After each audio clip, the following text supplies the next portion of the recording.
Hello, guys and gals, and welcome. Welcome. So today, man, I'm freaking had a rough, yep. I finished my stream yesterday and then just went straight to work. And then I came back home and fell asleep. That's why I'm so late today. But we're going to go play. I managed to finish the campaign yesterday. Campaign's good. I have a couple sticking points with the plot, which honestly could be ironed out if they wanted to fix it. But, like, other than that, the campaign was fun. It was good. Campaign's always been good, though. Like, is that even a question? Like, does anybody go like, "Hey, does the campaign good?" No, they don't, because like the Diablo 4 campaign's always been pretty good, to be honest. I didn't really have any kind of like question in my mind there. We're gonna hop into trying to get to level cap, and start gearing out our character and actually like making something, playing around with some of the endgame mechanics, and dive it into the cube, and a bunch of other things. Let's get to it.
All right.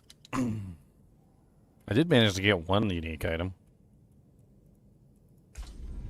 Well, actually, no. I don't even think technically I did manage to get one unique item, actually. I mean, I have a unique item, but I can't really feel like...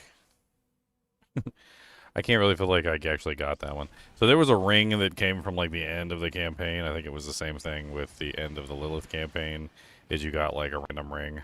Or not a random ring, a unique ring, a specific unique ring. They gave us a specific unique ring for, I think, beating the campaign. This was the ring they gave us. It's interesting. I don't know. It's probably going to end up being another one of those, like, bad uniques that everybody has.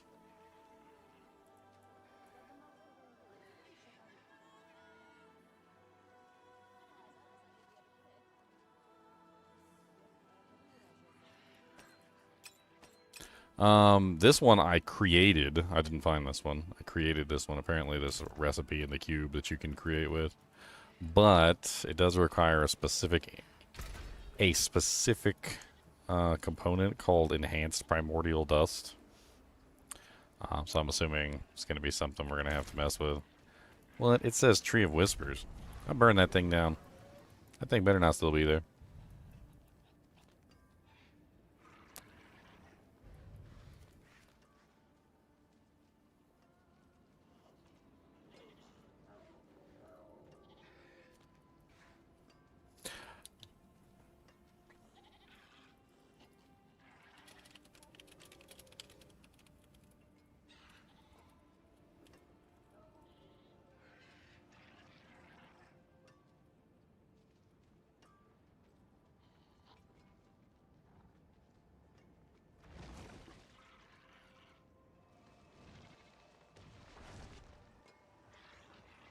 Talking about the like the campaign.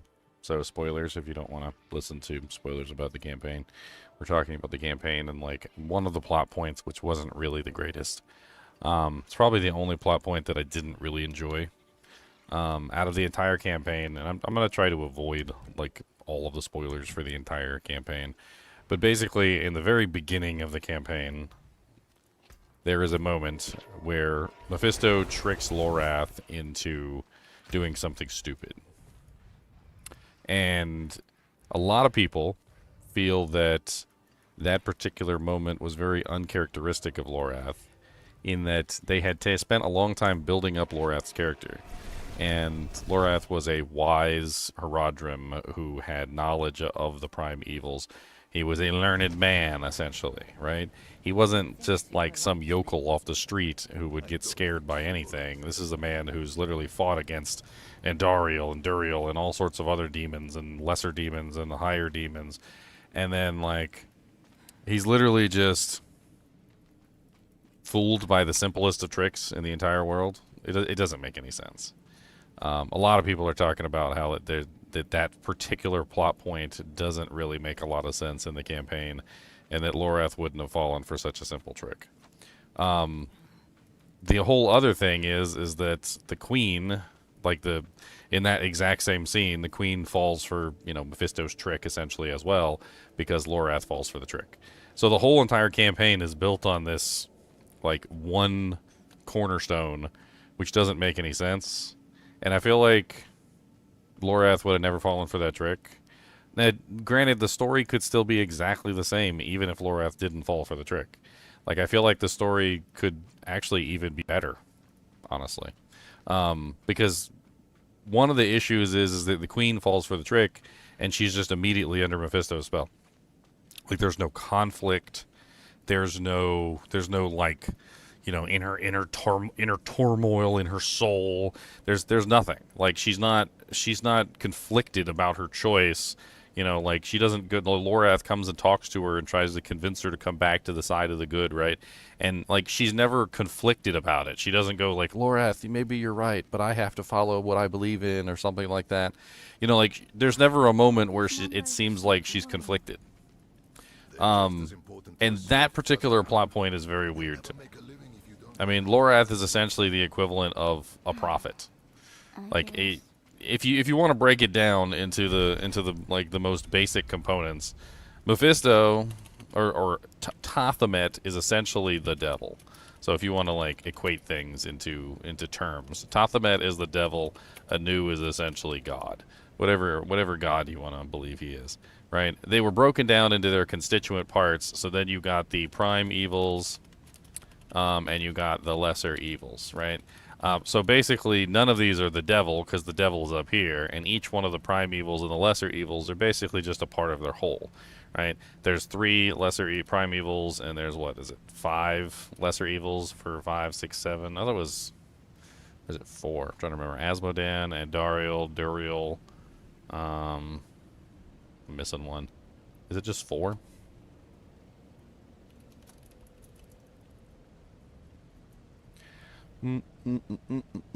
It's 4, not 5. My bad. Yeah, so it's 7. It's Andariel, Duriel, Belial, and Asmodan. That's right.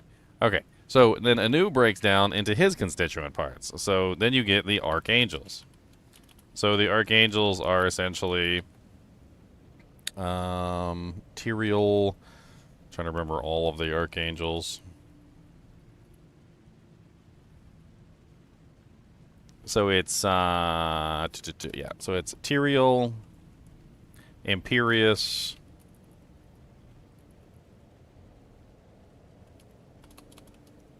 Malthael, Oriel, and Ithariel. Those are the archangels that make up God. Basically, is how the story works. So these archangels are the equivalent of God. These prime evils and lesser evils are the equivalent of the devil. All right. So Tyrael decides he's going to make an order. So Tyrael creates the Haradrim. That was his creation, right? So the Haradrim basically equal prophets in this scenario, right? They are essentially prophets of God. So Tyrael is a piece of God. He is 1/5 of God. And Tyrael decides he wants to create the Haradrim. The Haradrim follow Tyrael, and that basically makes the Haradrim prophets under God, essentially, right? A piece of God, at the very least. So, and this kind of leads to my point, is that Lorath is a prophet, essentially. He is one of the Haradrim. And they even had, like, a whole scene where Lorath loses his faith, right? This is a scene in the thing. Spoiler: he loses his faith. He drops his Haradrim badge on the ground. He drops it on the ground, and he's literally just like, I can't do this anymore. Like, I've lost my faith. And he just walks off and he leaves his Herodric badge on the ground. And then, you know, basically the whole thing is that, like, and this is a spoiler, so if you want to, like, mute it for a second. Just, I don't know, 3, 2, 1, spoiler incoming. So basically, Tyrael picks up his badge, goes back to Lorath, and says, "We need you." And Lorath basically renews his faith, picking the badge back up and hugging Tyrael, essentially becoming a prophet again, even though he lost his faith.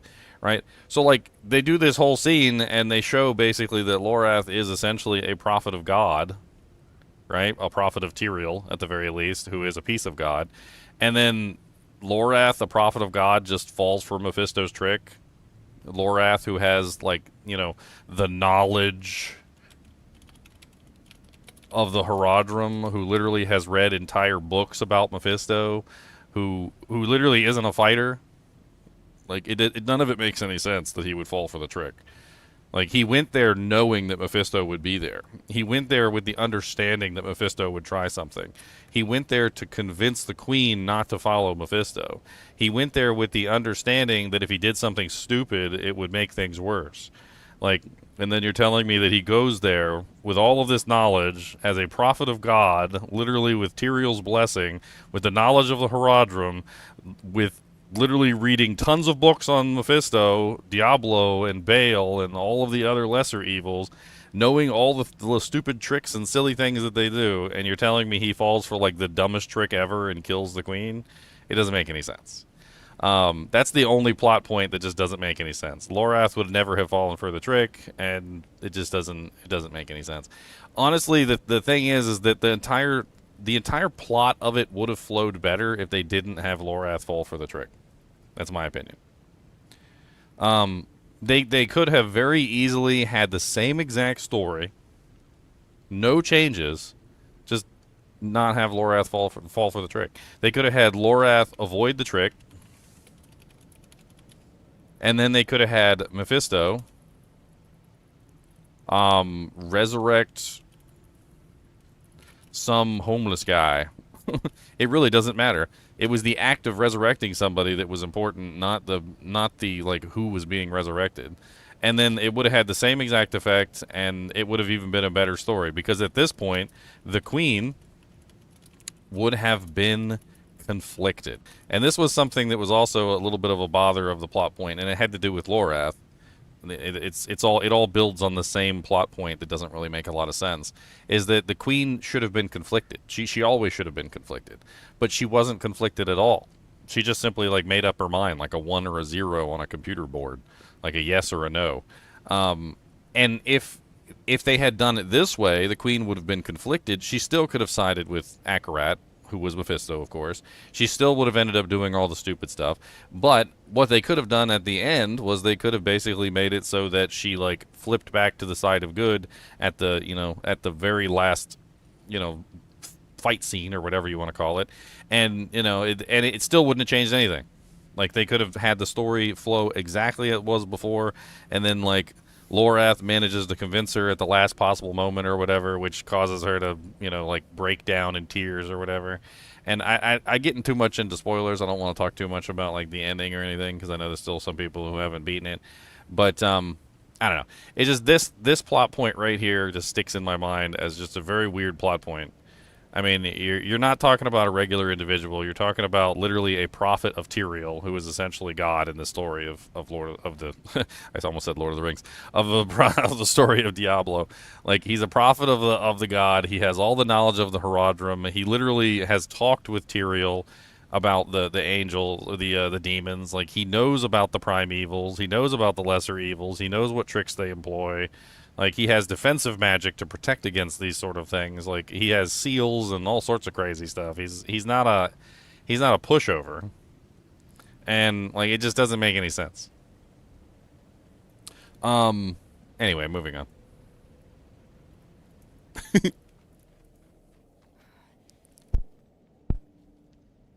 Moving on.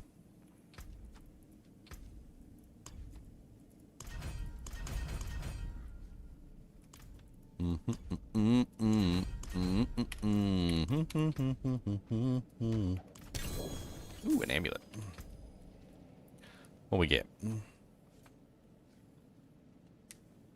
Oh, I got another... Wait, what the hell is that? Basic skills have a 54% chance to make your next core skill cost no primary resource. Stacks up to 3 times. Oh, that's kind of cool.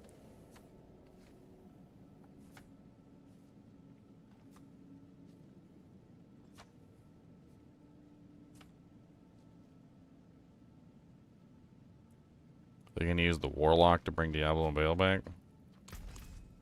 How rude.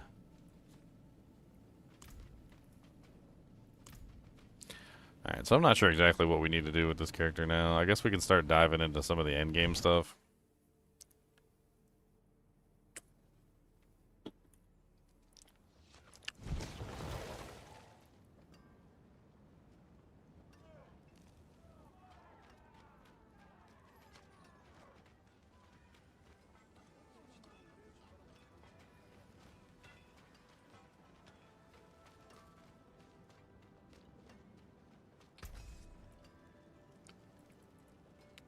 I kind of want to keep this amulet because it's way better than the amulet that I'm currently using, but you know what? Meh. Do I even have the stuff to imbue a new effect on here? What was I using on here?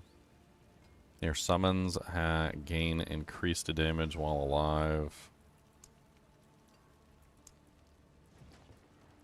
Is that the reanimation? Yeah, I don't have enough Doojanks to actually make it happen right now, so I guess we're throwing that in the stash. Find your way back. Dude's like a stash on like every corner of the building over here. Like, what the hell's going on? I'm gonna destroy that. Keep that just because it's high tier power. Yeah, by the time I get enough like legendary fragments, that's not gonna be useful.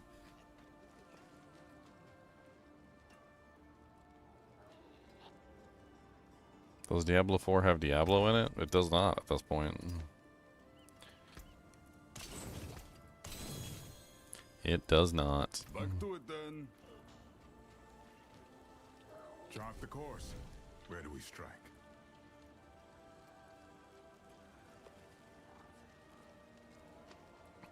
The hell is this?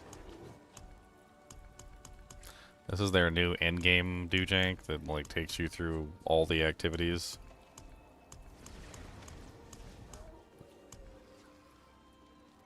HellTide Harvest. Collect aberrant cinders in the HellTide and open tortured gifts. Purge the Hogwarts Undercity. Sounds like fun. Let's do both of those.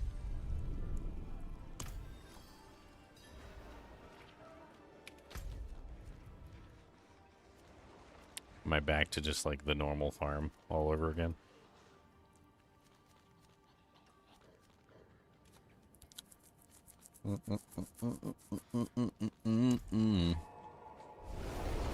Teleporting to a HellTide. Sanctuary is at peace. Please wait until there is a HellTide invasion. That's pretty much what I figured.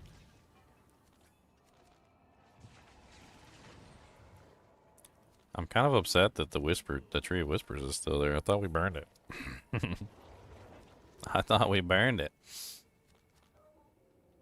I don't want it to come back. But burned it down. Burn. Burn.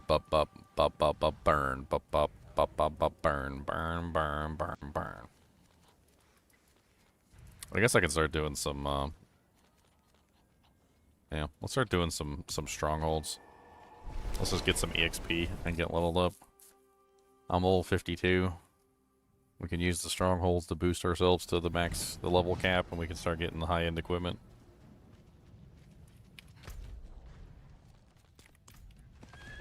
I think that's the best idea.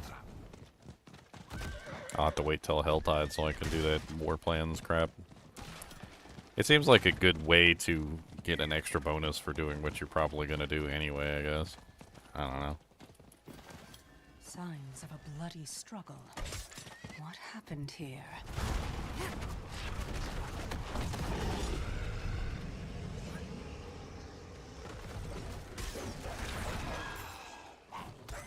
Man, I gotta up the difficulty. These monsters are super weak. You know what? Let's do that first.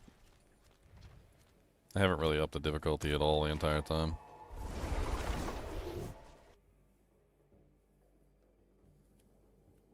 I mean, they're just milking it for all it's worth, Pat.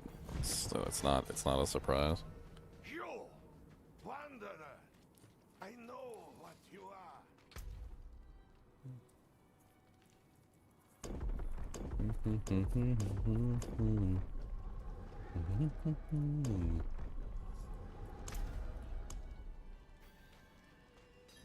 Do you still do the Capstone quest? They brought the Capstone quest back, and then did they like take it back away again? I don't even know.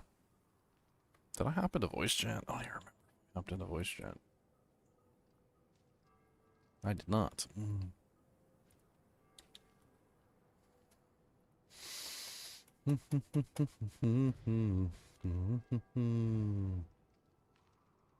Hellish Descents.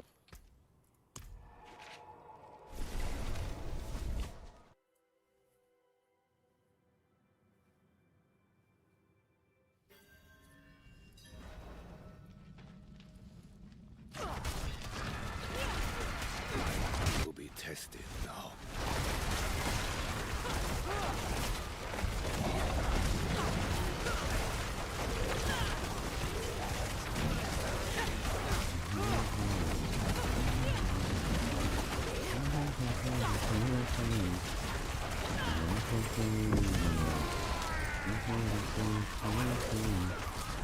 I got a song stuck in my head and I can't do it wrong. Got a song stuck in my head, hate 'em wrong. Got a freaking wrong. Just poison. Wow, that poison is so ridiculous. Dude, that poison he put on me was just like eating my soul up. Like, what the hell? Ooh, flawless emerald.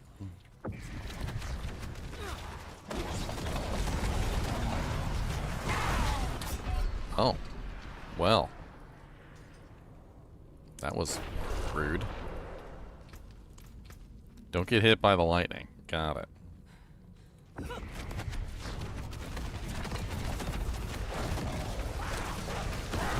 Oh, come on, I was out of the circle. Man, my resistances must suck balls. I just walked in the room. You know what? That's it. I'm not walking in the room.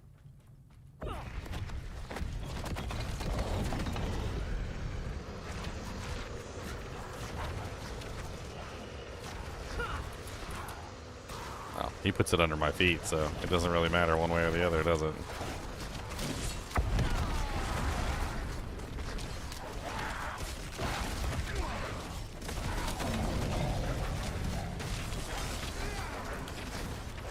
Man, if I die this much on a door warden, I don't know if I'm going to be able to kill the boss.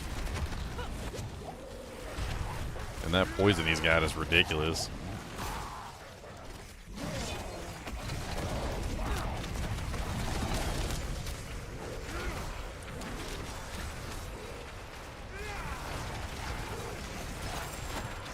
Man, I like stopped paying attention for a half a second. There was lightning under my feet. Okay. That was a door warden, so I mean, much tougher than the regular monsters in here, which I'm smashing. Looks like we need to be more careful on the door wardens. This is the Capstone, by the way.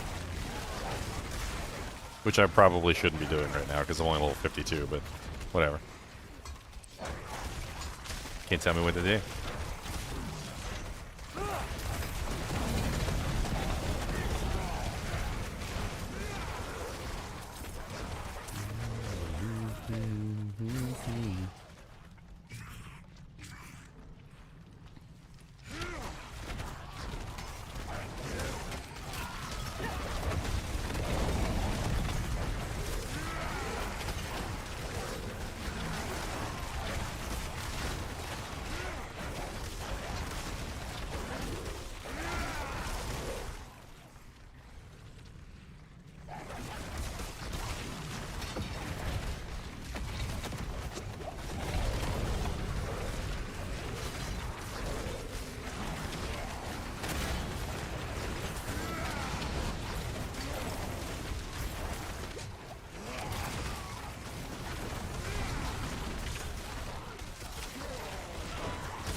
Oh god, oh god.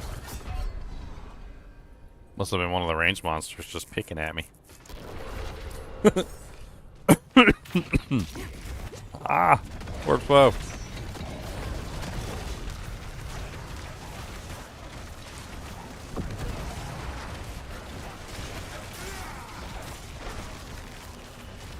Yeah, my survivability sucks. My damage is okay, though.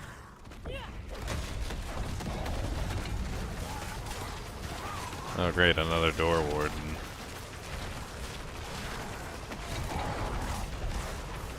Same mods, too.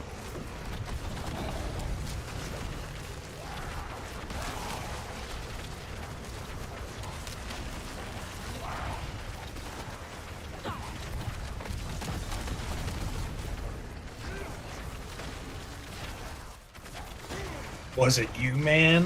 What's up, Leon? My internet was out for like 4 hours. Oh, wow. Yeah, someone cut a fiber line somewhere. Good, give me time to catch up. Man, I was freaking burnt. I went straight to work after that stream. I know. There's actually a mini progression now, man. Like, I barely have any ancestrals at all.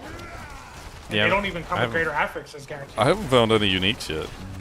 Not a single Yeah. one. Have you actually, like, had one drop yet? I mean, I know I crafted one, and then I had that one few. drop from the campaign, which I don't count. Because that one that dropped from the campaign, I think, is guaranteed. Yeah, I had that too. So the ones I didn't craft here, let's see. I have dropped the 2 razor plates, 2 soul brands, frostburn, hellhound sabatons. I crafted that, and I dropped this ring. I don't know. I'd probably drop like 6 or 7 now, but that's like going through 4 torment tiers. You know, that's not a lot. But I also haven't done the bosses. You know, I've kind of been just doing the war plants. So, without any spoilers, like I was talking about the campaign earlier. Like, don't you think that the campaign would have been better if Lorath had not fallen for Mephisto's trick, and that nothing would have changed, really? Like, Akarat, you know, Mephisto in Akarat's body, he still could have resurrected some homeless person, would have had the same effect. Everybody would have went, like, goo goo gaga, whatever. Right? Like, Lorath not falling for the trick would have been a better plot point, because he's literally like a freaking prophet of Tyrael. And then, like, it would have made the Queen's decision more conflicted, too, because the Queen was way too binary. Like, she was too binary in her choice. And I'm not saying that the Queen should have been on the side of good, but, like, she should have been conflicted, at the very least. And even if she still fell for, you know, Mephisto's lies, essentially, like, she should have still been conflicted up to a point. And I even feel like, you know, I'm not trying to get into spoilers, but that one end scene where, you know, she does the bad deed, like, even that would have been better if, like, after she did the bad deed, she finally, like, snaps out of it and is like, oh, man, he really was Mephisto or something like that. And I can't believe that it took me the death of a friend or something, or, you know, whatever, to, like, to finally snap out of it. Like, it would have been a better story, I think, overall, to just have that plot point more involved. I agree. I feel like they shoehorned the Lorath thing in, and it didn't really fit, and then they built everything on the Lorath plot point, and it just, I don't know, it was weird.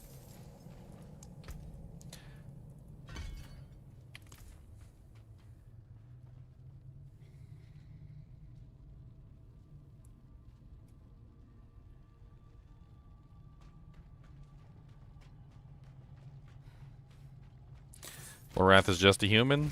Incorrect. Lorath is a Herodrum trained by Tyrael in an order that literally protects themselves against the primevals in just about every way that they possibly can, who would have gone into that situation with the knowledge and understanding that Mephisto would have been up to something. He knew Mephisto was up to something. It was the entire plot point, was that he was going in there to convince the Queen not to follow Mephisto, because he knew Mephisto was up to some shit.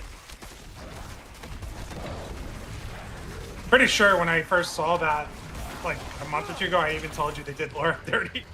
It's like he completely just fell for that. just ignore like all of his years of skill and understanding and knowledge and like the powers that he has. And when have you ever seen Lorath even use a knife?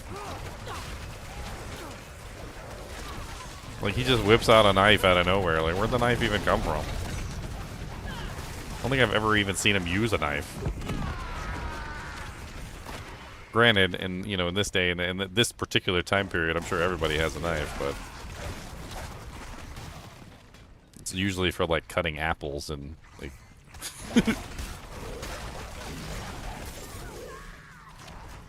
I'm in the 60 caps right now, and like damage-wise, I think I'm doing okay. But man, I got popped quite a few times by some of like the lightning effects and whatnot. My resistances definitely are not on point. Yeah, I don't even understand the new system. That's the dumbest thing. Like, that's my biggest argument against these tormentors, is what they had to do to resistances. I don't even understand how it works. Like, you still build individual resistances, so I'm assuming you're still building individual resistance, and this toughness thing means basically nothing. So you're still building a resistance to a specific element, and that specific element resistance still has to be built to protect you against that specific resistance. Absolutely. Look at the item, my helmet that I built from scratch, the blue, like, ancestral, like greater 8. I crafted that. Look at the resistances on that thing. And just know that's one piece of gear, and that essentially means nothing because you need more on all your other gear. Like it's so stupid. Did you link it somewhere? Yeah, it's in the Discord. I guess it's up a couple chats. Oh, I don't see it. I'm sorry, we were yakking about the story campaign. Hold on. I'm trying not to die in the horrible campaign of Doom. I mean, not campaign, the Capstone. I don't even know if I'm going to be able to kill the boss, to be honest. Alright. I'm only level 52. I'm not. I'm just a baby. I can't even use the gear that's dropping in here because it's all level 60 equipment. That's funny. I dropped the ancestral two-hand rare sword, but you have to be 70 to use it. I can save it for you. 900 item power. I've been using two-handers because I think it's the best, but I'm not sure. Like, I mean, with the way that this Command Fallen ability works, I'm pretty sure that the damage of the Command Fallen is based on my weapon. So, like, I would want the explosion to be bigger, would I not? Like, that's kind of how I see it. So that's why I was using a two-hander. But maybe in the end it'll be a one-hander for speed or something. Maybe I want to cast more of them instead of, like... God, this freaking Door Warden with his lightning thing.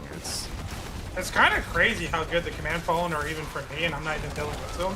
They just auto-hex everything because of the class thing I have. So they're like my Hex Soars, and they're my Wrath Soars. So they're like taking care of so many problems. They're And also like, dominance. They're also dominance source if you want to build them for dominance. It's kind of crazy.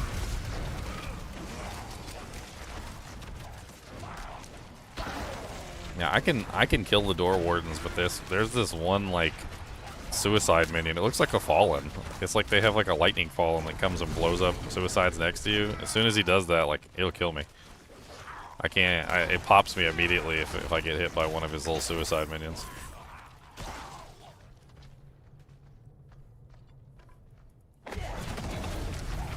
I'm assuming the boss is probably gonna frickin' pop me too. I don't even know why I'm trying. If the Hell Wardens are popping me, I'm sure the boss is gonna frickin' pop me. Gotta make sure I'm doing the mechanics.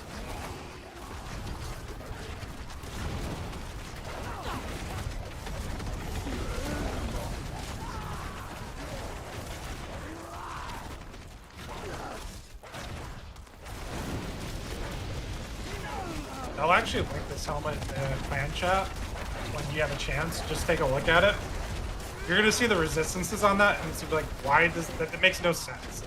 This is the dumbest thing about the changes they made.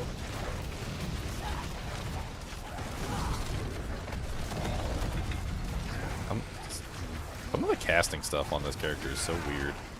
Like, you go to cast an ability, and it just, like, you target where you want it to go, and it just, like, it'll go right in front of you instead.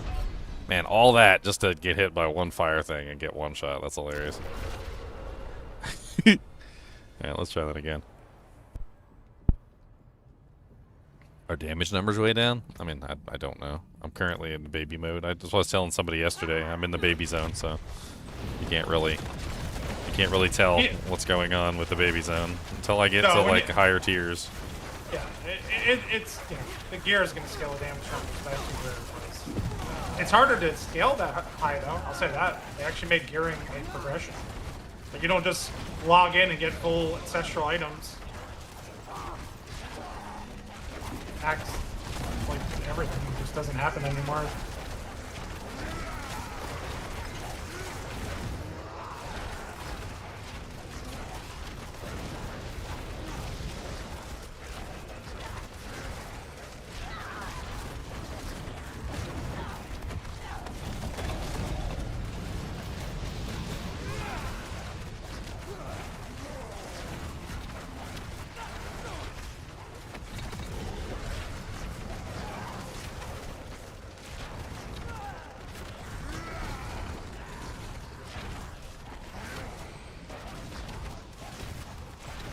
Come on, save up, save up. That's right, hit it.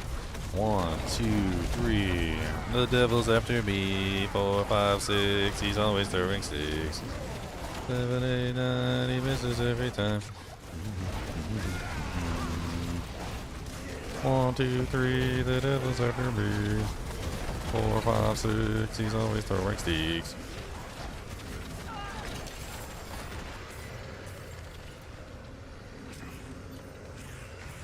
I don't even think that was the boss. That was the... I think that was the intermediary monster in between the boss.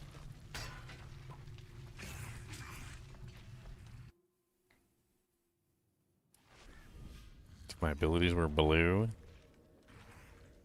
this story would be better if it wasn't about Lilith's feet.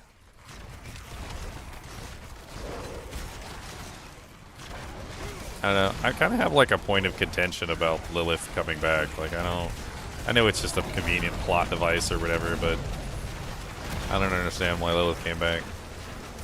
As far as I understand it, the prime evils and the lesser evils are basically unkillable. Yes, 100%. But Lilith is not a prime evil or a lesser evil.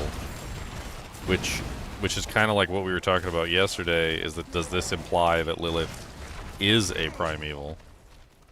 And I'll clarify what I mean by this. So, like, if Mephisto is a prime evil, and Mephisto has a child, but it's not a child, it was a creation, right? So, Mephisto basically created Lilith, according to what they're saying. Maybe Mephisto used used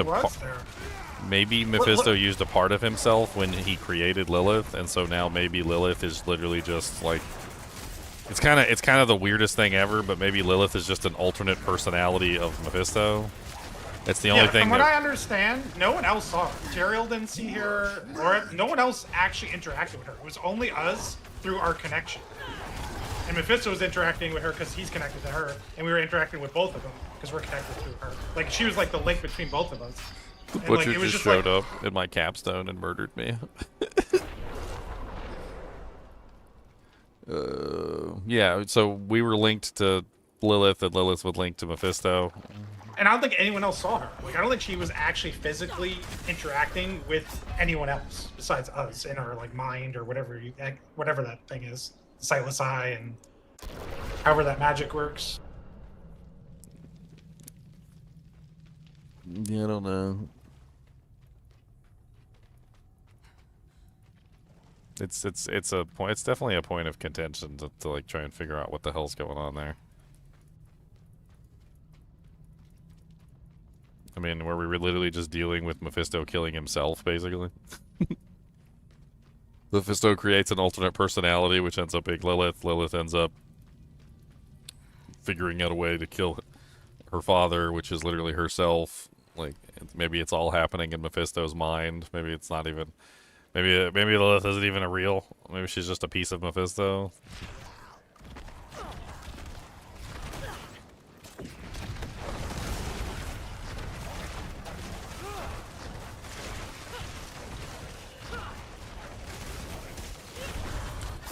Just random one-shots. God, why does it keep spawning me all the way back here in frickin' bum crap Egypt. Like, what the hell is going on?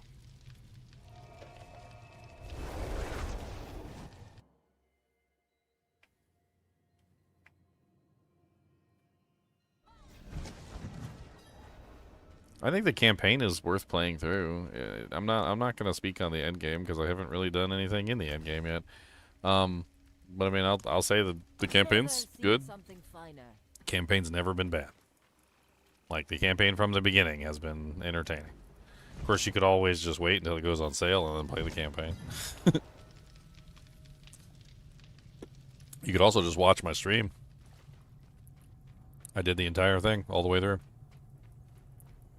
Save yourself $40 and just watch me play.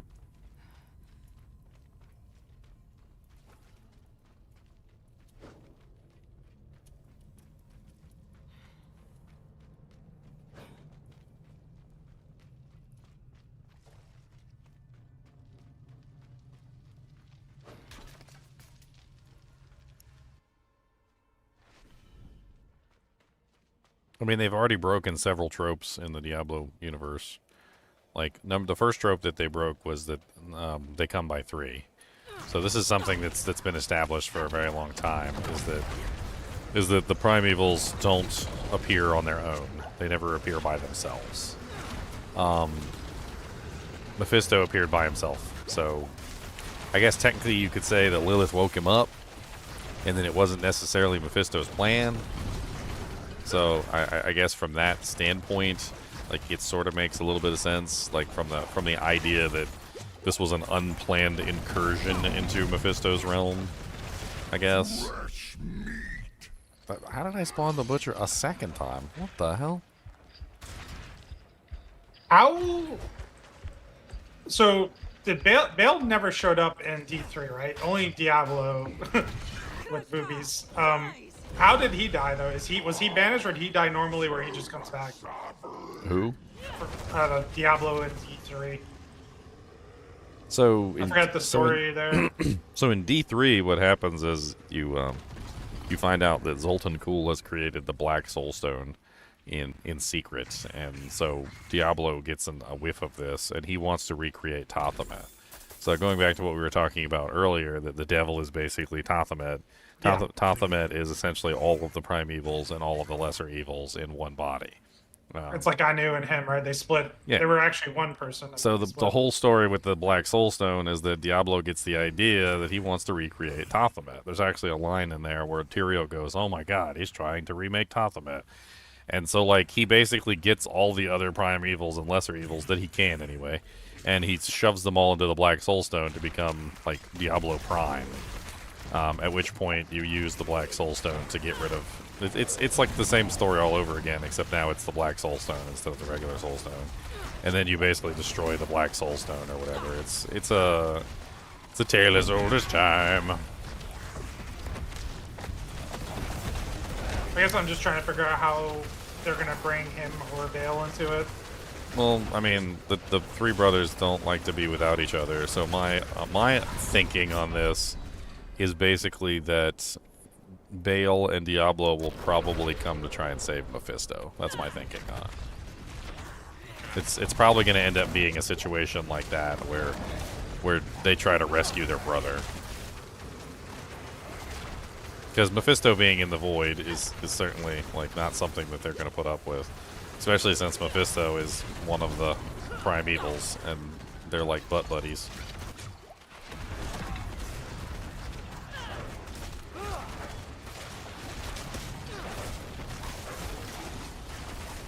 Man, I don't know.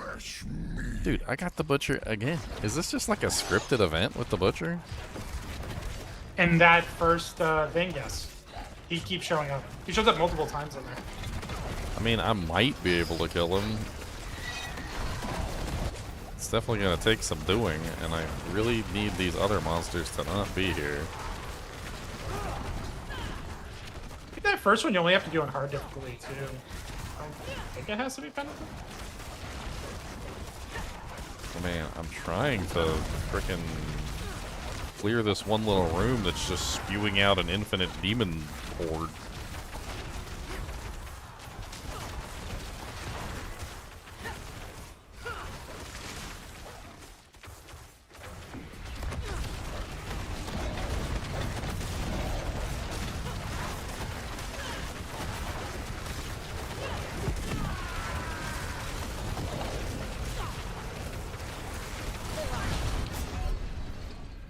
which does not seem to be possible for me.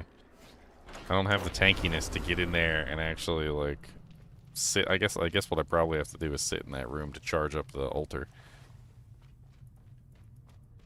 which is not something that this character is capable of right now. Cody gets more Amazon than anyone.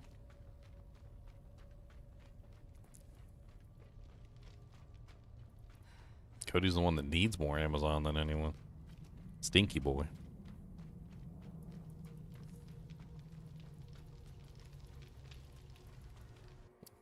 I'm very curious to know what you think of the endgame.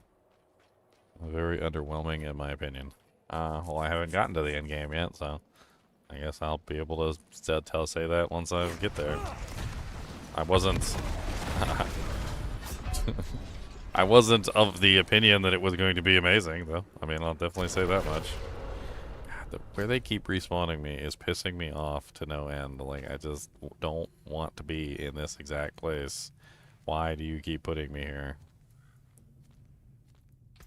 And then sometimes it spawns me up there, but then, like, it's not even spawning me back a ways. It's spawning me in a different zone. It's literally just respawning me in the previous zone, like, way back in the previous zone. It doesn't even make any sense.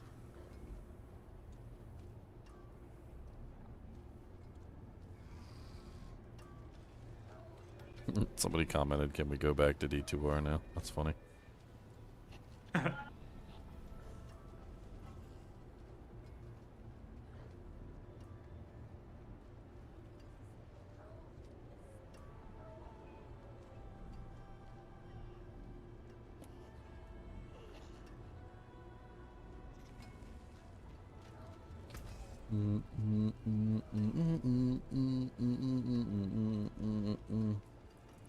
Can't use any of the equipment that I got.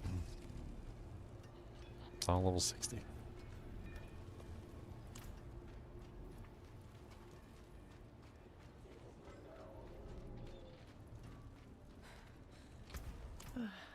Ancients, watch over this one.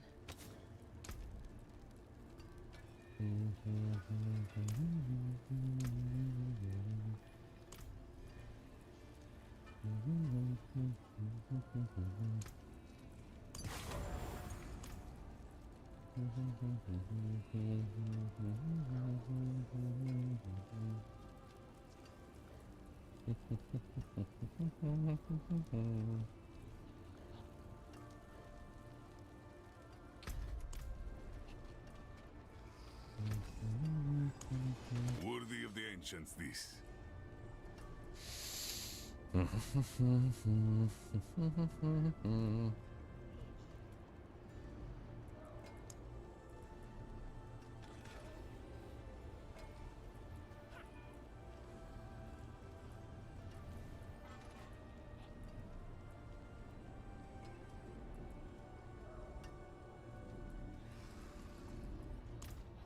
I don't know what I can do, my friend. I don't know where I can go in the end. I don't know what to do.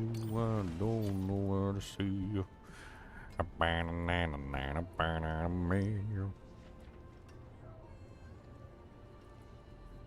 2% resistance to all elements. Like that's gonna help me.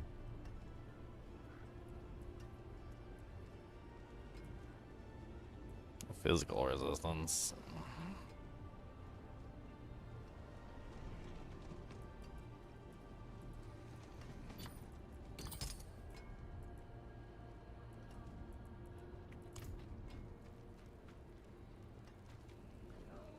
He does have a fascination with belly buttons. It's quite weird. It's very weird.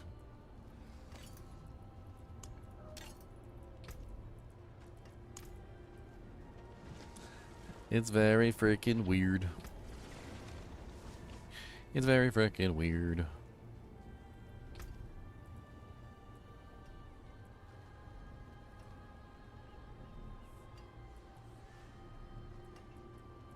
If I cannot be in the wilderness, this will do.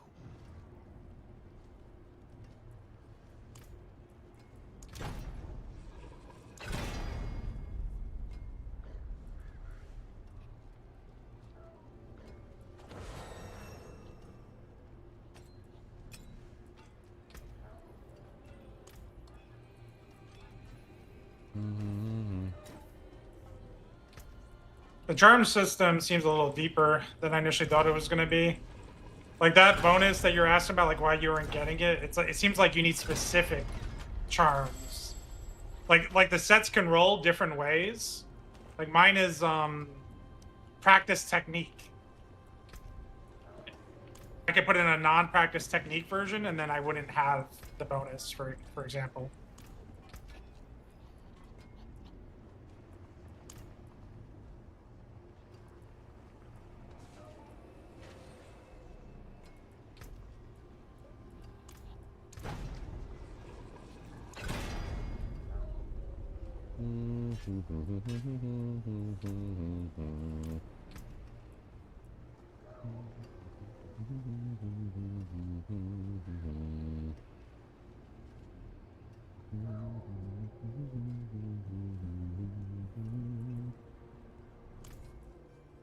Ancestral sword.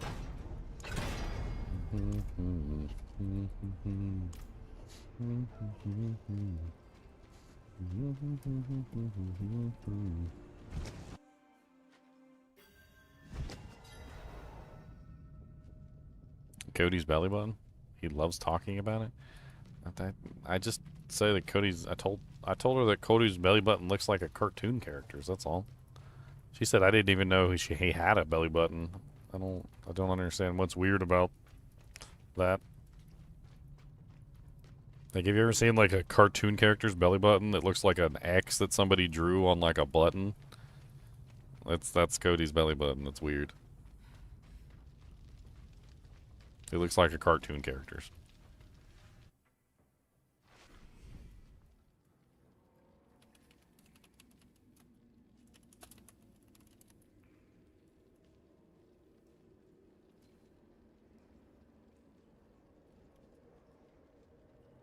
Like this kind of silly belly button. Like that. Like a circle with an X in it. It looks like it's the silliest looking belly button ever. Or like this one. Or like a cat. It's funny to see.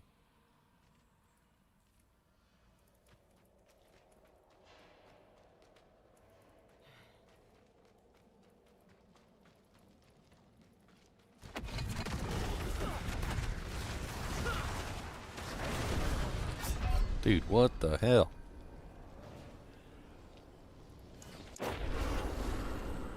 Yeah, my elemental resistance is nowhere near high enough to be able to deal with any of these attacks. It's just one-shot city.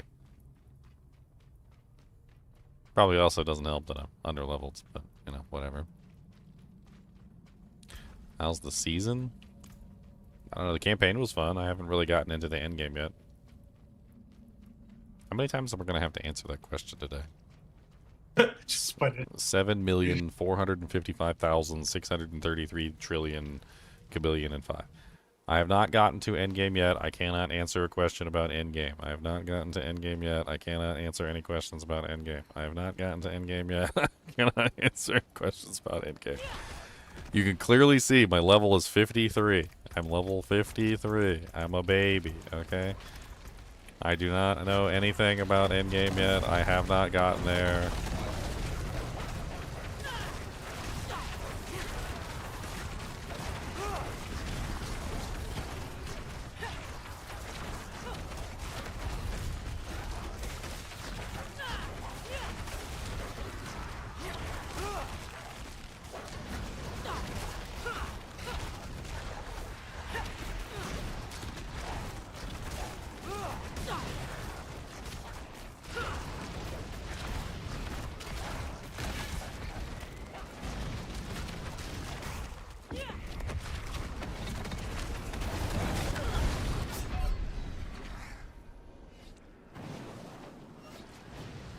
Am I looking forward to the new map on PoE 2? What new map I'm talking about? I don't know anything about the PoE 2 updates. All we have is teaser so far. Am I enjoying all the D3 elements? The Kunai's Cube was always something I enjoyed.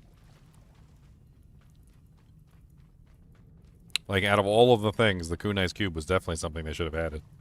I would never have argued against it.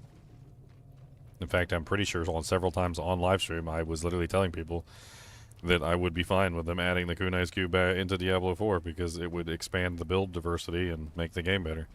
And then they added Diablo 3 sets, which just, it's probably going to end up killing the build diversity. The Kunai's Cube was essentially neutered by the sets. So when Diablo 3 launched the expansion, they added the Kunai's Cube, and it was great. It like made all sorts of fun builds possible.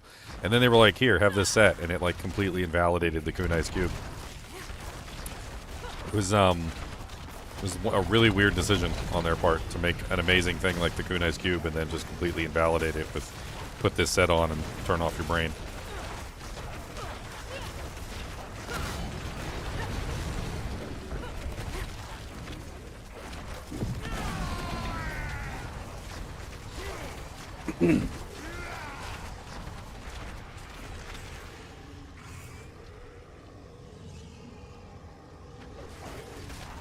Why am I pronouncing the Kunai's Cube? I don't know. How do you pronounce Kunai's Cube? The Kanai's Cube? Yeah, whatever. Kanai's Cube, then. I just thought it was a U.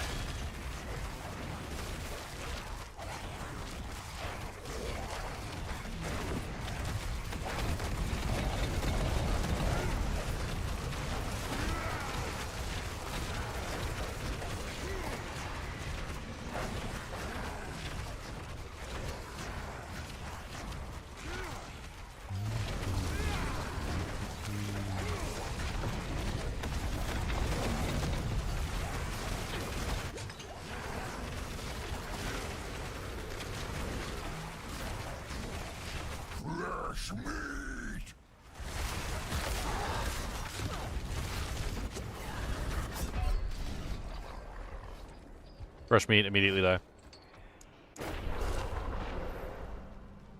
I'm assuming that he spawns there like that specifically to keep you from being able to complete the objective. If I can complete that objective, I think I can kill the Butcher. I just can't kill the Butcher and fight the elites at the same time. He spawns like 3 or 4 times in that dungeon, like in multiple floors. Really? Yeah. I mean, I just have to fight him and kill him.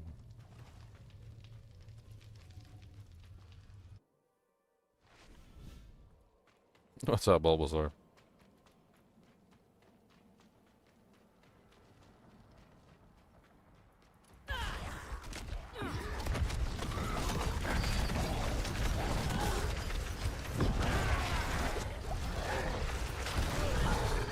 Dude, where am I freaking... Oh, you know what I think I'm making a mistake of? I'm not summoning my boy. That's my problem. He doesn't auto-summon. You have to summon him. It's kind of weird. And that's probably why I don't have a tank for the Butcher. Every time I come up here, he's missing. And I gotta get into a habit of making sure I press that button. I mean, granted, the Butcher might still just completely ignore my minions and run after me anyway, but, you know, at least I'll have some minions that I could potentially kite around.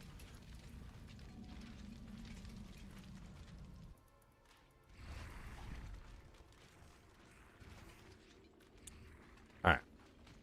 Boom.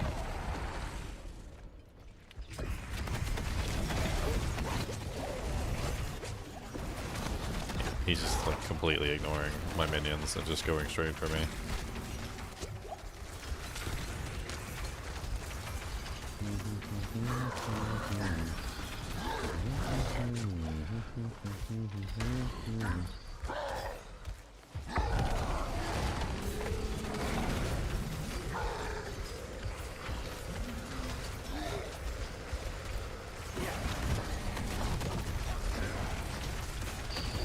And Butcher down. Knew I could do it.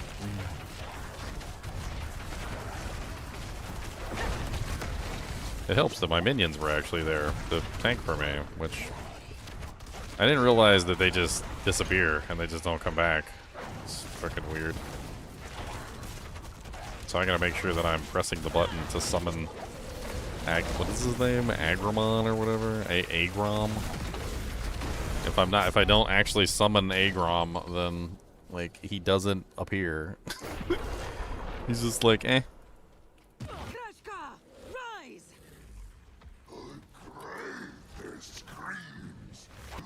There's a set, a charm set that gives you every single one of those summons in the class tree.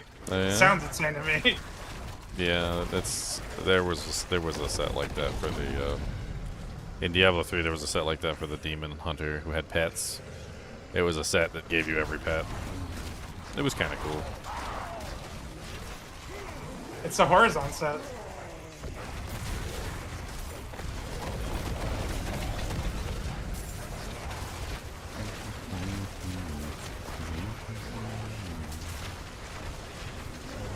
Go see.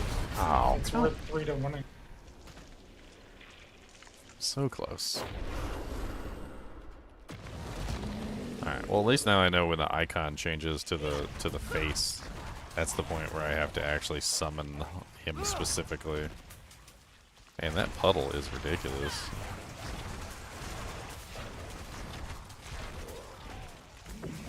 Like, I can't even reach the puddle. It's like the puddle of doom over here.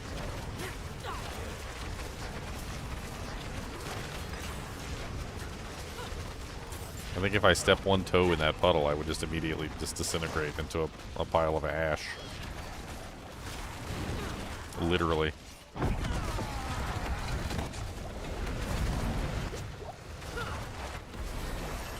Oh, leveled up. Ow. Poison.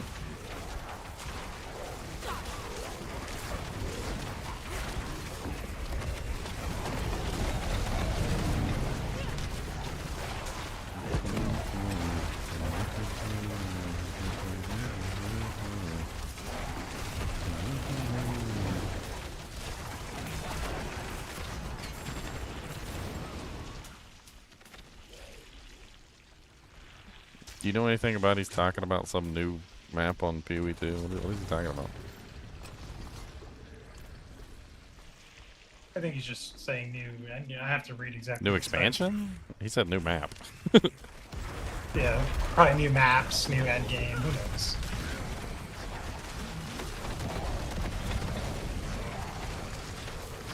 I'm assuming we're getting swords. That would be my assumption.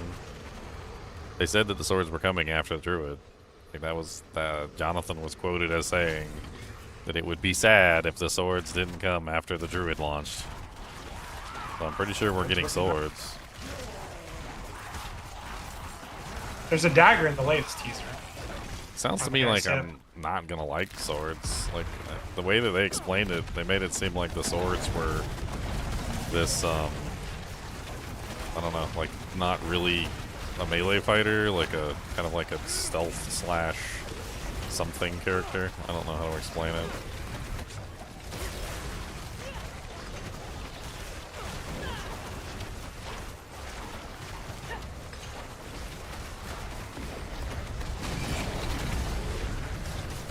Oh, come on, I dodged. I saw that sword a mile away and I hit the dodge button and I dodged out of the way. That's bullcrap. Oh, you just spawned me right in the middle of a bunch of monsters. That's rude.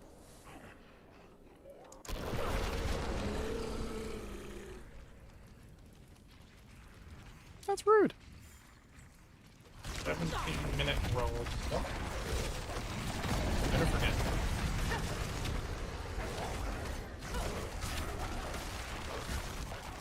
Man, I don't even know if I'm going to be able to kill this boss. I really don't.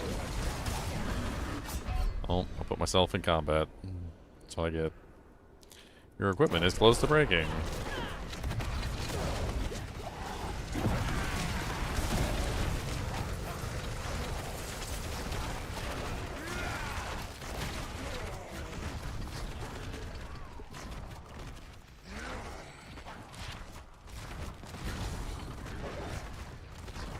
I thought the Diablo 4 sorcerers could use swords. No, they changed it.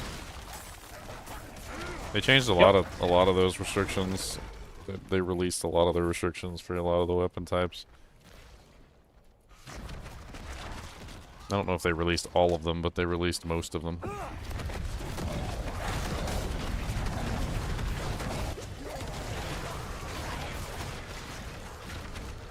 People complain that it made for very restrictive builds. And they were right. It really kind of restricted things unnaturally. Yeah, I'm pretty sure when they unlocked swords for Sork Azure Raft, it was like one of the top builds for them for a couple seasons, at least 2.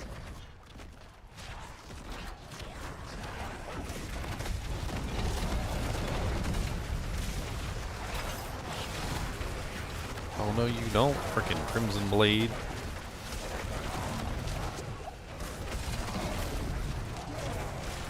Frickin' teleporter.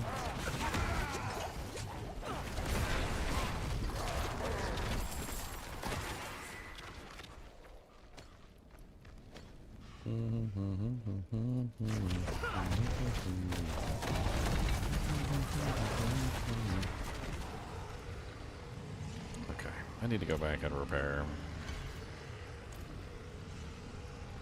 We the pod, huh?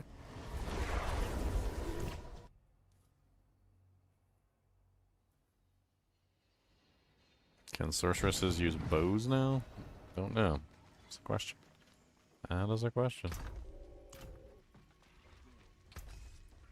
I mean, honestly, since most of the stuff is... I don't really know how I'd state it. It doesn't really matter all that much in the grand scheme of things. You're talking about the weapon that indicates your damage. I mean, they can use two-handed staves, which would be the same thing anyway. +2 to Sigil of Subversion.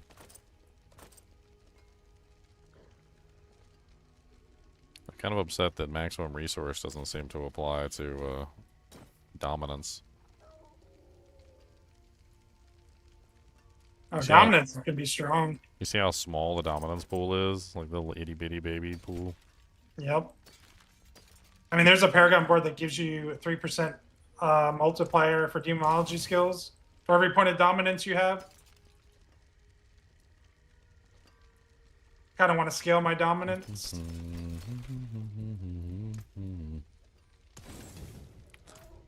Yeah, I only have 30 dominance. So I'm currently using that Infernal Breath skill, which when I'm in demon form only costs 8 dominance. And then the demon form from Metamorphosis also gives me 2 dominance and deals damage and generates 2 dominance. So you can generate dominance while you're in demon form. And so basically I'm using that as a way to like build dominance so I can spam as many of those little fire things as possible. So right now I have 30. I bring it down to 8, right? So you can do like 8 divided by 30, or 30 divided by 8, which is like 3.75. I can usually bring it up to 4 within a very short period of time because it generates 2, like basically as soon as you cast it. So that brings me up to the 4th one. So I can get like 4 of them down at the same time.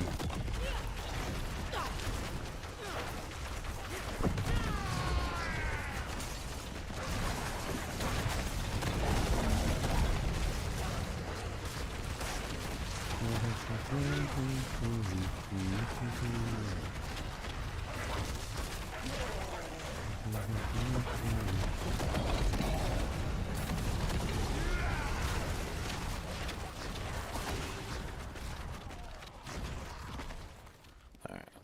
Let's kill all the other monsters around first before we activate the altar.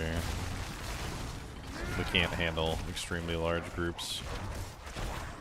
There's no reason to make the group even larger by drawing in like monsters on the outskirts as we're fighting.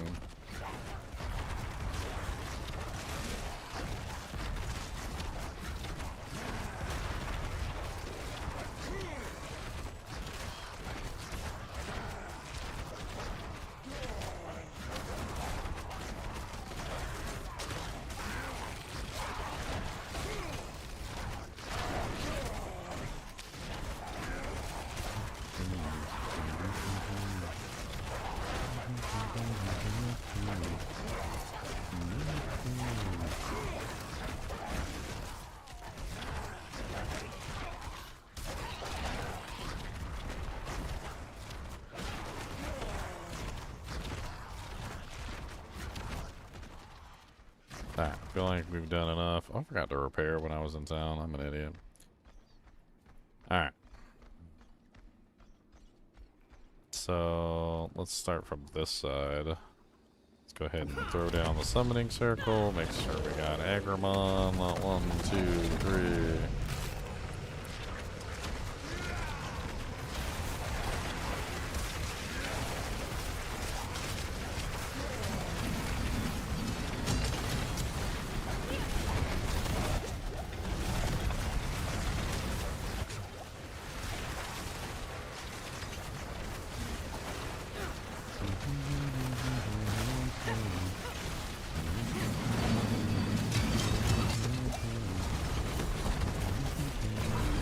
Ah, almost. We did pretty good. That was not bad. It was way better than I thought it was going to go.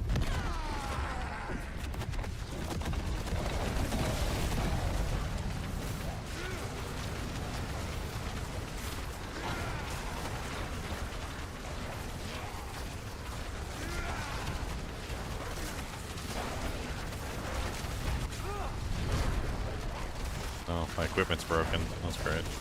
Well, I got no damage output. Gotta go back to town.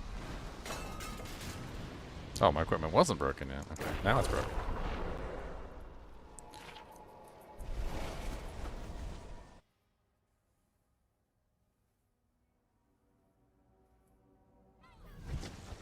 The whole metamorphosis seems like it was copied from Diablo 3's Demon Hunter class. WoW's Demon Hunter class.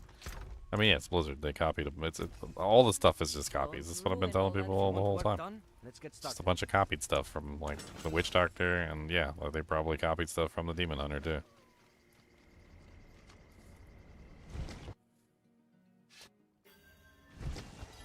Copy, copy, copy.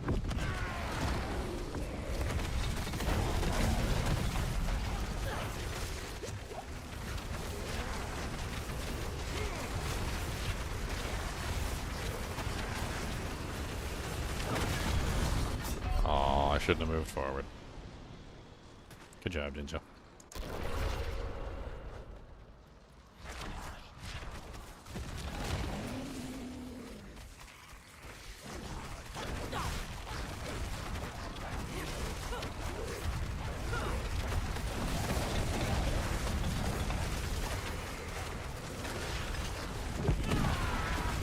Oh, come on with the freaking suck-in door warden.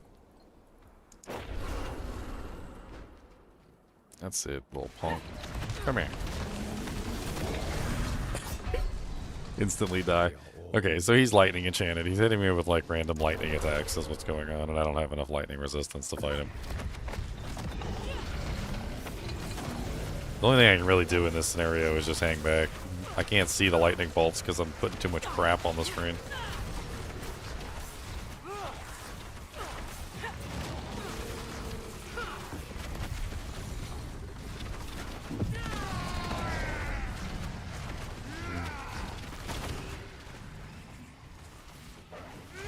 Yeah, see the lightning bolts? I can't. I get hit by like one lightning bolt, I'm done.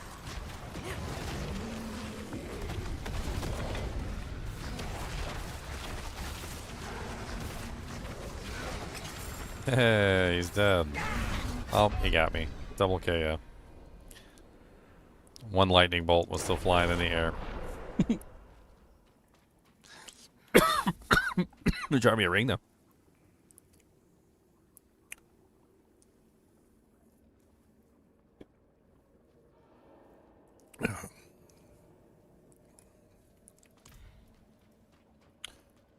Yeah, the D2 Warlock I feel like is better. Yeah. If you were to make a statement, I think the D2 Warlock is stronger than the D4 Warlock, I don't think you'd be wrong. I don't think you'd be wrong. I think you're right. Okay, so now we get to die a bunch of times trying to fight the boss. We managed to kill the last boss. Destroy demonic corruption. Dang it. I thought we was done with this.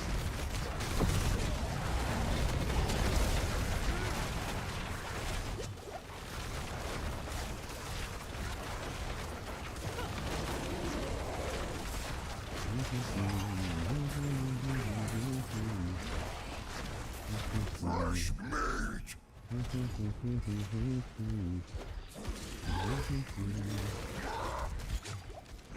Oh, they gotta have the fire coming down all over the place, making it next to impossible for me to stay healed. I might not be able to kill him. Not with the fire constantly coming down, melting my HP away. Oh, a unique item. No, not a unique item. A set item. Molar of Survival? Oh my god. The stupid fire rain coming down from the sky hurts more than anything.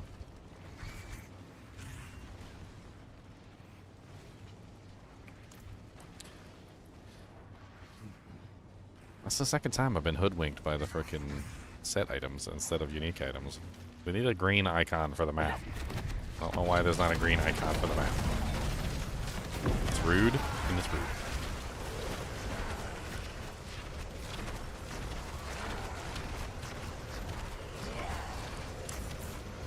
Fresh meat. Didn't I just kill you? Dang. Yes. I literally just killed the butcher and he just popped right back up behind me. Rise!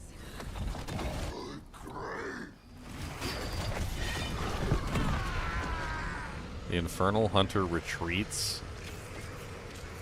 Well, yes, he's gonna pop right back up as soon as I enter this room.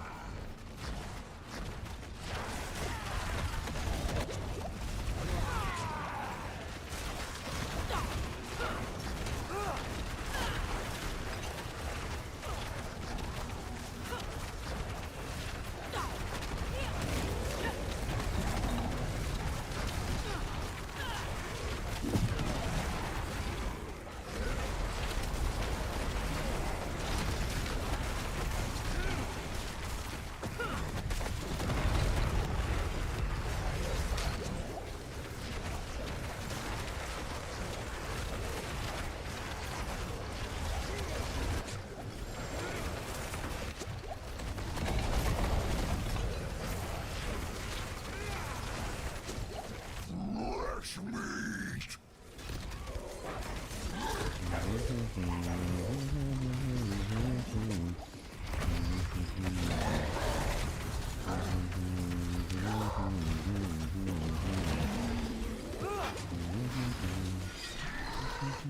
And then he retreated again. Like if you don't fight the butcher in the room that they want you to fight him in, he just retreats and runs away. I don't know what's going on. Like I'm not even kiting him that far. I only kited him like out of the room I was in that he spawned in, and he just immediately disappeared. I mean, that's fine, because you don't have to, like, he's not an objective in there, he's just to give you a hard time. I mean, I want to kill him though. He drops items, doesn't he? Not in there, that's a guaranteed spawn in there. That Capstone has him in there every floor, essentially. I don't think he was dropping anything in there. Oh, I thought he dropped that set item earlier.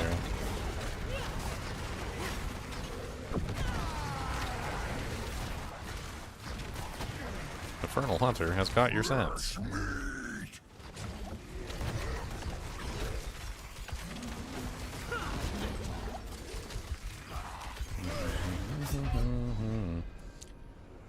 It's so annoying. I'm literally trying to kite him around my monsters and like 3 freaking fireballs rain from the sky and put damage over time effects right where I'm kiting.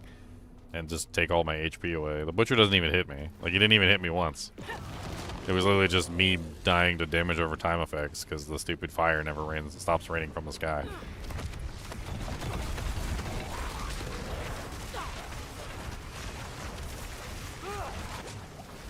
This is literally one of the modifiers for that one map. Remember? The, like, I hated. The stupid one where it rains fire from the sky the entire time while you're in the dungeon. It's the horrible modifier nobody likes.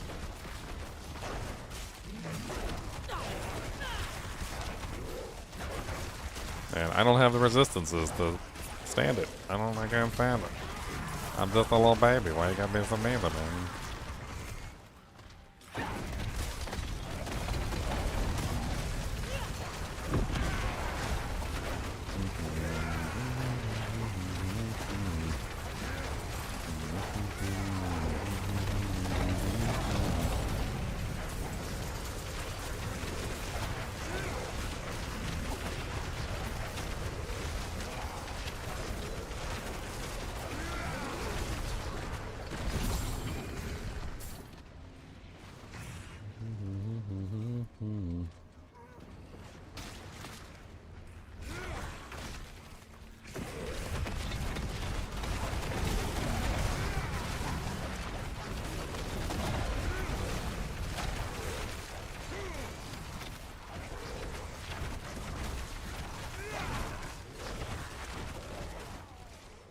Can't even stop to put in points because they keep putting fire on me all over the place.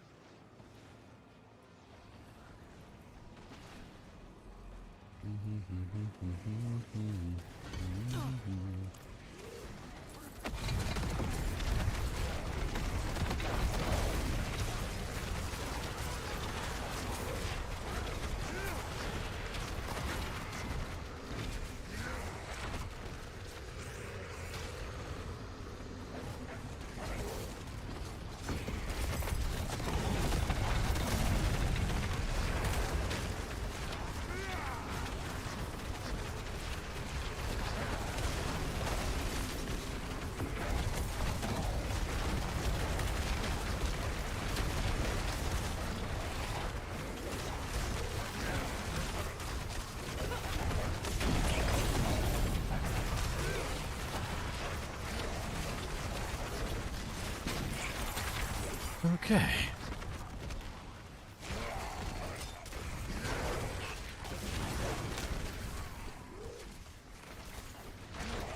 Honestly, the GTX 1080 handles like 1080p content just fine. As long as you're not going above 1080p content, like the GTX 1080, it's still a good card.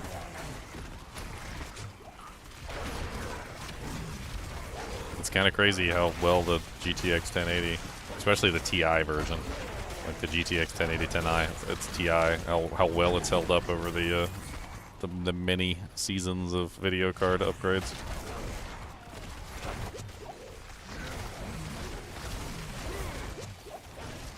The only main problem with the 1080 Ti and the 1080 is that they're very high power consumption. You can get about the same like graphical processing as a 1080 at a lower power like requirement, which means you don't end up needing like such a big power supply to run it.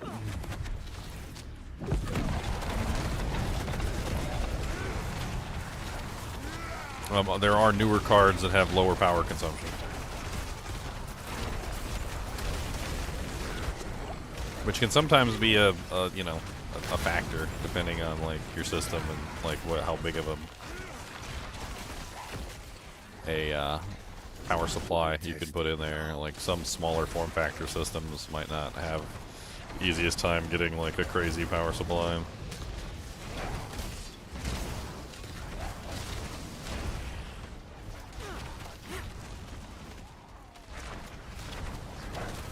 Oh my god, oh my god, so much fire. Oh my god, I'm running away, oh my god.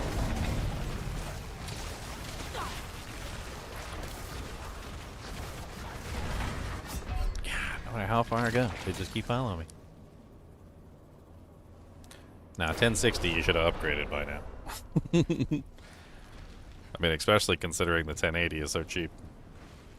Or at least it used to be anyway. I don't know what it's currently running right now. I haven't checked in a while.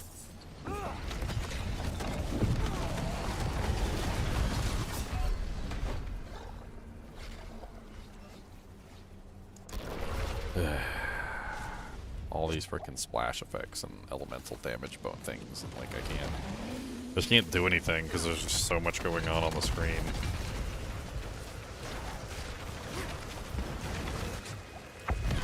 I can't stop and like attack because I got constant ground-based effects underneath my feet the entire time.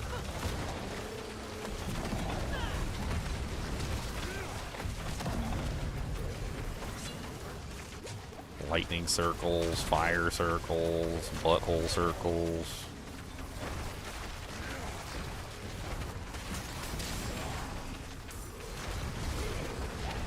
Yeah, I said butthole circles.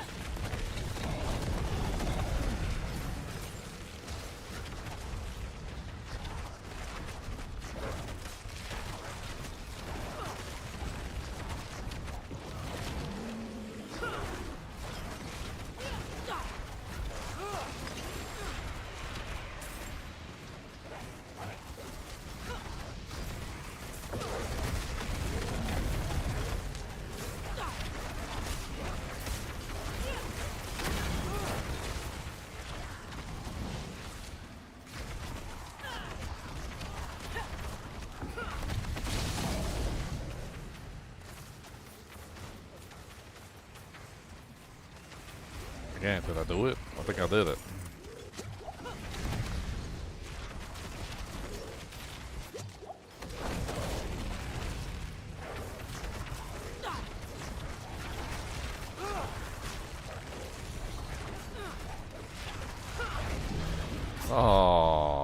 Oh, you little freaking punk tard. He had like 1 HP and was hiding in the back, and he just like yanked me in from a like off screen. Like, what the hell even was that? That was so rude. The off-screen yank was just so disrespectful.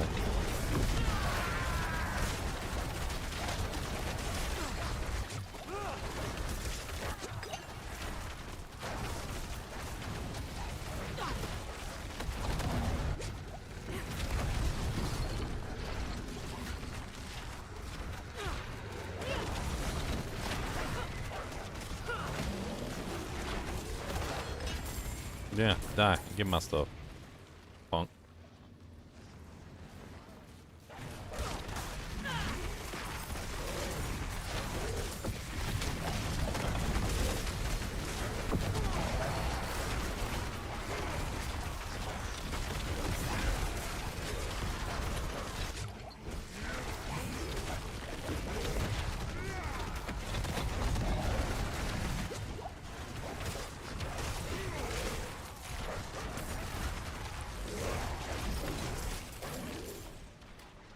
Oh my god, did we make it? We made it.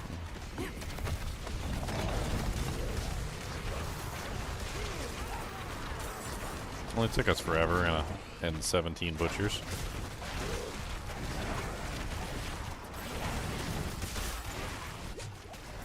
Oh, there's other demonic corruption here? Well.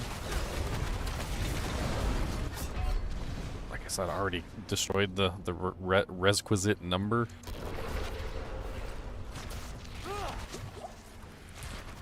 Need to go back to town and repair now. Just taking out my interwebs. Who is taking out your interwebs? Somebody across the street with scissors just giggling and laughing because they got Leon by the balls. Leon no gets to freaking beat me this season.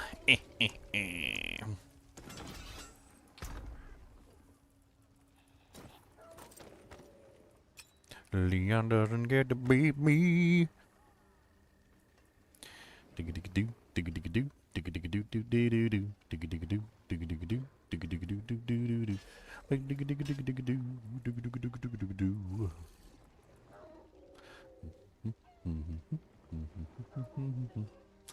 I don't know what it is about these, like,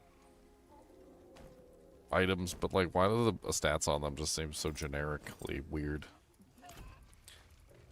Like, I'm looking at a pair of boots, and it's just like, or like this focus, maximum life, 7% all damage multiplier, critical strike chance. Like, okay, it seems really generic, and it really like it's okay, I guess. Like, there's nothing like bad about it, but it's, I don't know. It's like it's lost all of its character. It's like the item lost any character that it had to it anymore. There's no character anymore. Oh no, people are crying. What? There's people on the forums crying, wow, Warlock is the worst class. Most streamers re-rolled today. They're still playing Lock or stuck several tournaments behind. I re-rolled Pally. Easy peasy. Blah, blah, blah. It's like, come on, God. I guess because it's not overpowered, they're bad. Is it not overpowered? Like, no, it doesn't seem like. I mean, I think I would be able to go way faster like a bar. The class that I played before.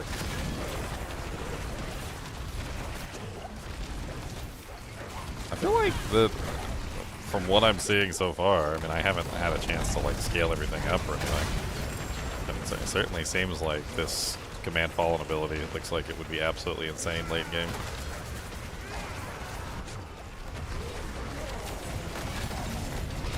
Do I have to make a basic build for all the streamers to copy?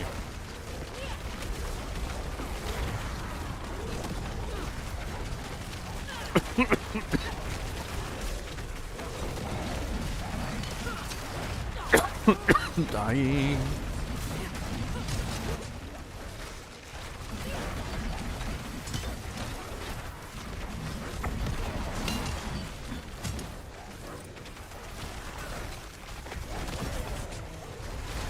just an immortal freaking monster here. What the hell's going on?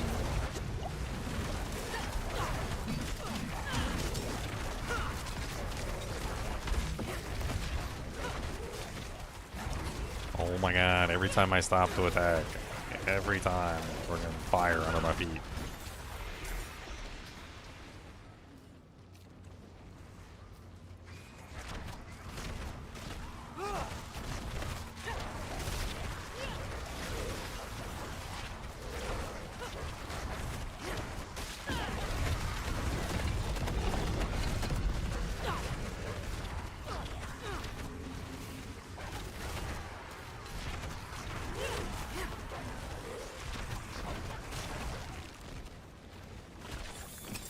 Out my interwebs again.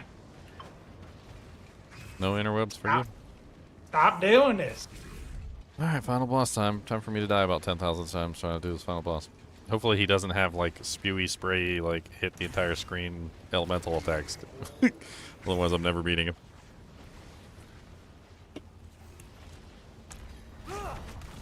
Oh, it's a double boss. That's not in my favor.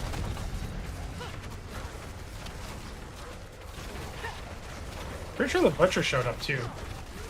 Oh. If I remember.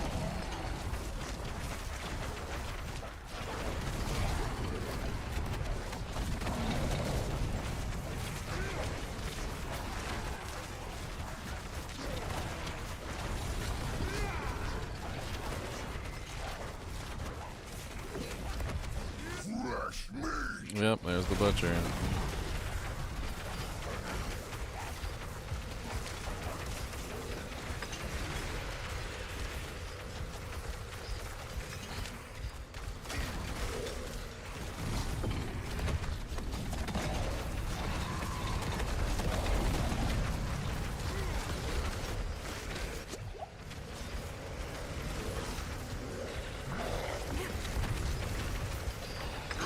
Butcher's down.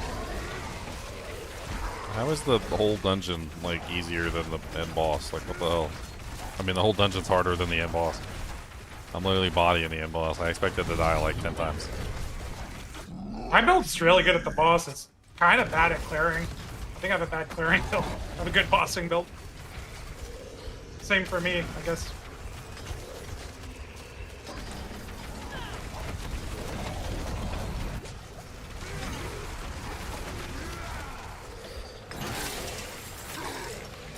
I just absolutely bodied the boss.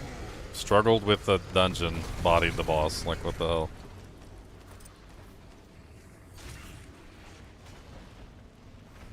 The bosses seem pretty distractible. Yeah, I'll agree.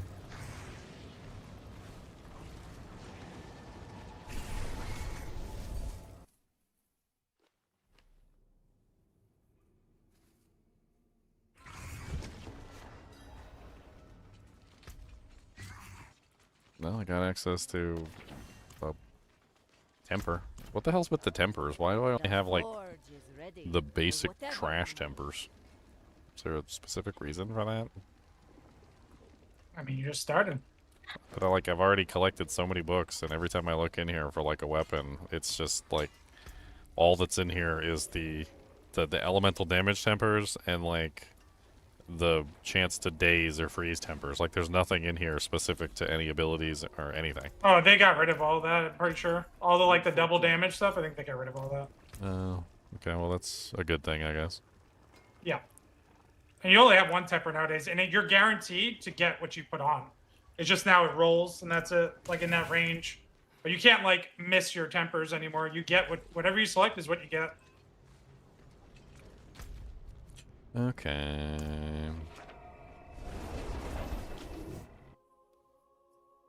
It still rolls between the temper ranges, which are ridiculously high. I was looking at the life, and the life was like between 90 and 350. I'm like, what?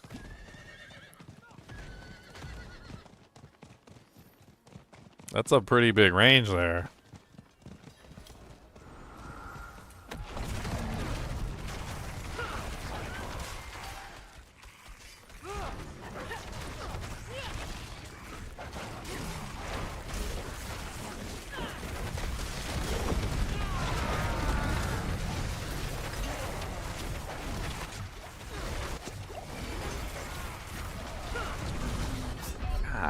Dang. Freaking elite spawned on my head, and then another elite spawned on my head, and then I dodged that one, and I dodged the next elite, and then I dodged the next elite, and then a freaking fireball spawned under my butt after I dodged, and then the fireball again.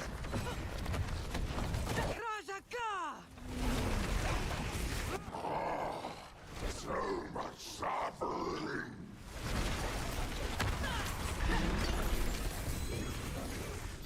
Set charm.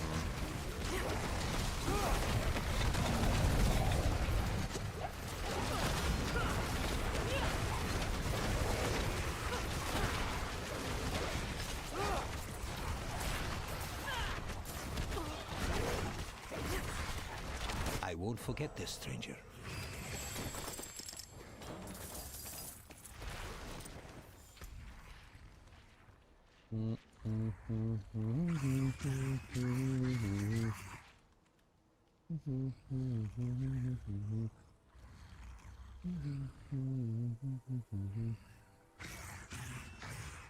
It's like a way better helmet than the one I'm wearing. Doesn't have the runes in it, but figure that out.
Amplified damage on my head, my friend. I don't really like it because it leads to the end. I saw the light, it was blinding. It was enveloping all around me. I had to run away, my friend, because I didn't want it to be the end.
I knew that was coming.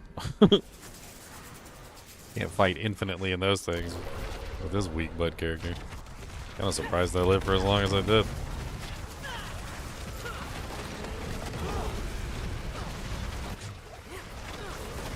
Bunch of fire enchanted monsters got me.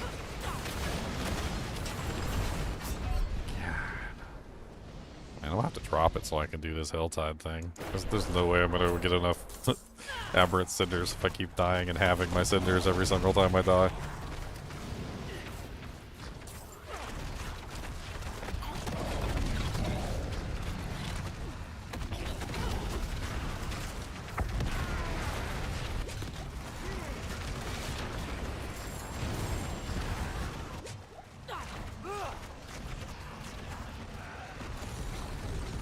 Just just focus on leveling up and not even do the quests. Probably just go do strongholds.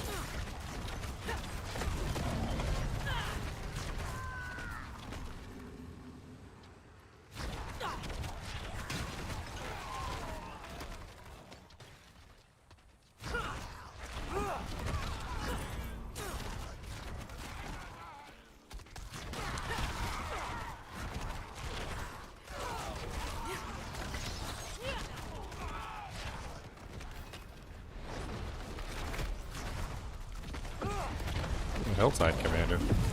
It's early in my run.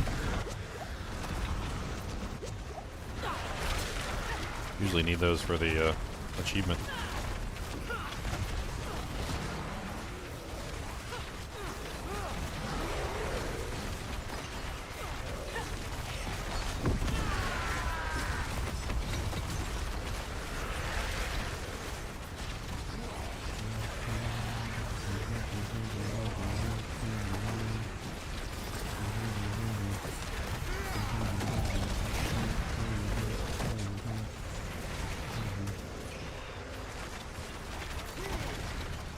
I don't know where the HellTide Commander is. Oh, there he is. Okay.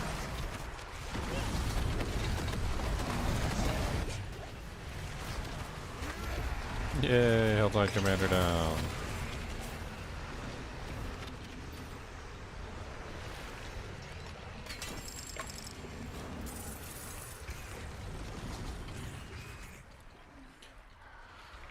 I mean, I'm getting equipment equal to my level, so I could take a trip back to town once I'm full and just start like sorting through equipment and see if I can get something better than what I'm wearing.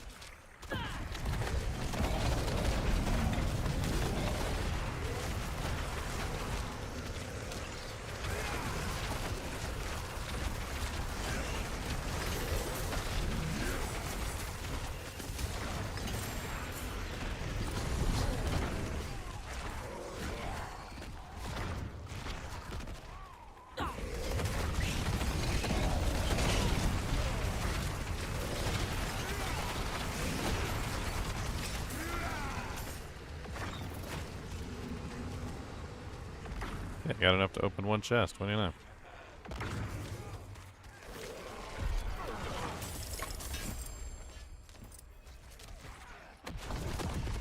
Somehow I didn't die for 5 seconds.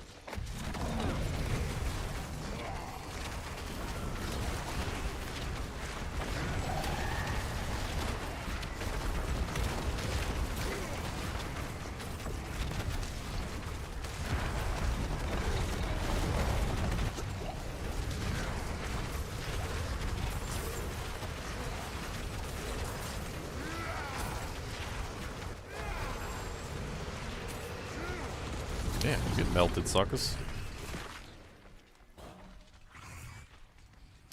It's okay to get melted. It's okay to get done. It's okay to get melted. That's alright, son. 'Cause I'm just gonna melt you. Don't worry about a thing. I'm gonna melt you. I'll melt you every day. Melting melters from melty town. We gonna melt you. We gonna melt you right on down. Melty, melt. Melty, melt. Hey. I'm trying to put my points in, and you guys are being rude while I'm trying to put my points in, and that's not polite. I need you to calm it down.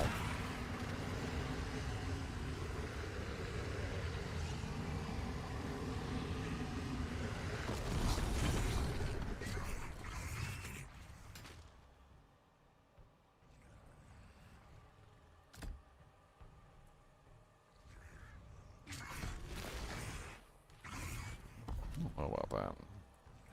Sigil summon now requires 16 kills to summon a Hellworm Greater Demon that mimics your Lesser Demon cast by regurgitating related demons. That sounds amazing. Why did I never see that before? I think I need to be a higher level to get access to that one. Dude, that means I can get more Command Fallen by summoning a Hellworm? That sounds amazing.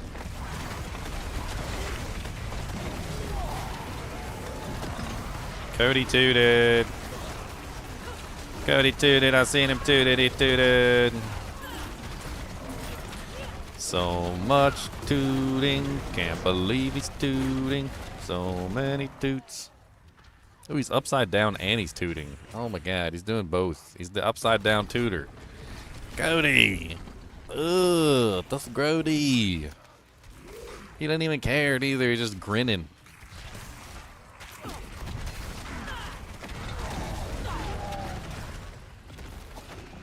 Cody, stinky.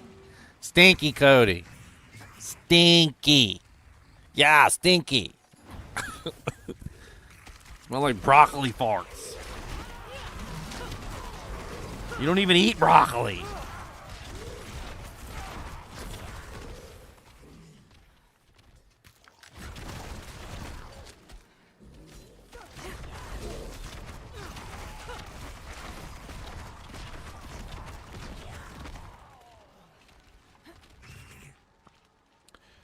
Well, Leon's gone. His internet must be like super dying.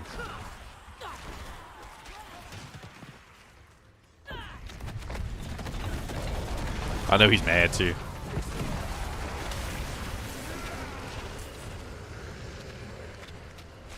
He's on the phone with his internet provider.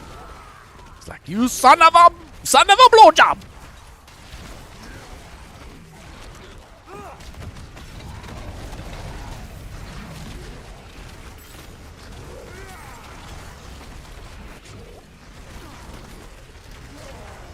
Witch Doctor 2.0? Yeah, it's Witch Doctor 2.0. I think there's a little Demon Hunter in there too. Some people have pointed out some of the skills feel very Demon Hunter-ish. The Demon Hunter was a pet character too. It kind of feels like they took some of the pet mechanics from the Demon Hunter and some of the Witch Doctor mechanics from the Witch Doctor and just kind of like shoved them together into one character.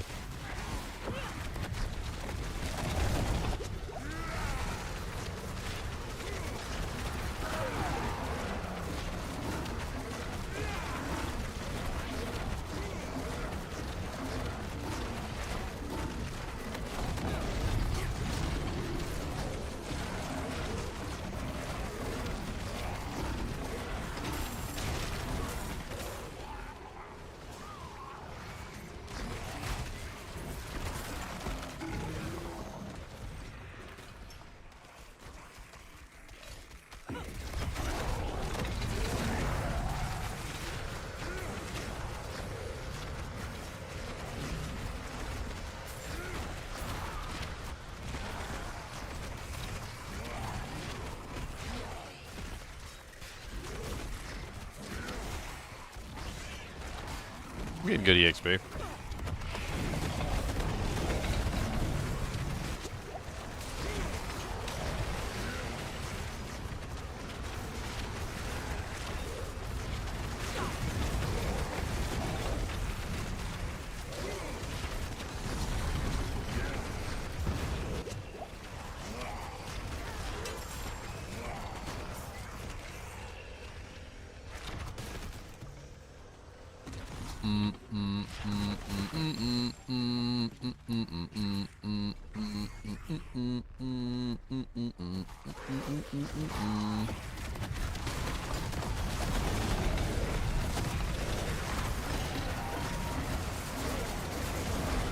Formidable.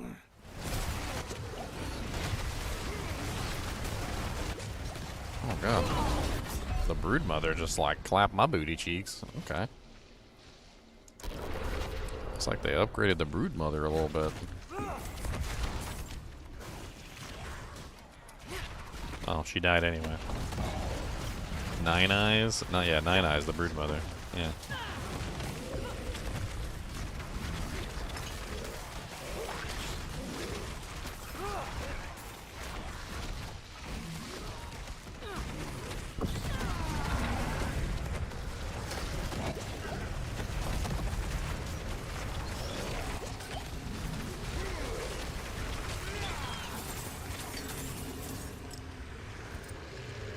Okay. Nine Eyes down.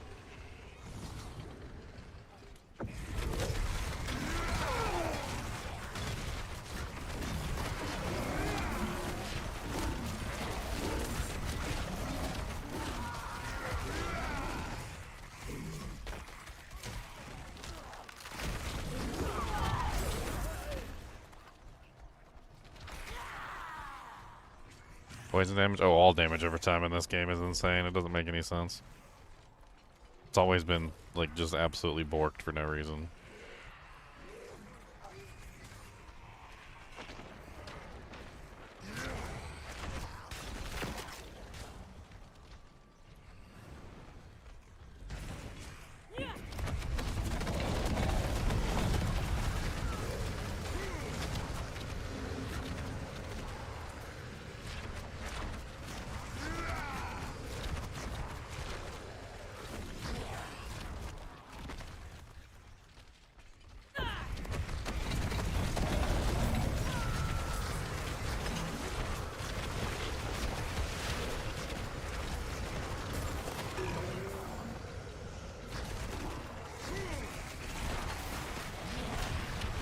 Getting more aberrant cinders from like the random clickables in the environment than from the monsters.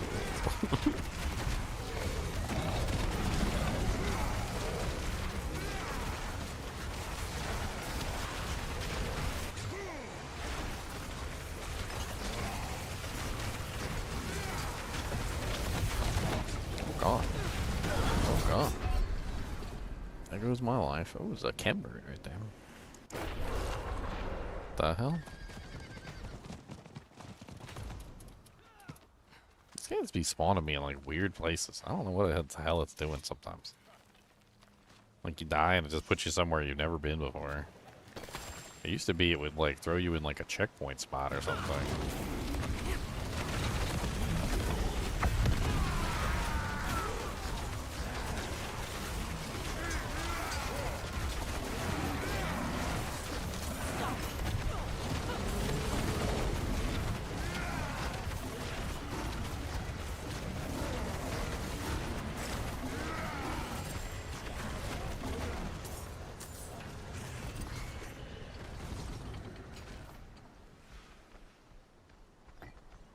Here's my Cameroon.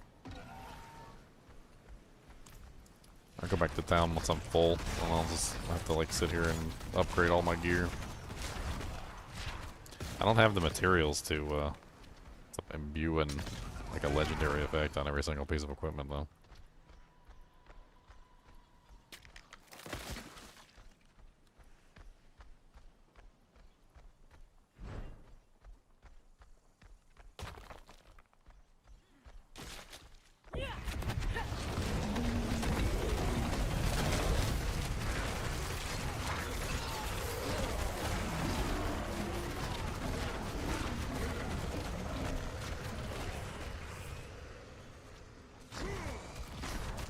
Yeah, come to think of it, if I remember correctly, that was always, I think, the reason why people didn't like the Witch Doctor, because not because the Witch Doctor was bad, but I remember the ridiculous Diablo 3 builds, the ones where like the Barbarian would just whirlwind, or the Whirlwind Demon Hunter, where they would just fly through the map killing everything and like not even stop to pick up loot or anything.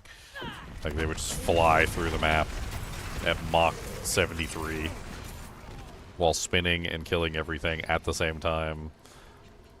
I remember the Witch Doctor being an absolutely fine class, and there was nothing wrong with it, but it wasn't like Demon Hunter spin through the map shooting arrows in all directions, you know, character. And I think that was the problem. They wanted it to be a Demon Hunter spinning through the map shooting arrows in all directions character. Basically, if it wasn't that specific, like, speed, they weren't interested in it. So they buffed Witch Doctor for that one season. I do remember one season they buffed the Witch Doctor, yeah.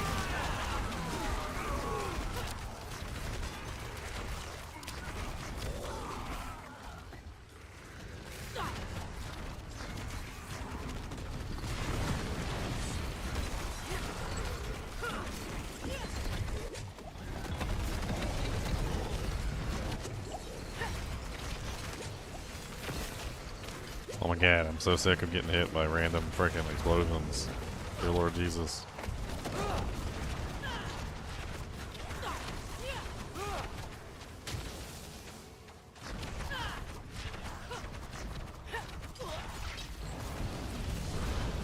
Ah, they pulled me in and killed me.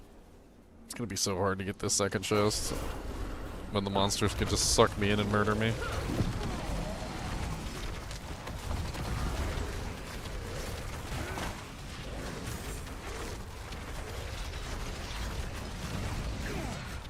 Die, Harbinger.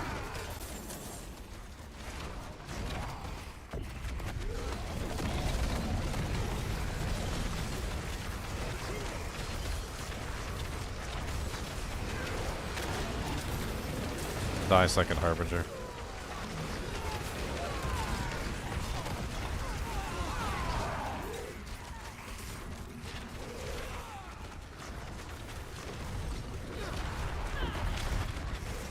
Will be tested now.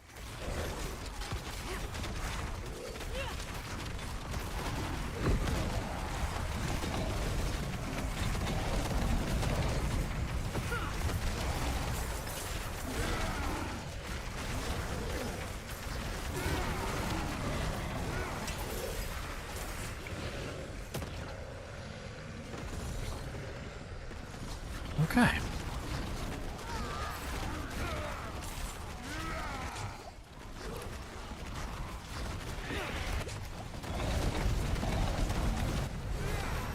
HellTide Harbinger spawns behind me. Let's deal with it.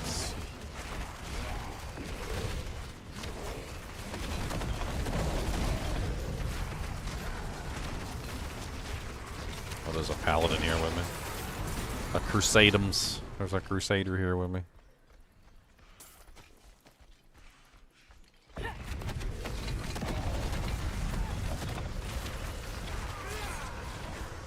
Oh, I've got enough. I've got enough. Let's go open the chest before I lose it.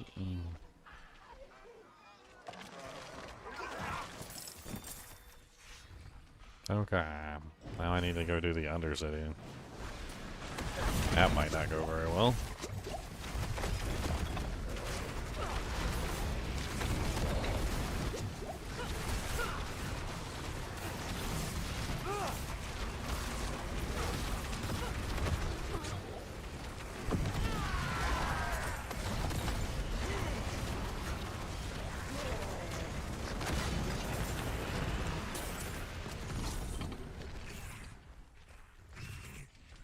Okay, we pretty much have a full inventory. Let's get out of here.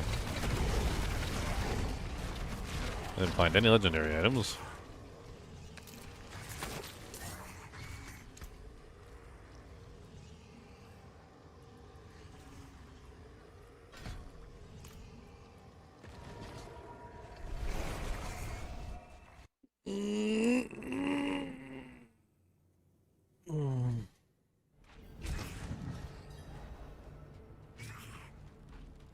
The Maduganoo set? What the hell?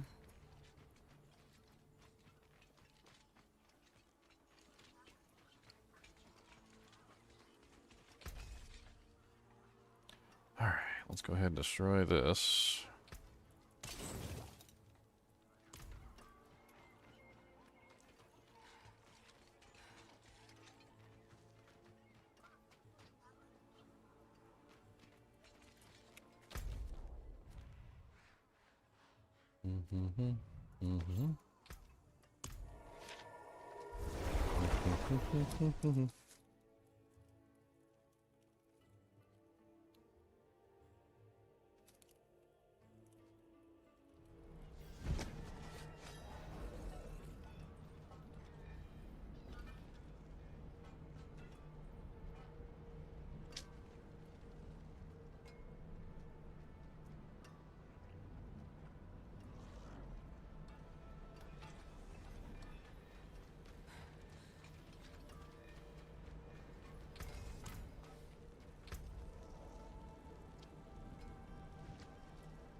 Upgrading my weapon would be good.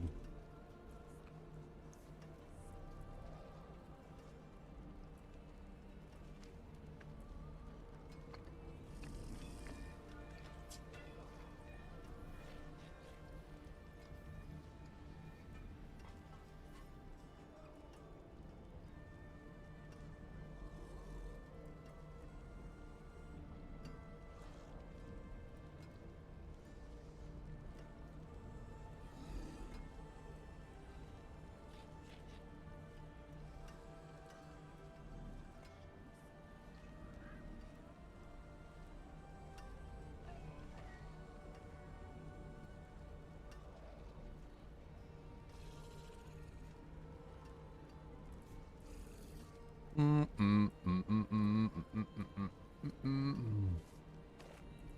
guess that's a good pair of gloves. Get rid of all the rest. I'm back, my internet. Yeah, I seen your internet mutated out of existence.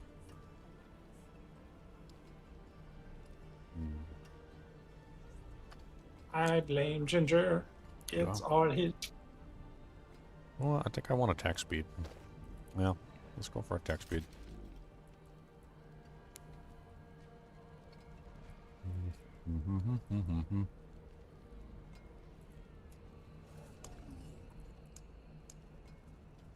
For the third expansion, what new class could they even add?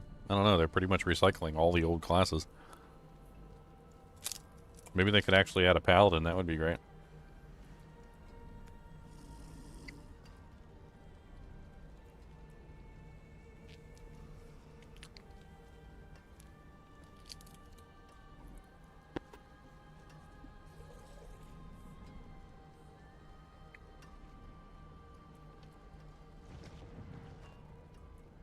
So the sigil of the summons has an option that requires 16 kills to summon a hellworm.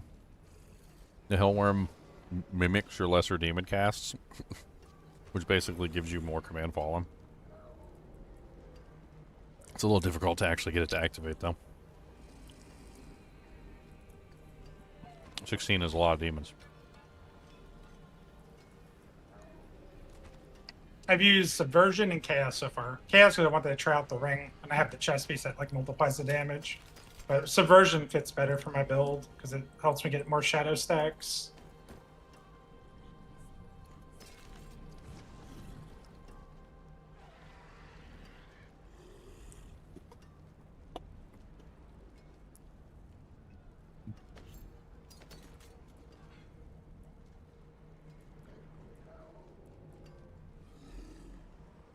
Like 16.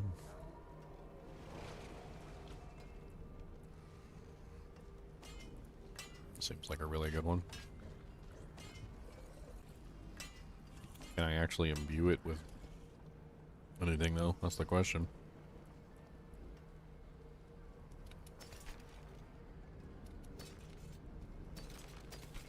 I don't know if I have enough doojanks to doojank it.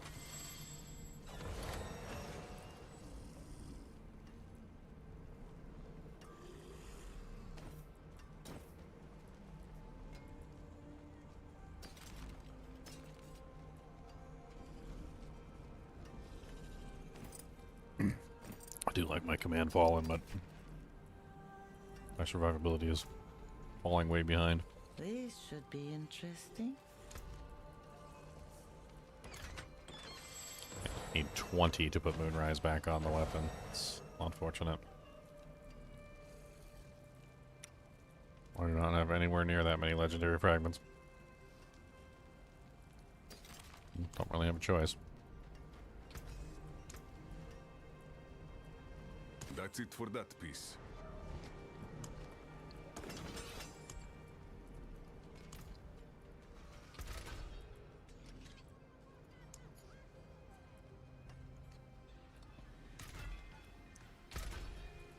There's a recipe to upgrade items to legendary. I'm assuming it's just going to give me a random legendary.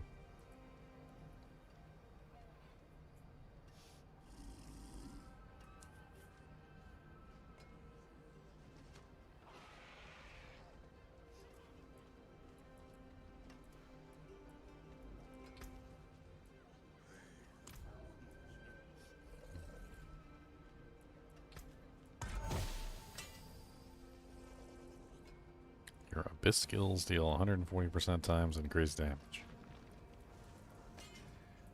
Not really quite what I was hoping for, but whatever.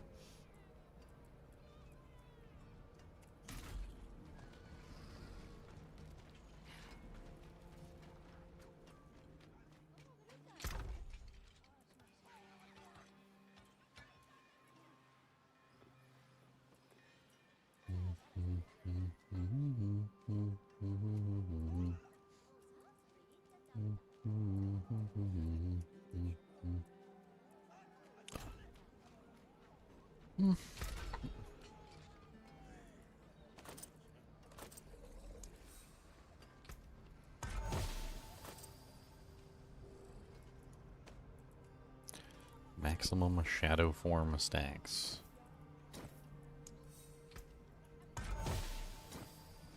Basic skills damage reduction. That was worth it. That was definitely worth it.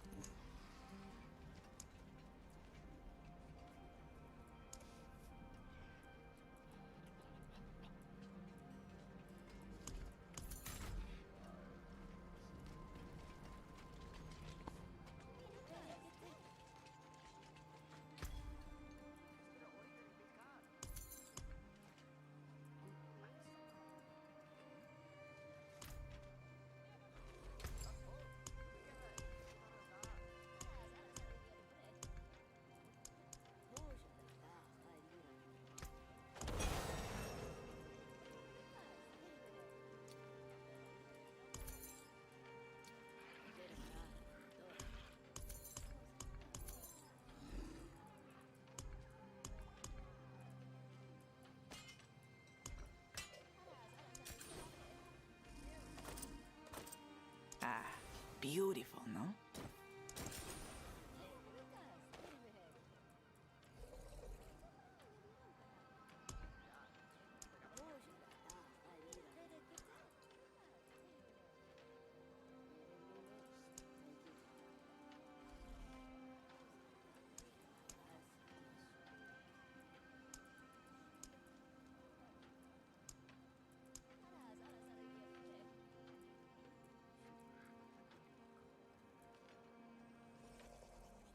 One regular sapphire.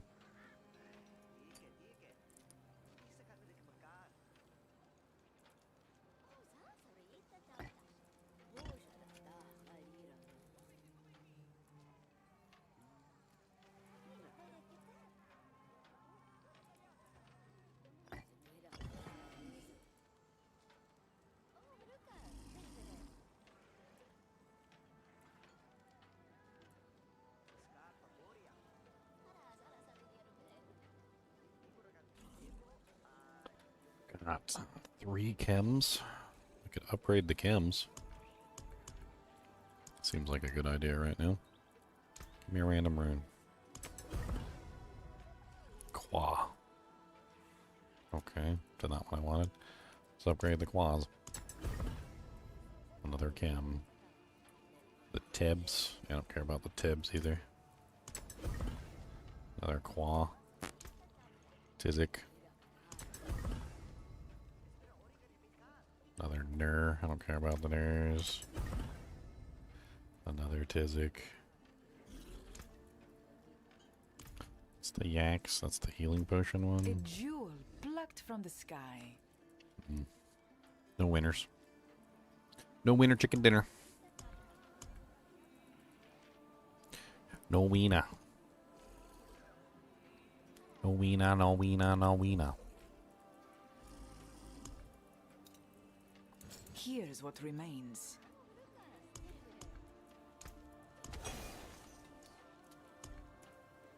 So I can make 1 flawless diamond.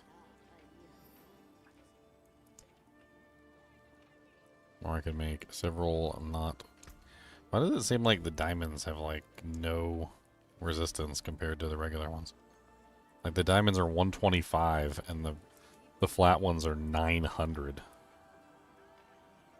Even if you put 4 flat ones in there at 125 a piece, I mean, what is that, like 525 versus 900 for one?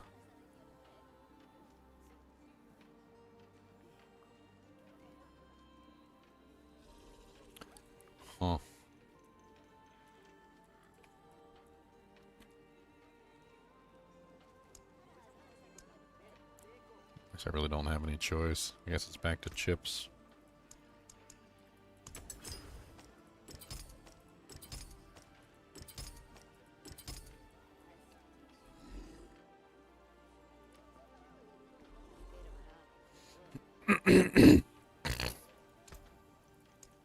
Like the eyes of Lycander herself.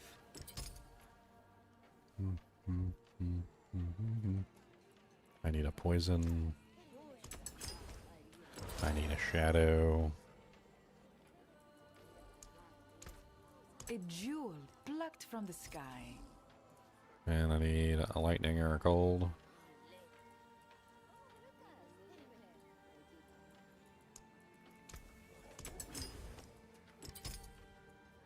Okay. Means my lowest resistance is cold. I have no idea what those numbers even mean for resistances, though. What do they mean? I don't know.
Oh, I outgrew my weapon and all my gear.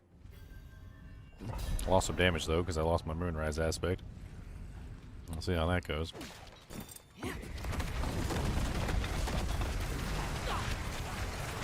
I did upgrade my weapon to a higher item power though, so could equal.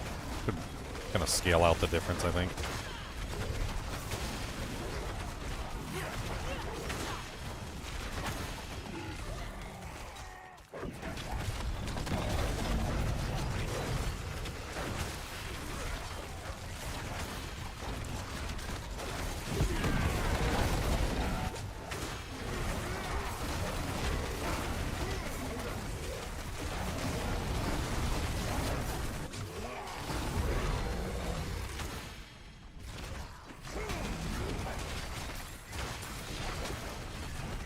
Where are the time monsters? Up here? There's a bunch of them up here.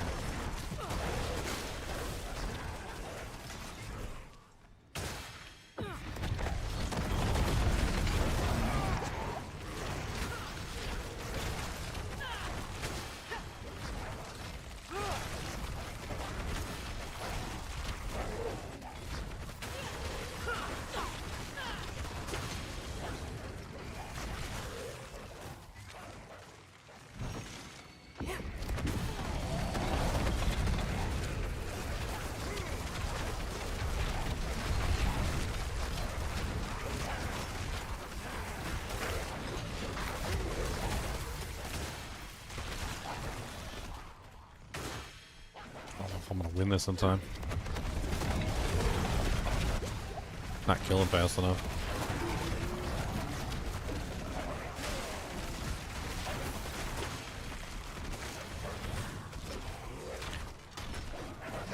I think I just need to move on to the next floor.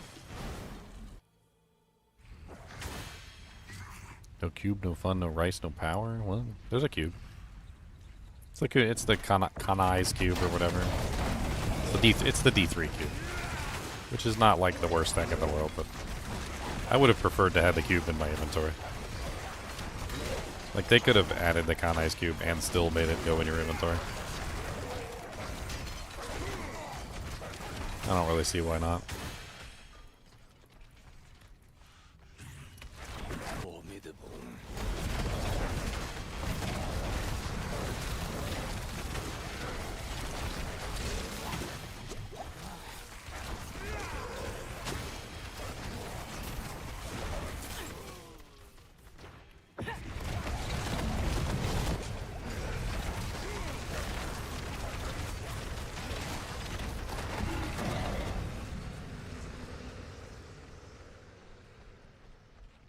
I'm gonna have no choice but to skip these towers.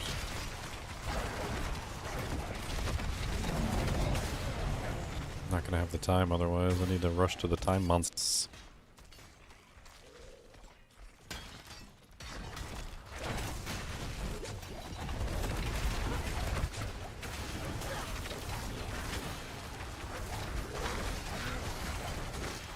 Summoner.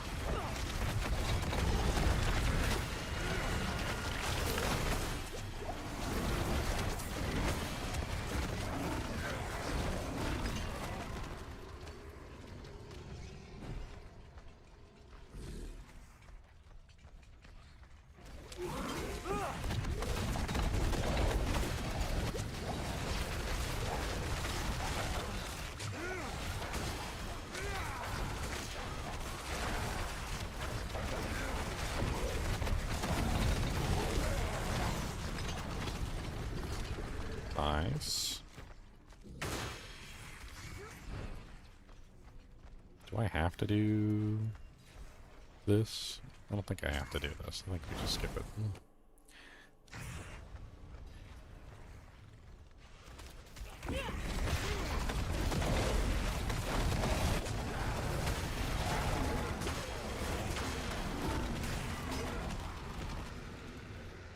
Cheese wheel stands alone. What?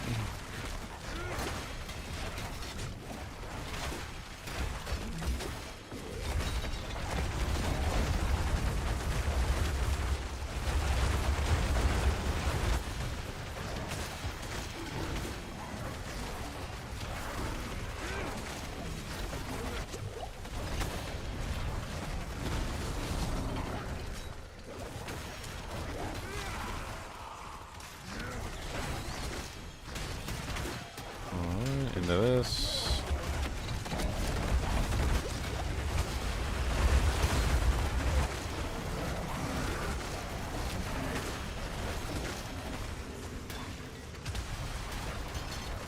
Good. I hit rank 1. Look at that. I did it. Okay, you're down to ground control. Internet bad for how long? This is just like going in and out. Yeah.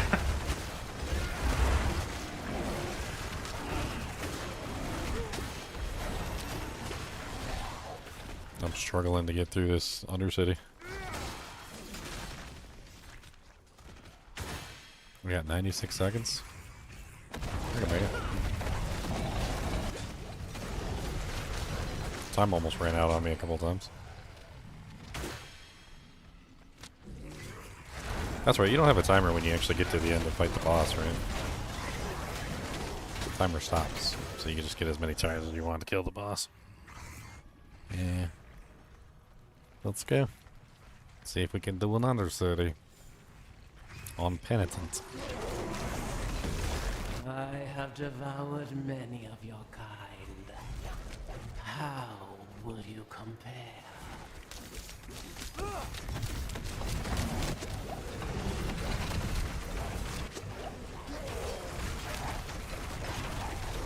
You cannot hide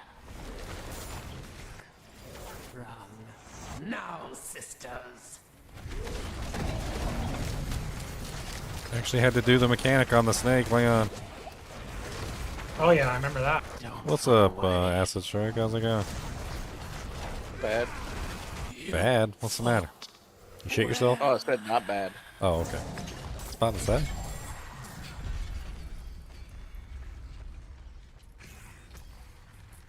I just want to play. He just wants to play. Well, too bad. You should They have want thought to about hold that. me down. You should have thought about that before you decided to play. They want to hold me down. I'm locked up. They won't let me play.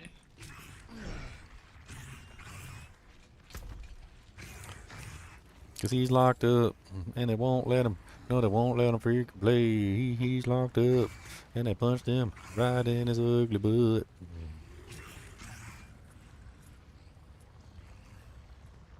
I got all these set talismans, and like, to be honest, Yeah, you get a ton of them. they honestly kind of suck. I mean, when you're looking at things like +2 demonology skills on a rare, like why would I want 5% attack speed and 15% movement speed when I can get like +2, +2, +2, +2, +2? Like, I don't Those know. are the leveling ones. The endgame ones have like +3 on them, plus all the set bonuses. Yeah, I mean, in Diablo 3, there was like 2 different sets in the game. There were the endgame sets, which were better than everything that you could put on your character, and then there was like the lower level sets that nobody used.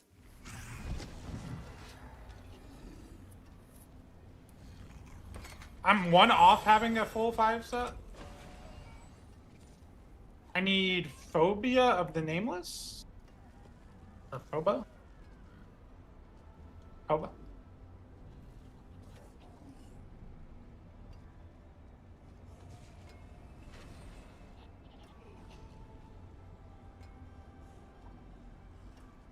Oboe on the Nameless. Yeah. I've got Fur of the Dark Pact, Malar of Survival, Malar of the Practice Technique, Fur of the Practice Technique, Phobo of the Practice Technique, and Malar of Slaughter. You said Phobo of the Practice Technique is the one you need? Nameless. Oh, of the Nameless. Oh, I don't know. I haven't really been using any of the set ones, so I've actually been taking them and shoving them in the cube and re-rolling them. I want to use the charms. Yeah, I got to re-roll them. That's what I got to do. I then- haven't used the recipe.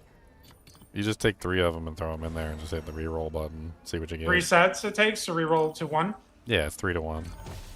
Okay. So I got the Fur of Slaughter this time. I have the Fur of the Dark Pact. Why do these just seem like super duper generic and it's hard to tell the difference between like one set and the other?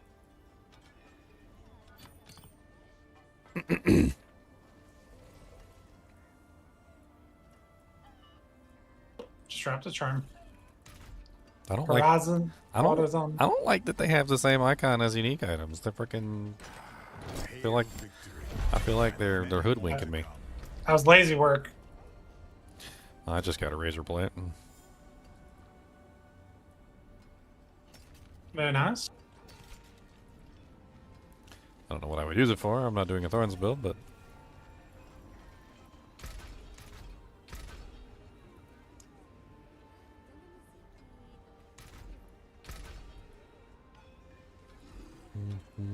recycle unique. 3 of the same unique recycles. So you need triple uniques to recycle them. Guess that goes in the stash for now.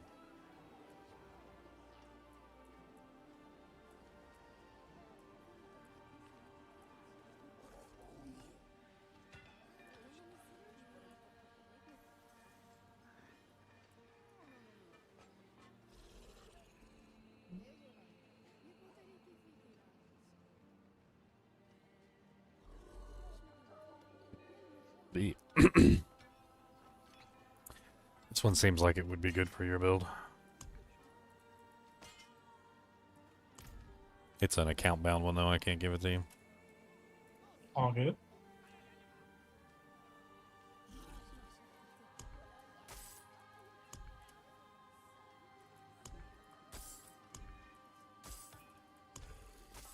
At this point, I'll just take the set that lets me stay online. There's a set that said you get to stay on the internet. I would take it. That is 5,000 silver coins.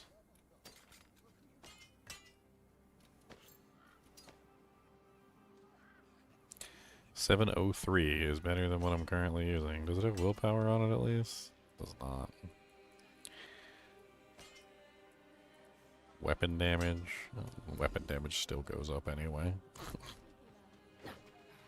I hate that item power is the only real consideration for weapons. It's so stupid. It's such a massive consideration that you can have like a nearly perfect weapon that's like 50 item power lower. Keep your treasures close. And the 50 item power higher one that's like the worst garbage that you've ever seen in your life is higher damage than the one that's literally perfect for your character. It needs weapon damage now, otherwise it's like out in the water. Out the Pity shit. to break another's work.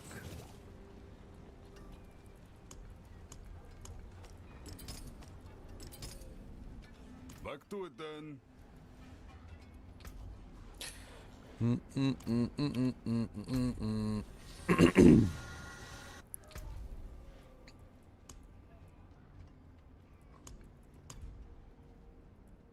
Complete events in Scovos.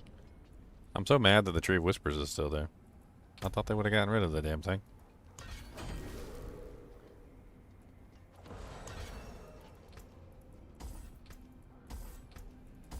I think I'm gonna go materials, rare materials from salvage for my first one. It's like right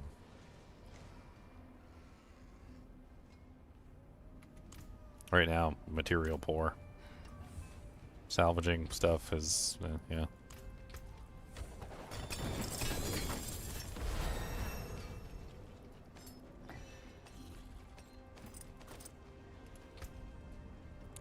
Oh, a 766 axe. Have you looked into this eviscerate mechanic yet?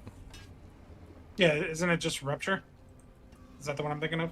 It says Essentially eviscerating an enemy instantly damages them for 20% of their total bleeding life and then applies bleeding damage over 12 seconds to the target. There's also a bunch of eviscerate, like, legendary aspects. Yeah, it seems like it would be fun.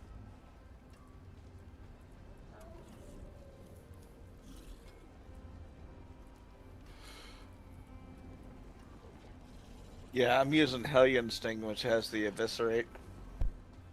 Yeah, built into it. It clears a lot of stuff really fast and hard, so I'm really liking it. Fast and hard, just the way he likes it.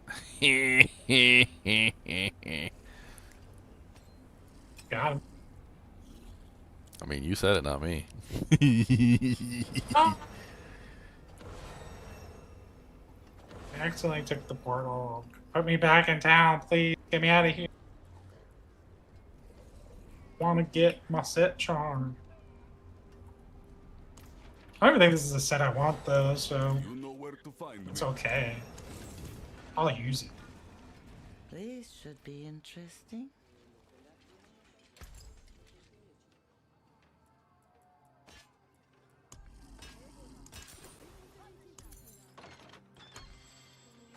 I mean, all the lower baby sets you're probably going to end up outpacing relatively quickly.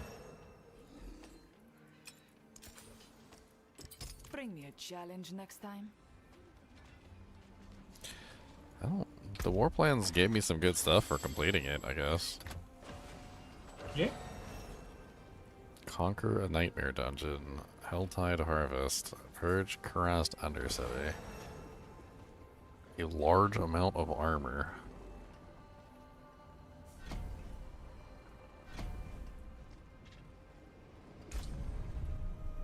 A sound strategy. Let's see it done. They had like a thing to teleport to the HellTide, and when you teleported to the HellTide, there was no HellTide, and it was like, the world is calm for now. Wait until later. It's like, Oh, you were doing straight 3-to-1s. You weren't doing reroll set charm, right? yeah, 3-to-1. I was just re-rolling them to a new one. I just take 3 of the bad set charms. You can do one as well, just 1-to-1, with the like dust, primordial dust, and Yeah, magic resin. I don't know. I was just doing the straight 3-to-1. Just kill 2 of them to get a new one.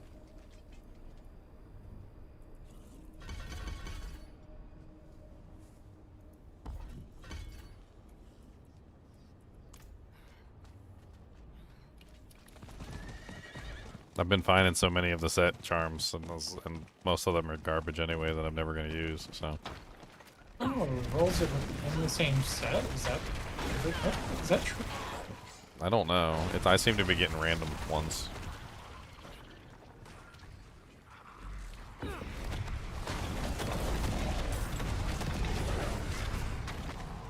Oh, yes, and I completed the set by doing that. That's crazy. Nice. Now let's try full set. Full set. No, plus skills. No full set. No full set. Falsetto me. No falsetto. And bam. No falsetto. And bam. No falsetto.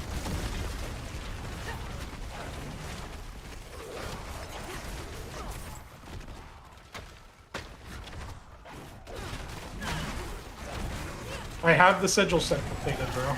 I cast every sigil now. Oh, nice.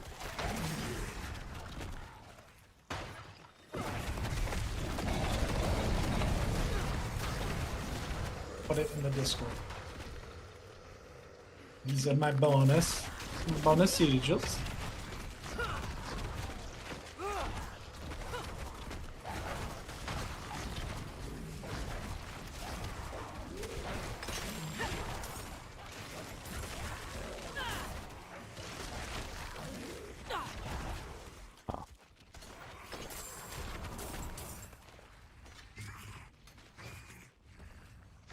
The silly sets.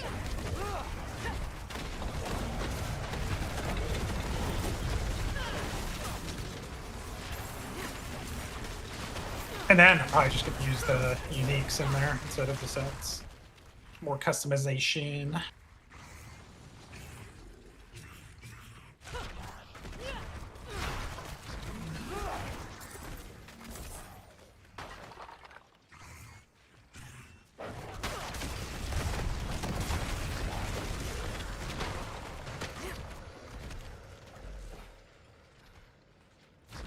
Gotta open chest.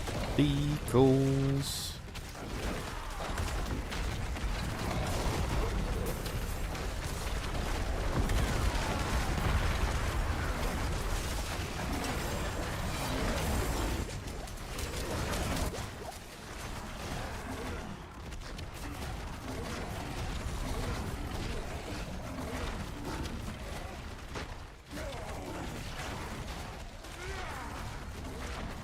See my hellworm?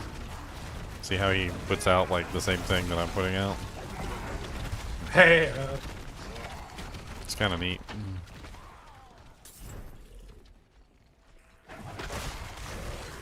the sun out yad. However that goes. I don't know. So he basically how it works is the hellworm copies your lesser demon spawns, like whatever your lesser demon spawn is that you're doing. So he basically just makes, like, for instance, for me, I'm doing the command fallen, which is a lesser demon.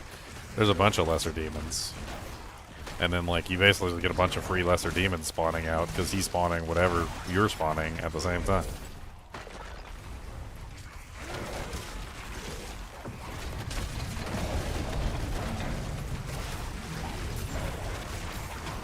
It's a little difficult to get the hellworm spawn, though, at 16 kills. Or 16, I thought it was 16 summons, but I think it's 16 kills.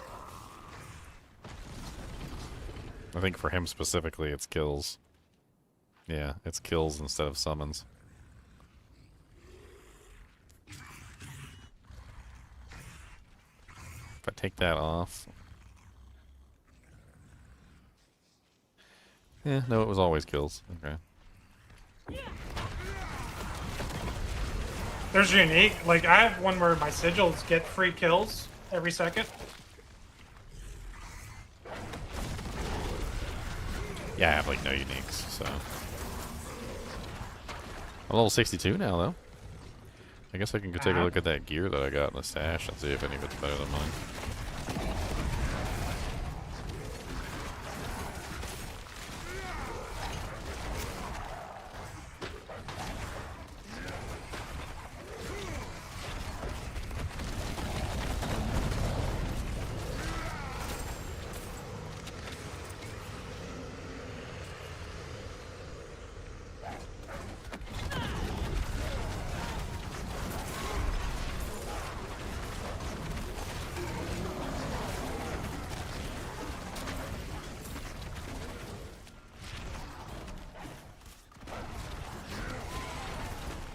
I figure out where my weapon drops.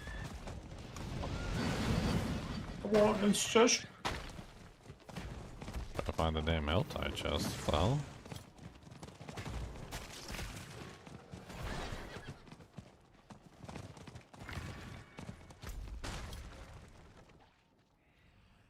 Like, no HellTide chests within range of me? What the hell is this? The worst HellTide ever? I'm so confused. There's legitimately, like, no HellTide chests within range.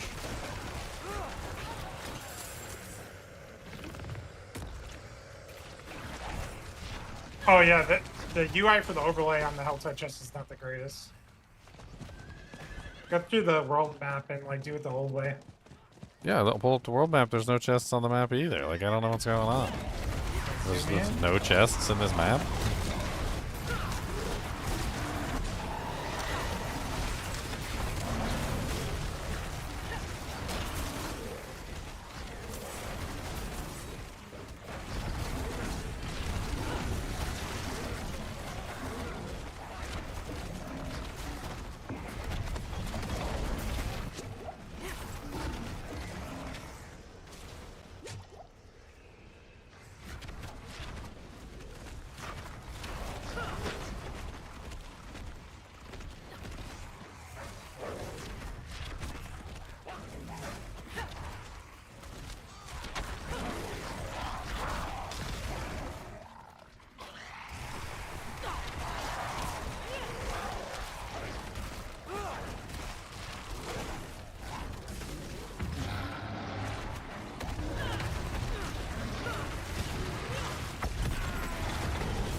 I guess I need to go to one of the other HellTides or something, because there doesn't seem to be any chests in this HellTide. It's just completely devoid of chests.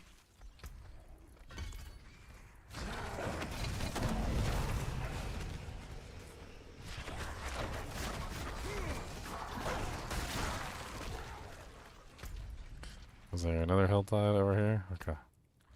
It must be bugged. It's the only thing I can think of. It's gotta be bugged.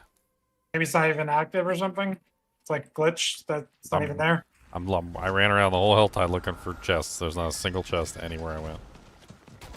And I walked into this other HellTide. I teleported to the other one. There's a chest right here by the freaking door. There was like no chests anywhere on the map or anywhere I went. I was curious whether they just weren't showing on the map. So I was running around. I couldn't find any either. So not only were they not showing on the map, there was just none.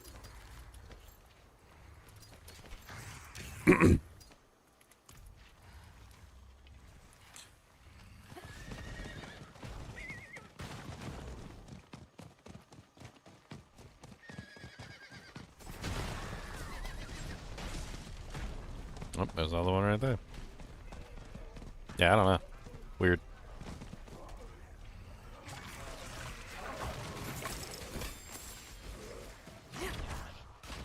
Alright. So now we need to go to the Undercity.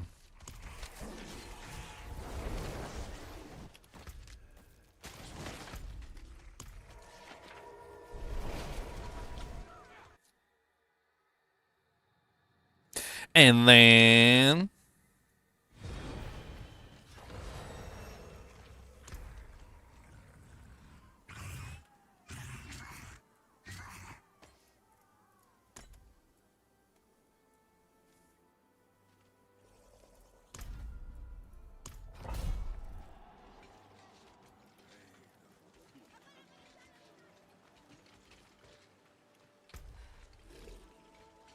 let's take a quick look at our items that we've stashed up, see if anything is better than what we're wearing.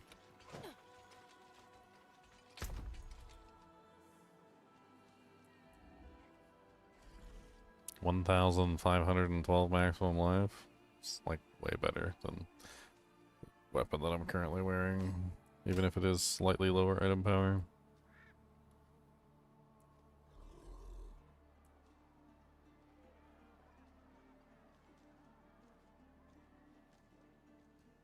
That's pretty way better.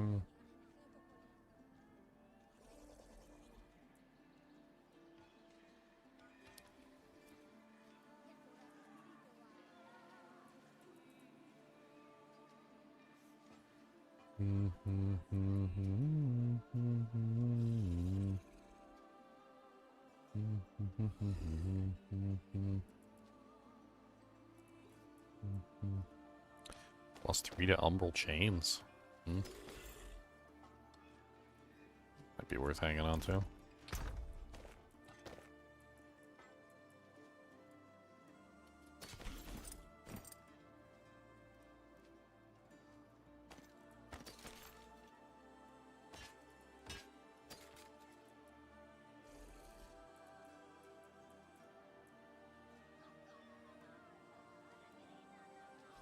Way better than the armor I'm wearing.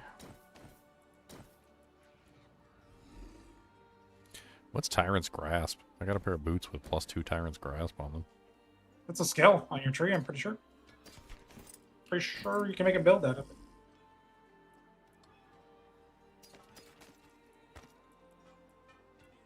Okay, so I need to destroy charms to get this currency, I see.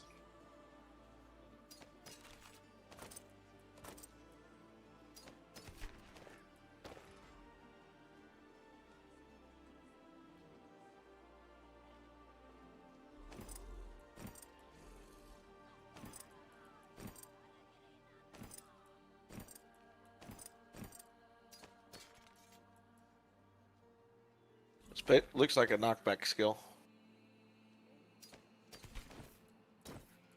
I just saving up a bunch of crap in my stash, and like some of it has plus skills on it, so I'm hanging on to it specifically for those reasons. Like I got a pair of boots, it's +2 Tyrant's Grasp. I got a pair of gloves, it's +2 Bombardment. I got a pair of gloves, it's +3 Umbral Chains. A pair of pants, it's +2 Hellion Sting. I don't know. In case I want to play around with some builds, I guess.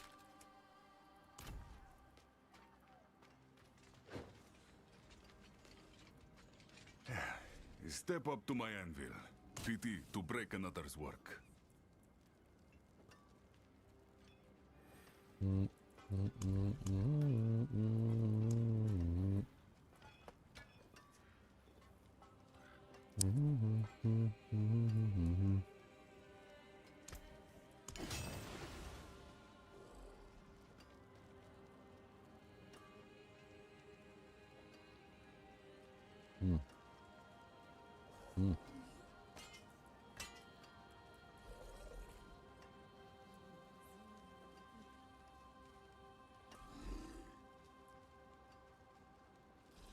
so confused. Oh yeah. Okay. Anyone asks, tell them it's from Skovos. That's even better. Ah, Mainlander, what brings you? People leveling up multiple times in town is kind of hilarious to listen to. You're just like, oh, okay. Wait a minute. Stop.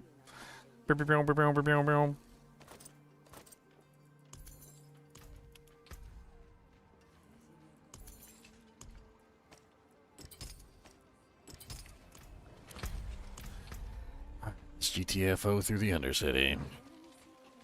Seems like the reward from completing those journeys is halfway decent.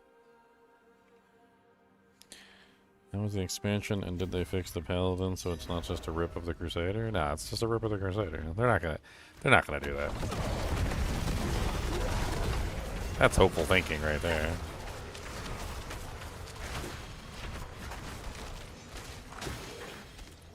All we can do is beg for like one skill. Zeal.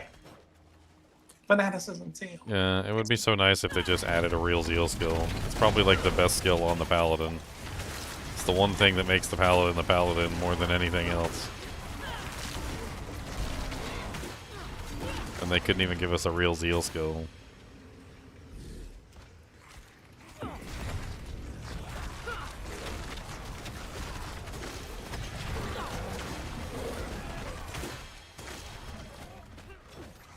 It's such a basic skill that every single game gets wrong, too. Like, there needs to be, like, next time somebody tries to do a copycat of Zeal, like, I'm gonna have, like, a mandatory, like, 18-hour session of you playing a Zeal Paladin so that you understand how it works before you start trying to copy the ability. Because for some reason or another, nobody can copy the ability properly. They're just like, it works like this. Like, no, that's not it. Did you even play the character? No, I didn't. I just read the description of the ability. Okay, well, I'm going to have to ask you to go back into the game and actually play the character this time, please. Thank you.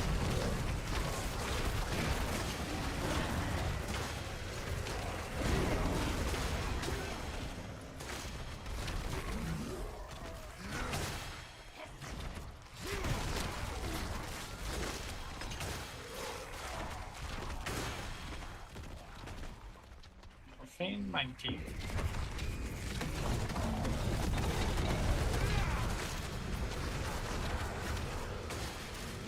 No comment on not being full legendaries right away.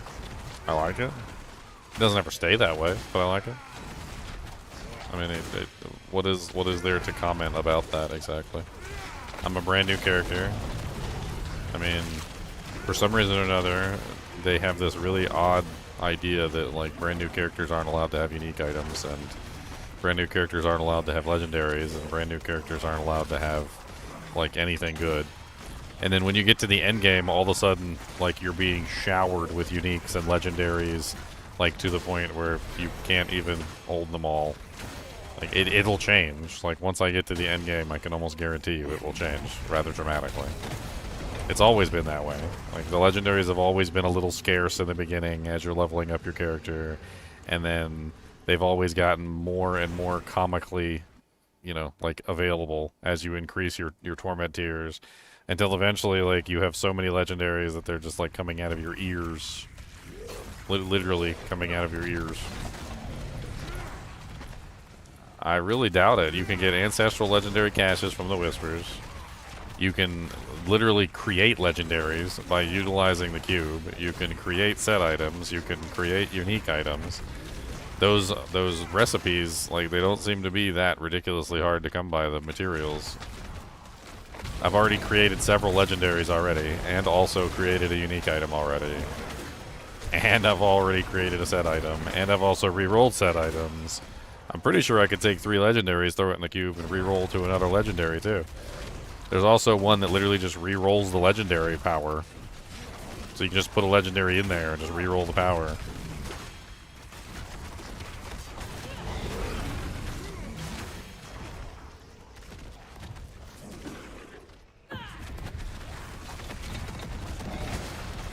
And I'm not even in the endgame yet. I'm not even killing anything endgame-wise. I haven't killed any bosses. I haven't done, like, any of the endgame, like, you know, like, actual stuff. I'm not in the high, like, torment tiers where you start getting bonuses for all that stuff. Like, the ancestral legendaries, I'm not even at that point yet.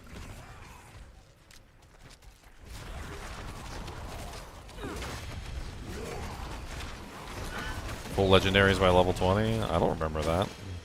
I remember quite a few times you would be playing, you would have, like, some legendaries in the lower tiers, like the crap equipment, and then when you got to the higher tiers, none of the, like, you had none of the materials that you actually needed to make legendaries, so it was either use garbage tier equipment, or use rare that actually had high item power. Most of the time it was like a combination of, like, bad gear that you picked up while you were leveling, combined together with like 1 or 2 pieces of good gear that you have that you can't turn into a legendary yet because you didn't have enough actual like legendary powder juice, which is the same exact problem that's going on right now, is you need more legendary powder juice. It's not much different than before. I need more legendary powder juice. Bring me the juice. It must be squeezed.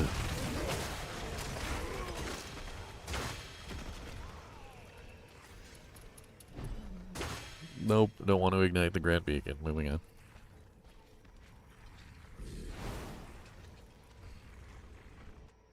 You have an actual hero's journey now? I'm gonna guess. Like, your first character, you're gonna have to level up the normal way. For some reason, I seriously doubt, like, you'll actually have to do this on your second character. You'll probably just get power level.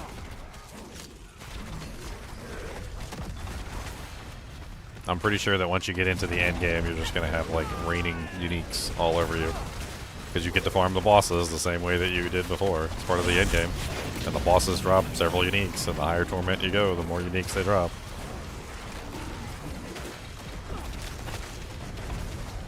We'll have to see where the legendary powder comes from too, because that legendary powder lets you literally create a unique out of basically anything.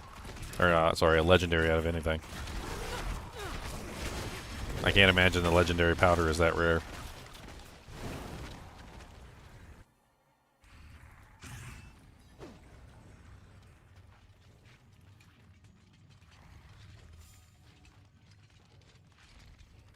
The damage numbers make it look like Ragnarok Online.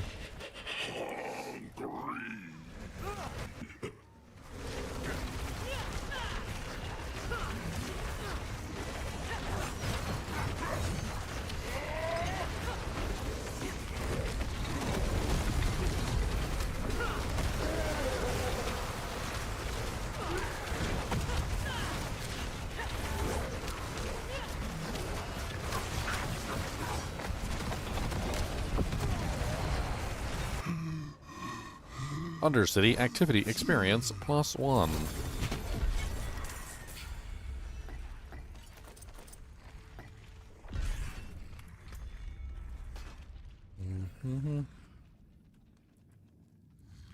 I mean, if I didn't have to upgrade my equipment, because I'm currently in the item power loop, if I didn't have to upgrade my equipment, I'd be full of legendaries by now.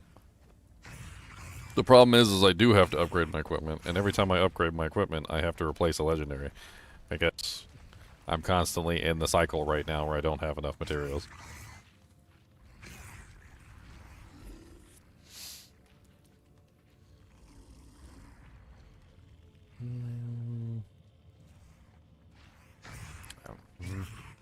They're all worse than what I'm currently wearing, I think.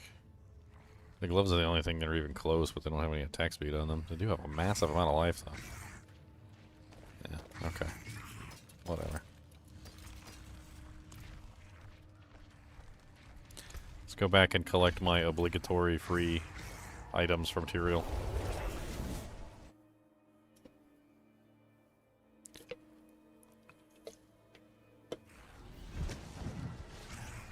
The people of Sanctuary are grateful.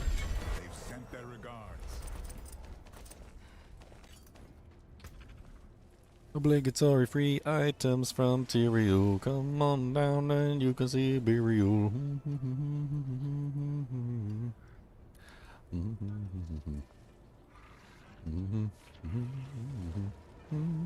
It's not better than what I currently have access to. I mean, I guess it's got a little bit more on the armor, but mine has armor on it too, so I'm assuming my toughness, overall toughness goes down.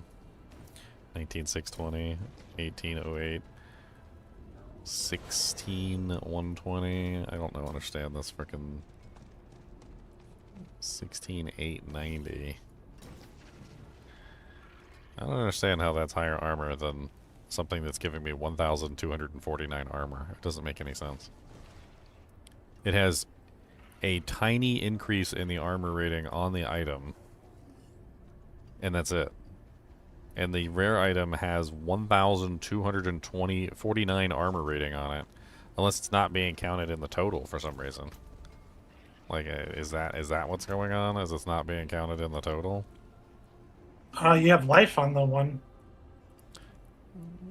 Oh, there's no life on the... So it's counting life as part of toughness. Okay. Oh yeah. Yep. Okay, well that's not what I'm interested in then. That's it for that. You got massive cold res too. Yeah, the cold res is nice, I guess. It is one of my lowest resistances. Just destroyed that legendary, by the way. You need the powder. The powder. Yeah, and if you look in the seasonal journey powers, one of the seasonal journey powers literally gives you more powder for like your rare recipe stuff. So like one of the season's blessing is boost to the chance of rare materials from salvage. I don't know if that includes the legendary powder, but I would assume that's one of the more rare items than like a regular normal blue or rare powder.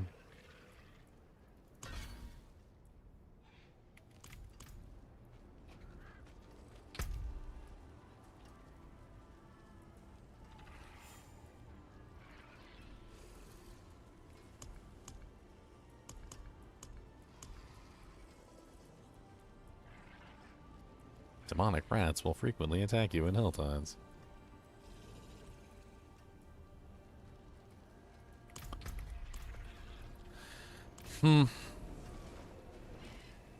Is there a difficulty chain statue in this new town? I don't see one. Oh yeah, there is up there. I seen it.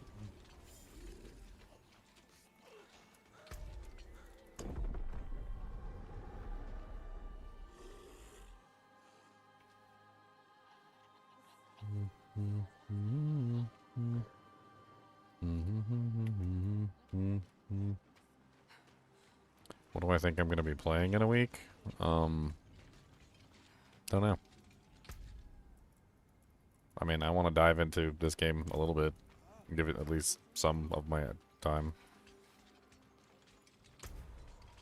I don't really know what to think of the current game at the moment. I'm not really like in the end game yet. Depends on how much the end game actually like attracts my attention.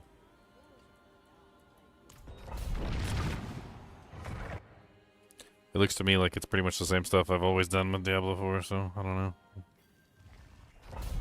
They added a system to reward you for doing endgame content. Which is interesting, I guess. It depends, I guess it depends on how well that system is designed.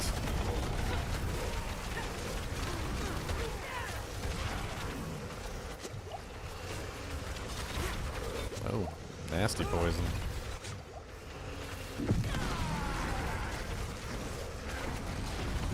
Oh, these guys are level 70. Okay, I might be a little bit out of my league here.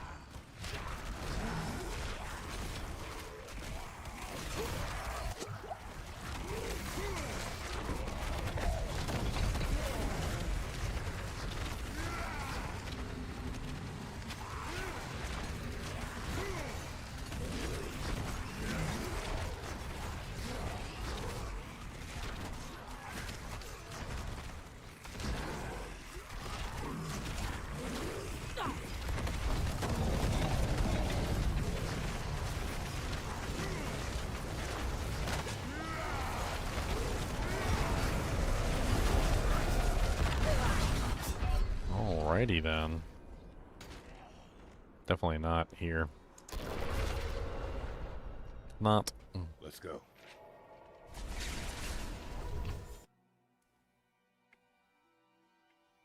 Deep in windrows and you don't want to jump in yet.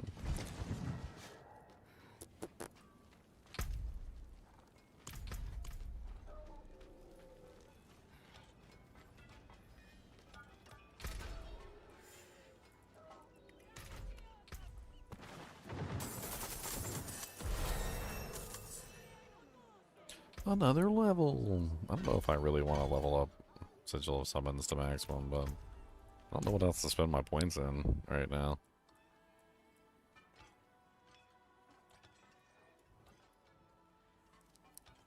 I've kind of just been playing around with like various skills, seeing which ones I'm actually interested in keeping.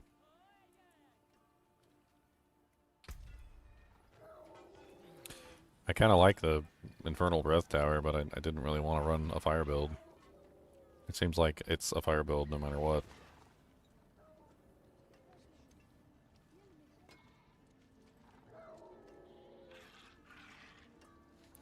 The Abyssal Torrent says it becomes a larger demon for 15 seconds. Kind of want to try that out. Why am I just randomly leveling up? Dude, is there a glitch? Is there a glitch where I'm getting EXP for other people collecting EXP orbs? Because, Leon, I'm just randomly leveling up in town while standing here. I just leveled up twice. Just standing here doing nothing. How much you want to bet that that's exactly what's happening, is that people are opening up their things that have the EXP stuff in them, and if I'm standing near them when they collect the EXP, I'm getting the EXP as a result. Like, I feel like I can literally just stand close to where the people are leveling up and just level up randomly with absolutely no effort. I already just went from 64 to 65 to 65 to 66. We'll see if I can get a free 67. Come on, baby, give me some levels. Do do do do do do do boo. Who's opening boxes? Come on, somebody open some boxes. Oh, you opened a box over there. Dang it. Give me my box. Don't open them up in weird places. Open them up over here. In the foyer.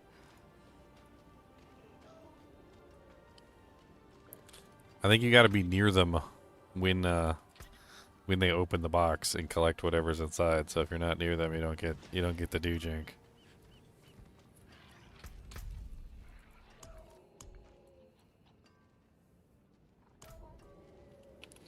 Like, yeah, dujinkers, just give me the dujink.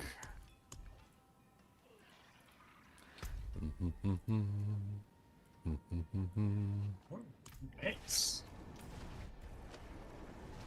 A mess. Spine of Tatamat. Tatamat. Oh, Tatamat. Why you messing with his spine? Hell Fracture deals 118x increased damage every third cast and triple factor. Ooh, that sounds fun. Don't be messing with his spine. So polite. Triple fracture.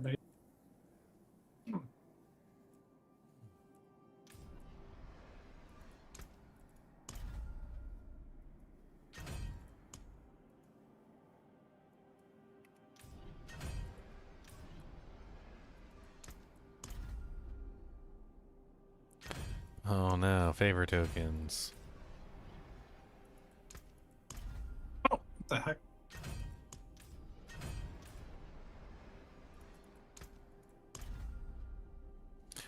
Bom bom bom bom.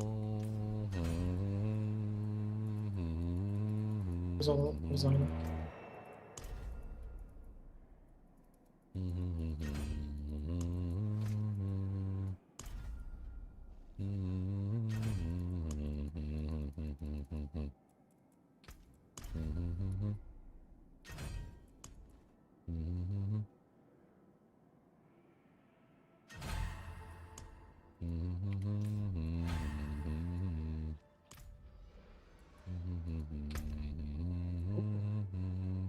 Unique charm. I got 670 some odd silver coins.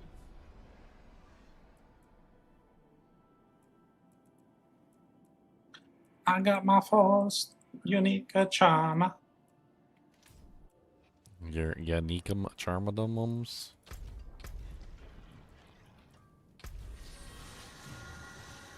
Relates to my build too. Come and So this is a join resource the scaling. history's champions. Too bad the plus the skills enroll demonology, but that's okay. Demon butt cheeks, what?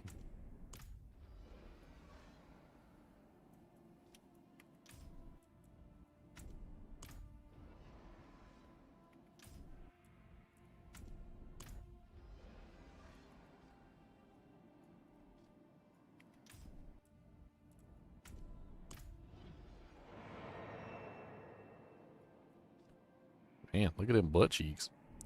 Cheeks of the butt. I gotta zoom in on the butt cheeks.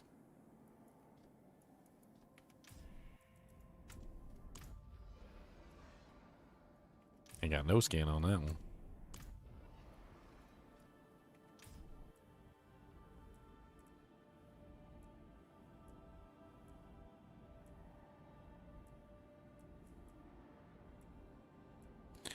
Bunch of free dujinks.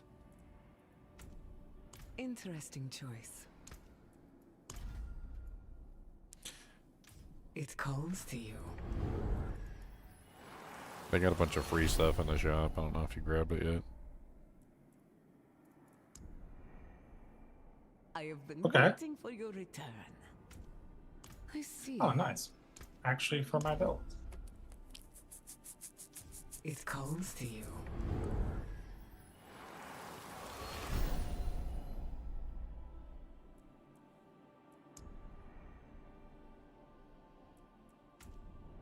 Sound selection.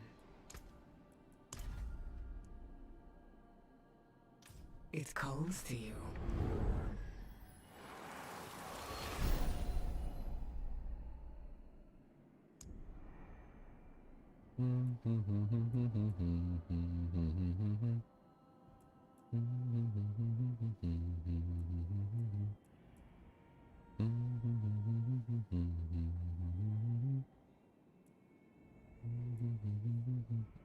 Telling you, man. Lady boy. Look at that lady boy. Lady boy. Leon. Is this your cosmetic, Leon? Are you a lady boy? I'm so pretty. Is that your lady boy outfit? This one actually looks kind of cool. It's got like the snake that's coiled around you. It's kind of neat. Is the snake that's coiled around you like the underworld harness? Is that like its own thing? It's kind of neat.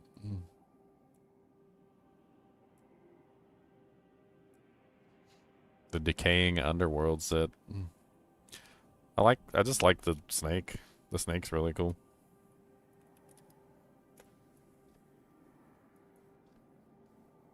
Or whatever it is.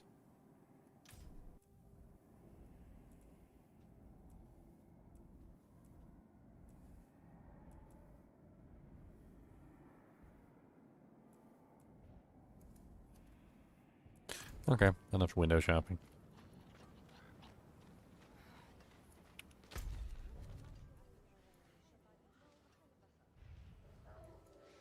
No,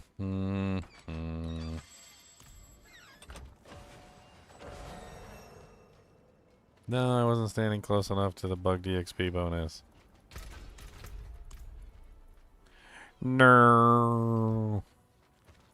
I gotta stand closer. Trying to get my bug DXP.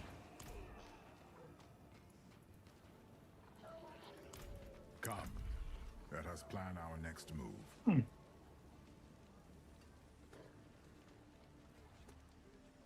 Enter the pit and conquer its deadly trials.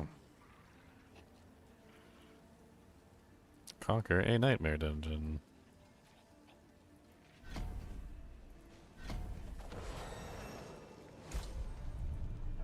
Fight well, my friend.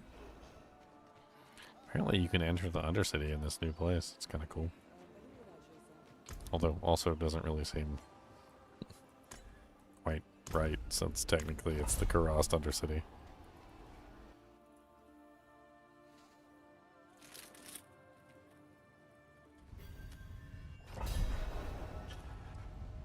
Let's go.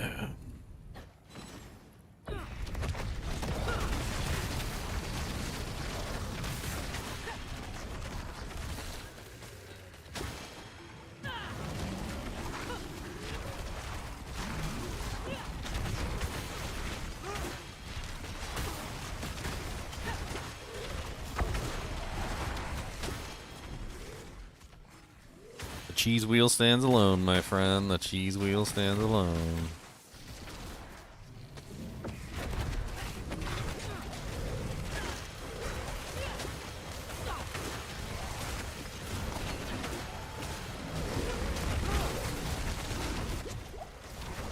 The cheese wheel stands alone.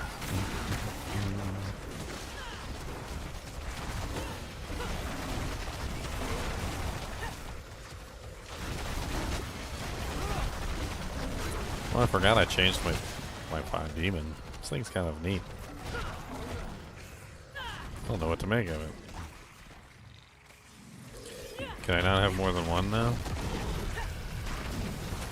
Oh, I get to direct it. Okay.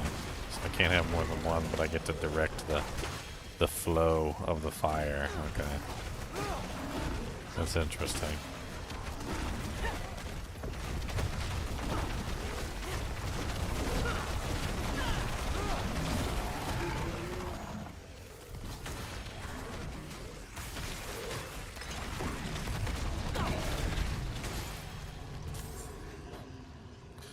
Kind of crazy, actually.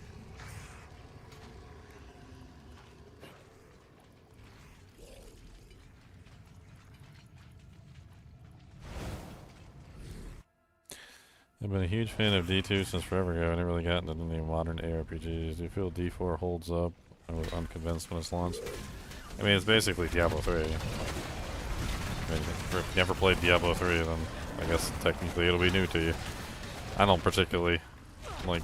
I've kind of fallen out of favor with the D4, but Don't really particularly like it anymore. I'm playing it because it's the expansion. I'm giving it a try. They made some changes. They added some dujinks.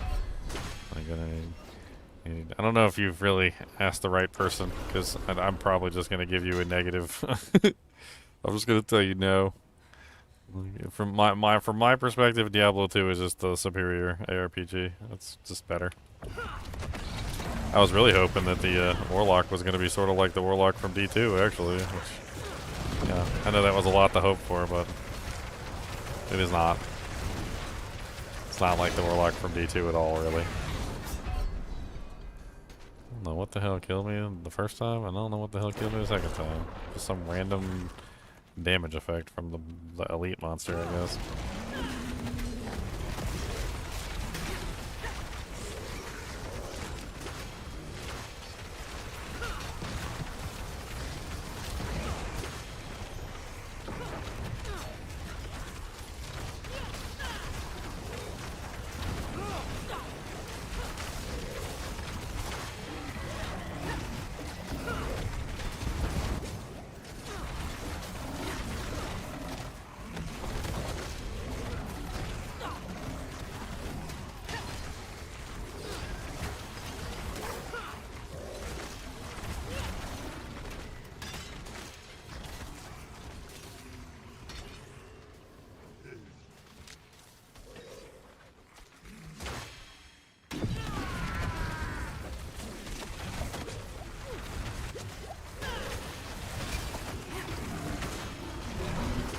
Aw, the random explosion got me. Random explosions in your face. Random explosions of the human race. Random explosions.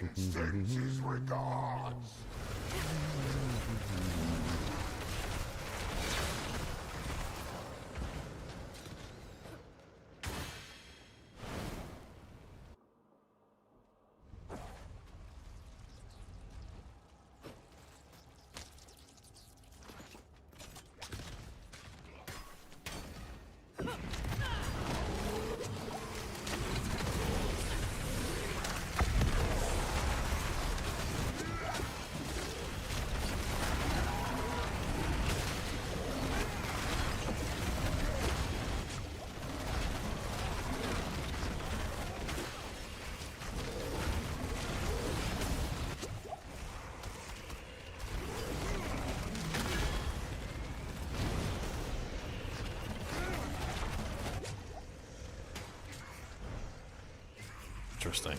Seems to have an active and a passive damage component.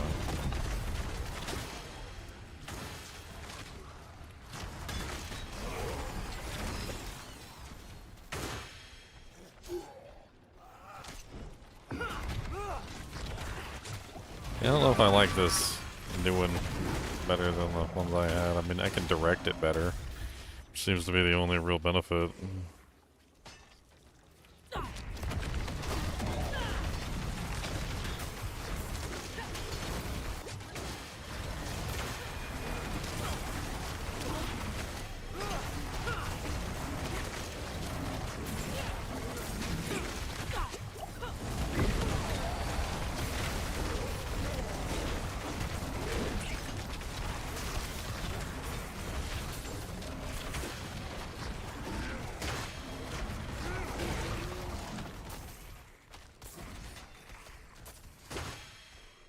Didn't even hit tier 1 yet, did I?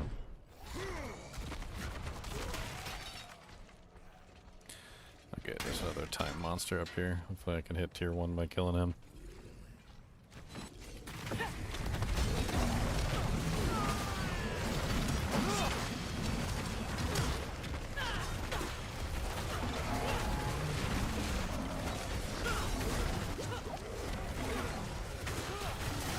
They do the events to get the blue stuff in there.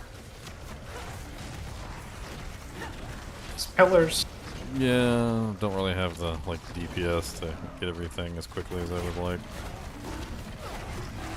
I was trying to get at least tier 1 before I go through the door though.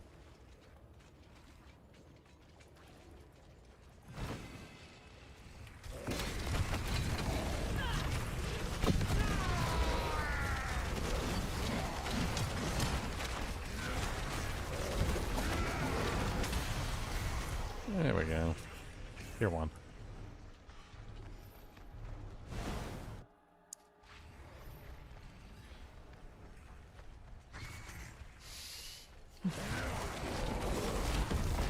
I have devoured many of your kind. How will you compare?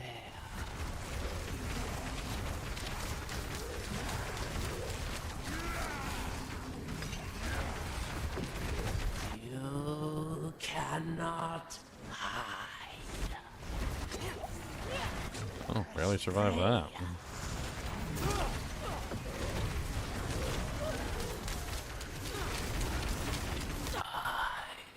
Was created for more.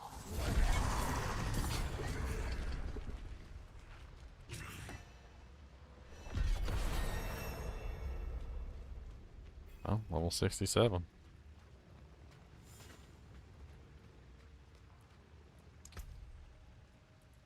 Yeah, I don't know if I like this up in hill. I mean, which one? What the hell was I doing? Ah, this one, Infernal Breath. I don't know if I like the Infernal Breath upgrade. I don't know if I like that.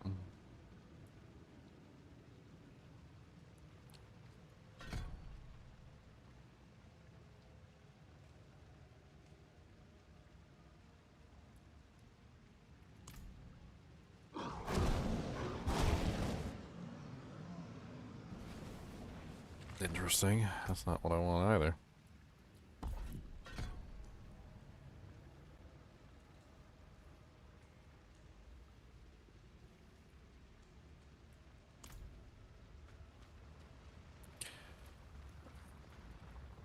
I mean, it seems rather obvious that they were trying to do something special with Diablo 4, and then now they just gave up. Somewhere along the line, they were just like, oh, we give up.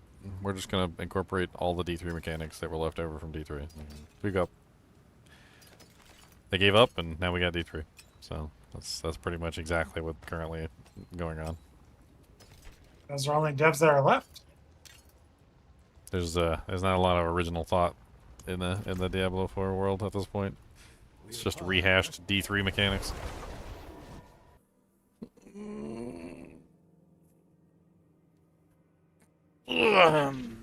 Yeah, when their last two brain cells are fighting for third place, there's really not much new things happening.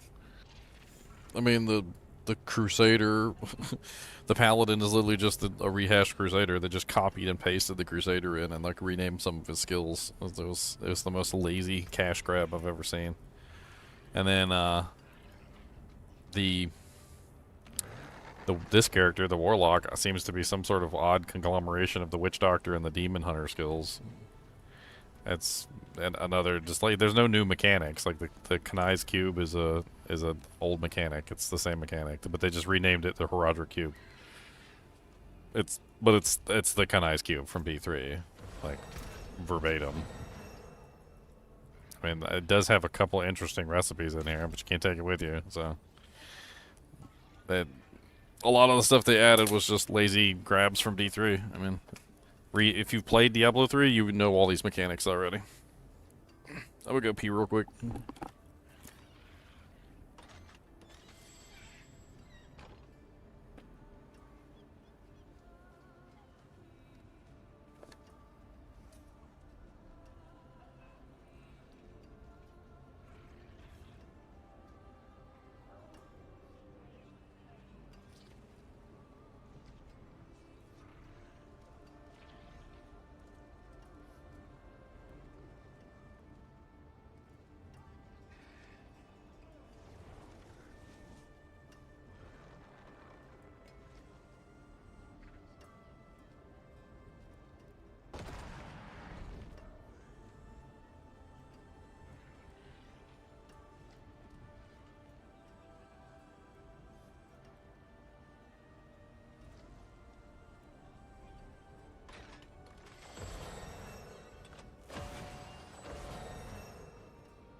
All right.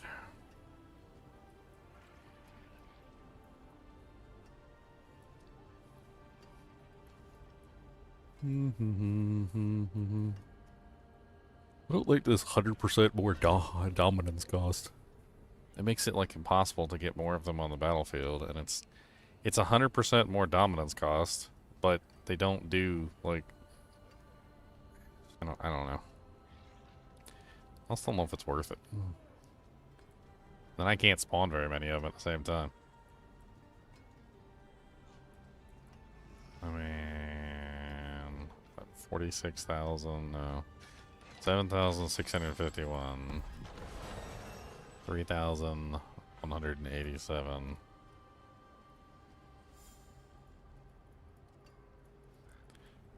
I mean, is that worth essentially costing 2 of them?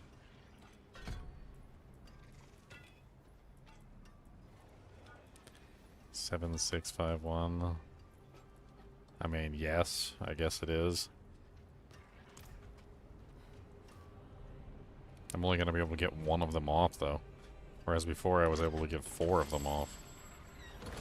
It's because of the limitations of the dominance. Because I only have 30 max dominance. So, at the cost of... What is that? Because I have the negative 20% cost. Which means instead of 20, it'll cost, what, 16? Might be able to get 2 of them. Maybe. If I'm using the Metamorphosis Demon form at the same time.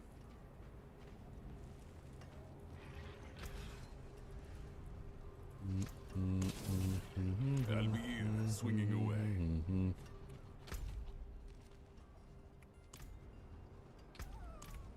Okay, so we need to do a dungeon.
Old monster crabs, man.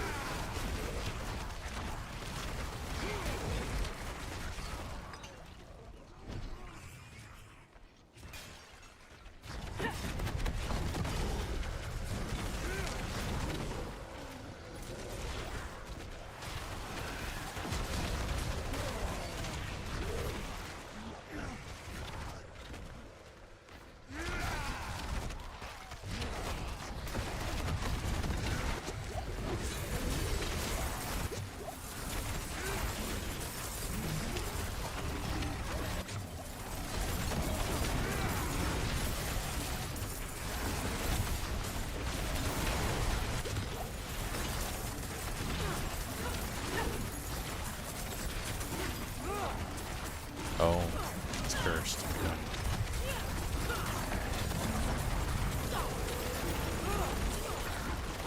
Cursed, cursed, cursed, cursed. Cursedy, cursedy, cursedy, cursed. Lots of demons in your curse. Curse 'em, curse 'em, curse 'em, curse 'em. Come on down and you can see all the curses made for me. We got curses everywhere. Come on down, we're blursid hair. Get the blurcy, blursid, blursids. Come on down to the blursid, blursid. Get the blursid, cursed, blursid. Come on down to blursid land.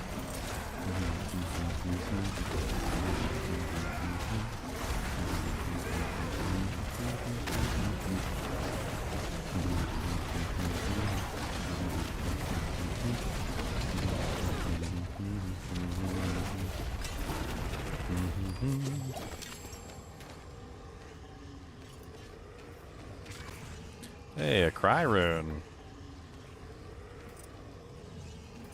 Now, that might be useful. Get a little bit of suck. A little bit of suckage in my life. A little bit of suck coming down the line. A little bit of suck all in your hair. A little bit of suck everywhere. Suck time. Let's go set up the suck. Should set up random super uniques that actually take time to defeat. I mean, super uniques are not random. That's the definition of super unique, is a monster that doesn't change.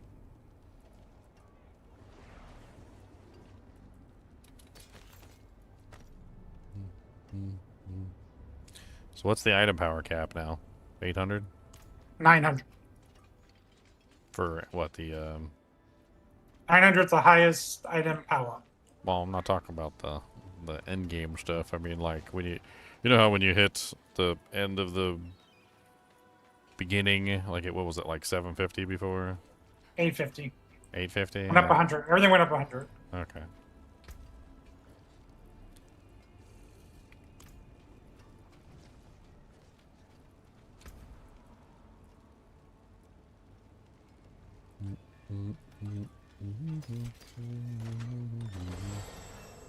I need someone drinking crying room. May you find your way back.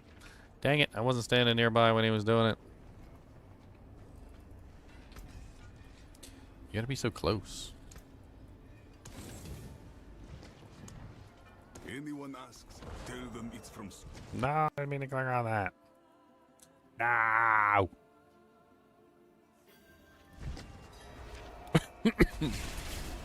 I'm not done.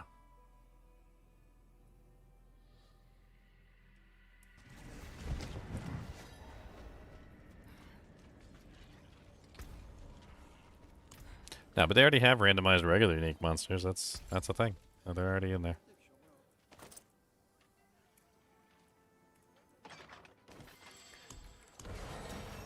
Oh my god. They're really laying it on with these baleful fragments, man. Good lord. You need baleful fragments to add sockets. You need baleful fragments to wipe your butthole. You need baleful fragments. This is exactly what I was talking about earlier. Is that lower tier gear is always super cheap, so you end up hanging on to some of the lower tier gear because you can't afford the freaking, like, the material cost to upgrade the higher tier equipment. It's such a common problem. Invoke the Warlock's Dark Prison skill, tethering enemies to the area for 3 seconds. That seems kind of interesting.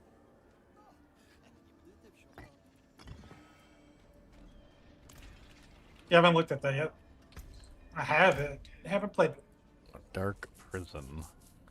Yeah, I was looking at it. It kind of creates like a vortex. It kind of, I think it's literally Abyss.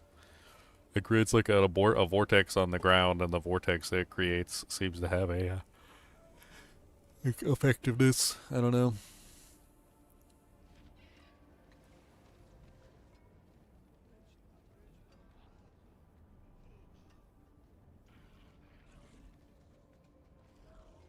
There's also an Wonder how odd. that feels. There's also an odd Sure. thing on the Calamity Cage upgrade. It says non-elite enemies within the prison cannot die while it is active.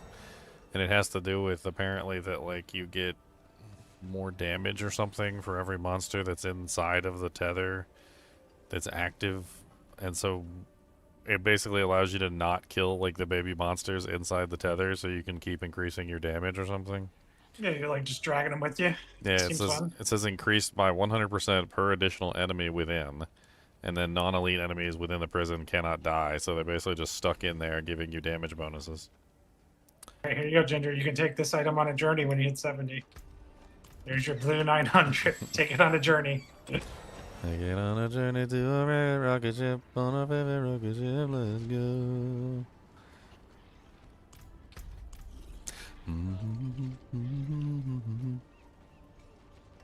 Oh, what is a waitress, isn't it?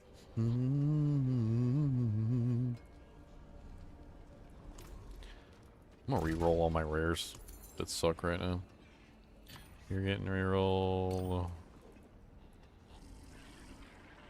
You're getting re-rolled. You're getting re-rolled. Oops. God frickin' dang it. Hit the wrong button. Dang bang a lang.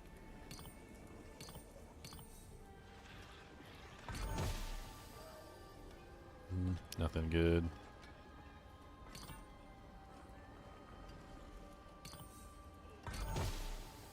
Oh, I got a +2 Abyss skills rare with 5% potion healing.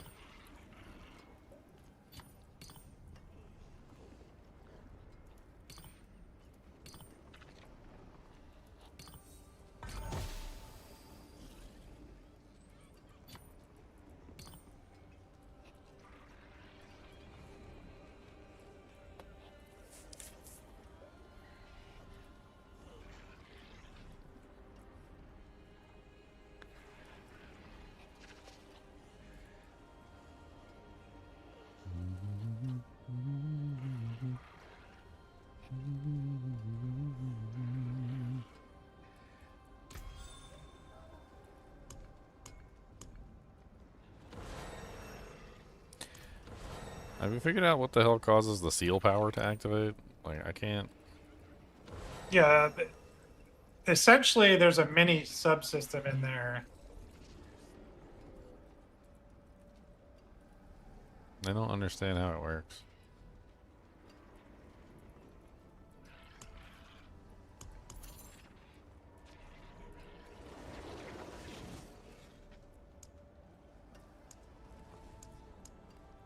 So, like, show me when you're trying to activate. Like, the one I have on is not activated, but like this one right here is activated. So Yeah, like, it's because of the charms you're wearing. So like this charm, I'll link in Discord, says practice technique, right?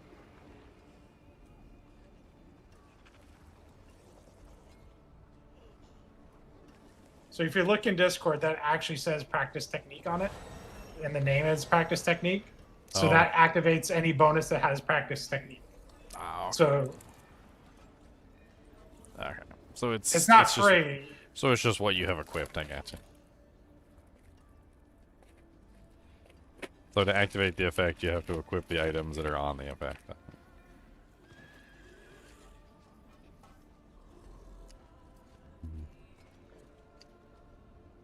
I'm only using it because it's a 5 slot.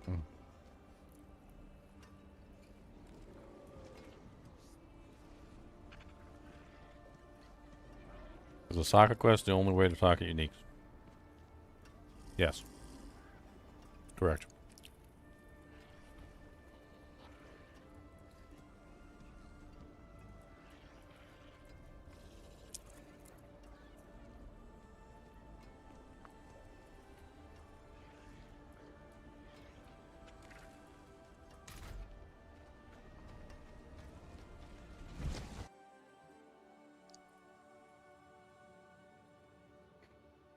Know that I have your back. This set would be probably good for you, Fulcrum.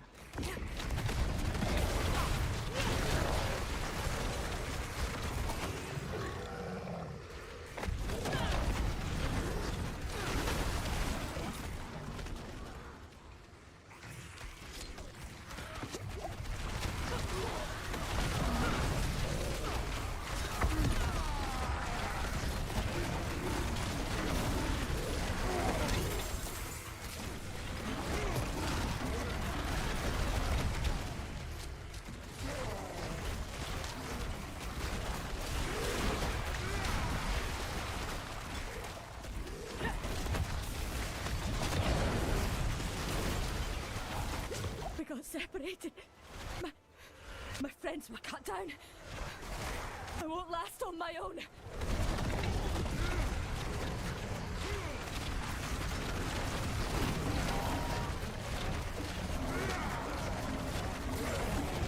there no end?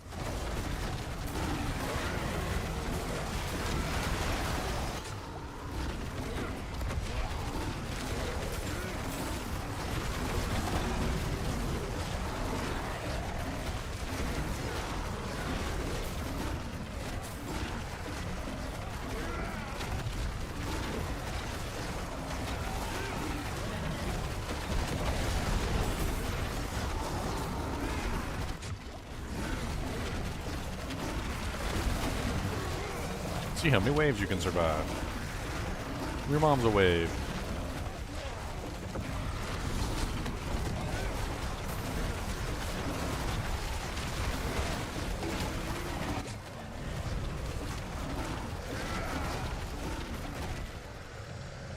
Thank you, Wanderer. Yeah, you must have. Without you, I'd be dead. Think I can manage from here? Please.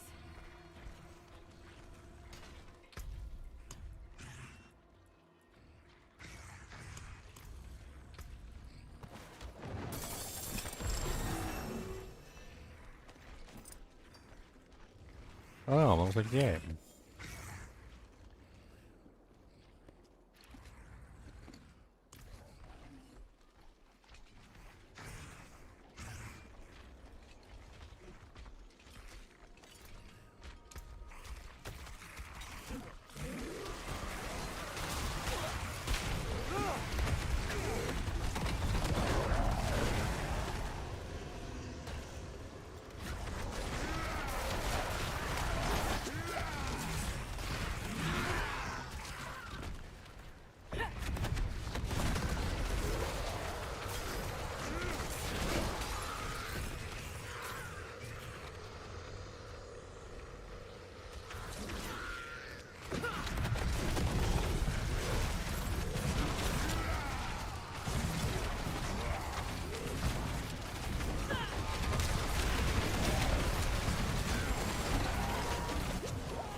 I'm thinking we use the 2,000% bonus and go with the Abyssal.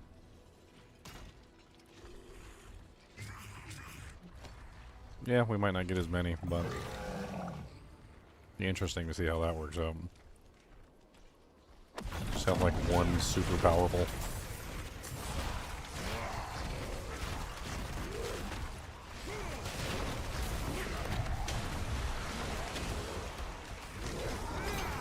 Only problem is I can't seem to respawn it.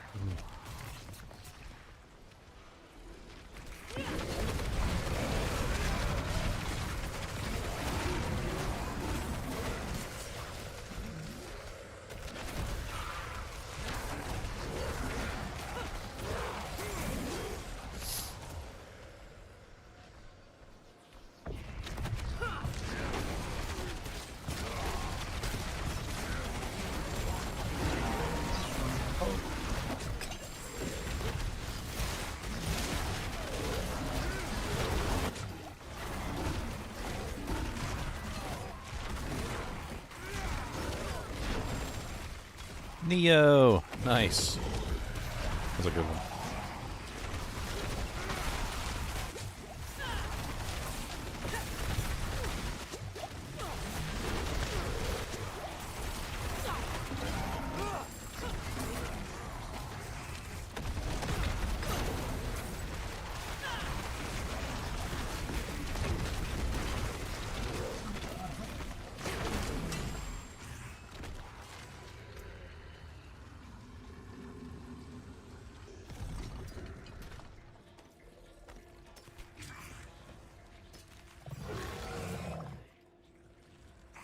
Only 4% movement speed, yes please. 111. That's a really nice amulet. That was a very nice amulet.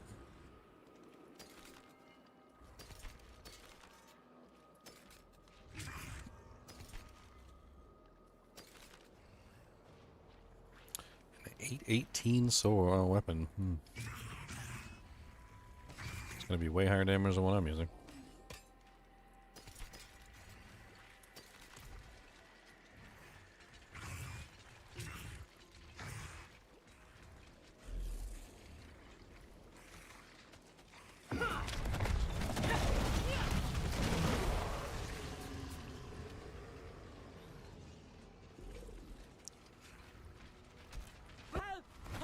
I can't really tell what the sigil summon actually gives me. Like the sigil of summons. Like putting points into it doesn't seem to do anything. All it seems to do is increase the damage of the demon that you summon, which is a demon based on kills anyway, so it's a demon that doesn't help you versus boss fights and barely helps you in real combat, because it requires like 8 to 16 kills before he'll even spawn, and then he's only up for like a couple seconds. So like I kind of feel like I could take all the points out of the Sigil of Summons and not put anything into it except for like the passive bonuses, and just put them somewhere else instead.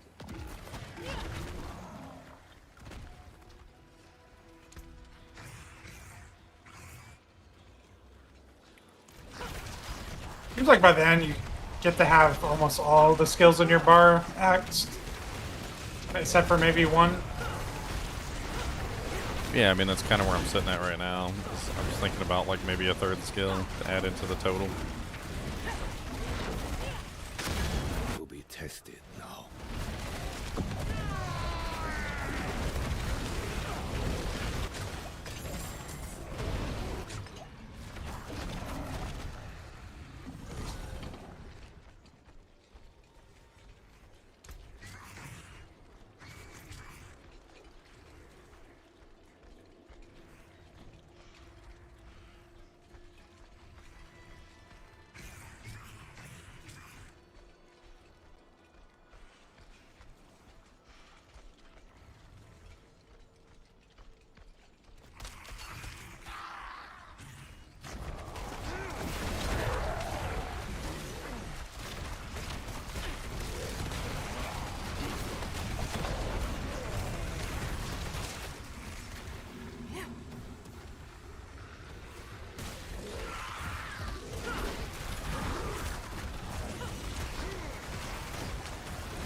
Some freaking like the Infernal Breath demon with the the upgrade that turns him into like a big giant cannon, and then using the 2000% times multiplier.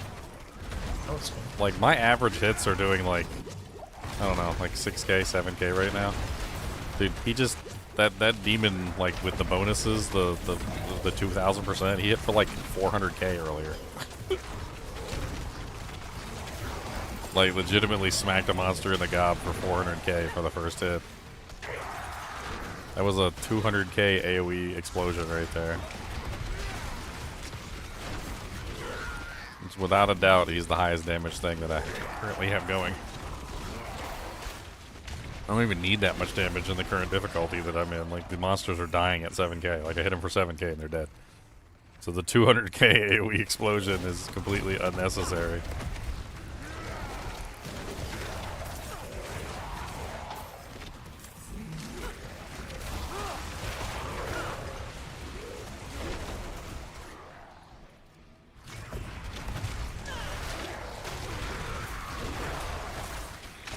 I could figure out how to respawn the damn thing. I basically just have to wait out the timer because it just stays active. Using the ability to simply it just changes the direction that it fires, so you can kind of have a little bit of a control over where it's firing.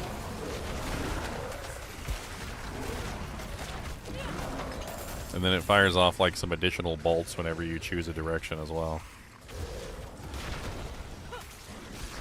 It does have a significant range, so I mean there's that, but it does have a limit to how far the bolts can go.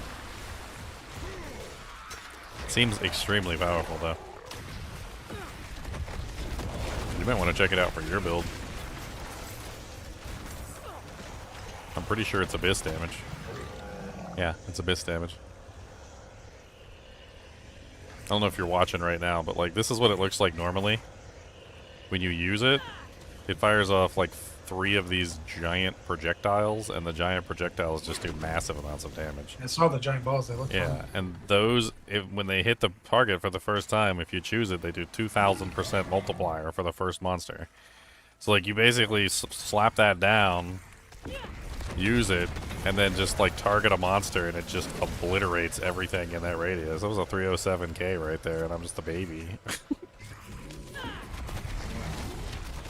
It's kind of nutty.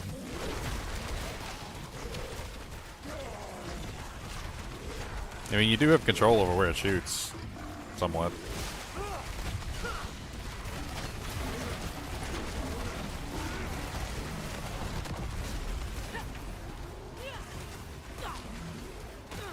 You can actually just keep using it too. Like, you don't have to like let it sit there.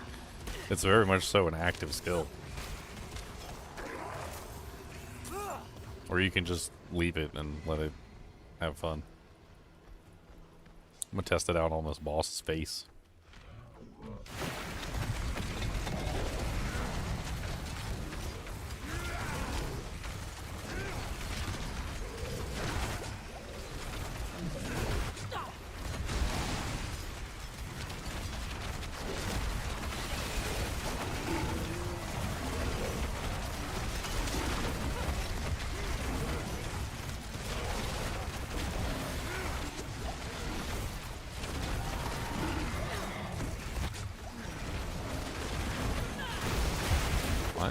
Was he taking like massive amounts of stagger, and then all of a sudden he just stopped taking stagger at all?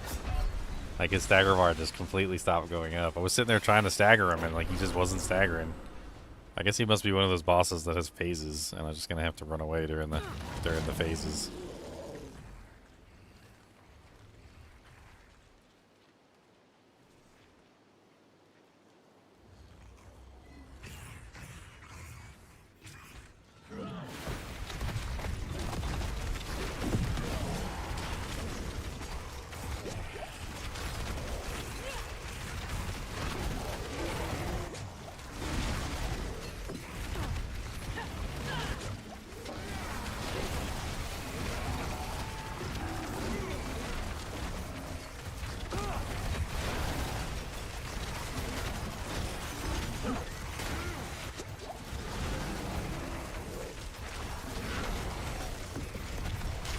Stand in the water, Jinx.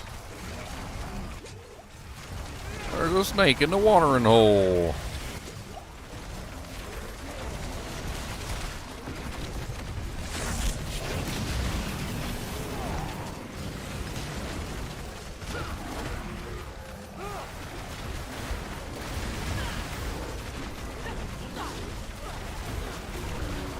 I need 666 cinders. I didn't realize that that was a completely different monster other than the boss. Okay, makes sense. There's two bosses, or rather, like, he summons like a snake in the center or whatever that does massive amounts of damage. Can I kill that snake? An interesting question. I got a white ancestral item. Oh yeah? Yeah, so it's a helm too. I think that's what you would need for the lunatic thing. I think it's a helm. I have to go look it up.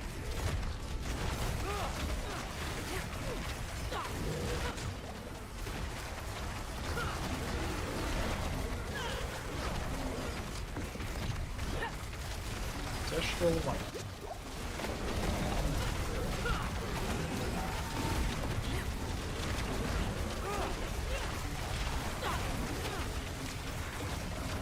I guess for a boss, the increased cost with the higher damage would probably be better overall.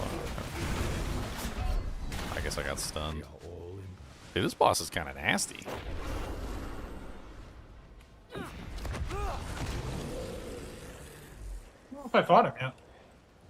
Well, he has like a, I don't know, like a Leviathan or something that like spawns in the battlefield and just like spams attacks regardless of whatever the boss is doing. First time he got me, I staggered the boss and I went in for a damage rotation, and I didn't realize that there was like a whole nother boss or something in the center of the arena just like shooting out attacks, so I ended up getting wrecked.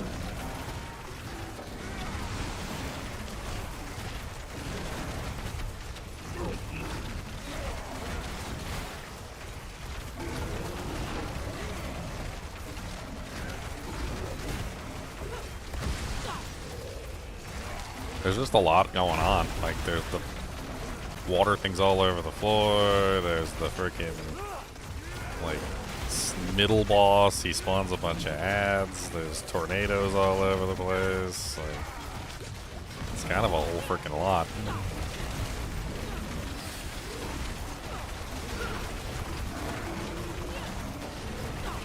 It's like I managed to out DPS him this time.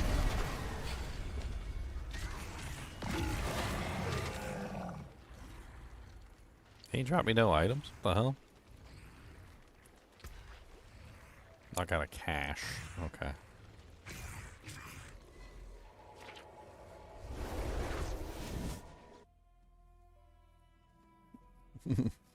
What's up, Sunken?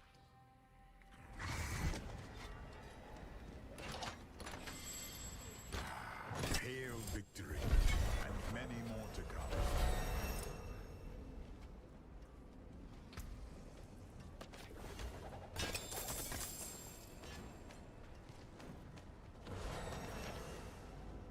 Oh, level 69 now. Plus 2 One more. Molten Bomb.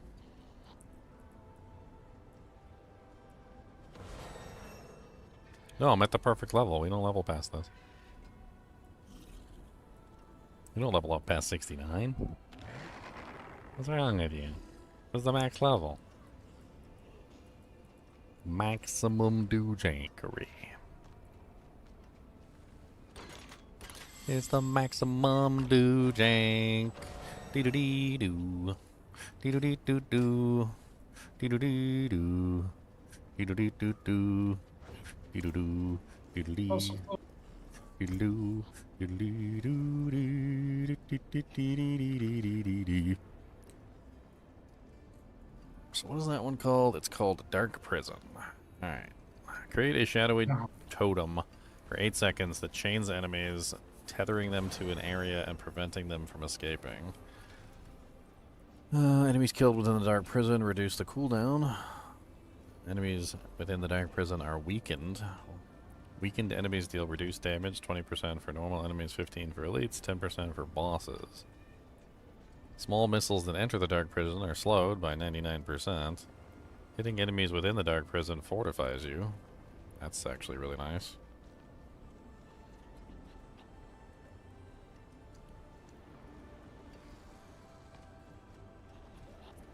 Casting Dark Prison refreshes and creates a link to your last prison. Enemies that cross the line will be pulled into the new prison, and the Dark Prison gains an additional charge. So you can basically just keep sucking them along the prison line. Yeah. Dark Suck Prison 'em all. becomes a Hellfire skill and now creates an aura of fire chains around you, reducing damage coming from outside by 45% and slowing enemies by 80%. Well, I'm thinking of grabbing it because there's the rune that auto-casts it, and I'm kind of curious, like, how well the auto-cast rune works.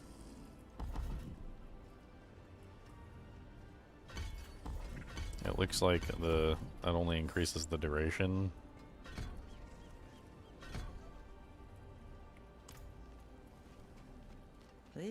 Time to see what this HellTide super chest looks like.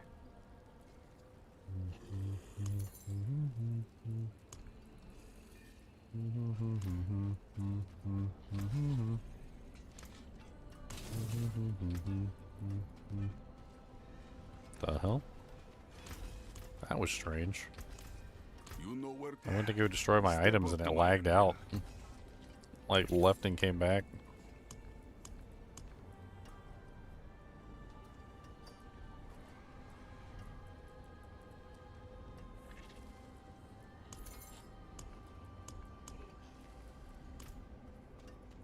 Okay. Where is it? That Dark Prison. There it is. So I don't even have to use it. And then I can use the Neo.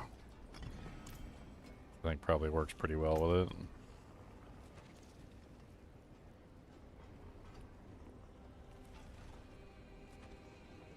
I haven't tried out the wretched yet. The punching bag, I think. Is that what he's talking about?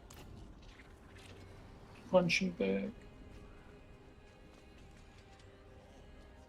The Wretched, and you're immune to all damage while you have the Wretched out.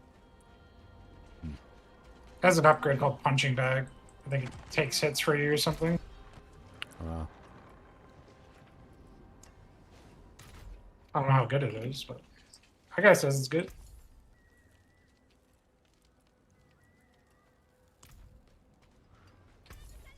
The purveyor of the curiosities. We got the purveyor of the curiosities. About to open a super chest. Hell's prize. What's in here? Nice. Next one. There's will a lot be of stuff in even there. Oh, unique.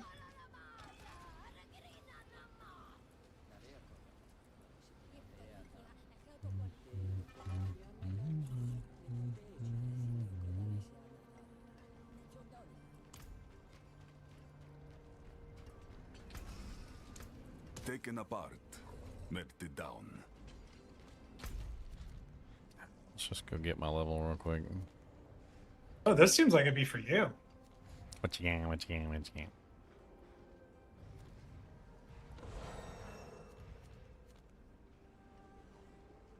Oh, did I skip a... I did skip. So you don't have to do all the capstones? The hell? The capstones are tied to the season journey thing now. Well, what I mean is like I didn't realize there was another like lower level capstone. Vault of the Crucible. It says level 30 or higher. There's capstone rewards in every like journey. 1, 2, 3. Everyone has one. I'm pretty sure. I'm gonna go blow this level 31 away real quick. Reblown. Sigil summons ring, baby.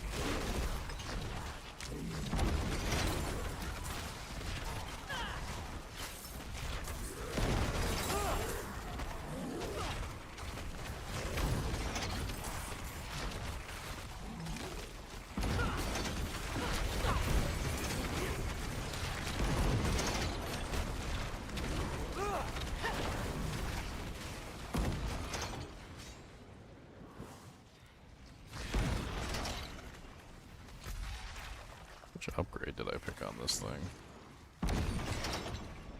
One that refreshes. Try the Hellfire one.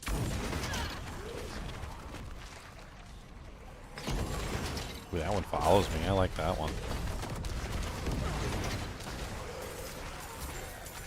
So it's just like permanently active.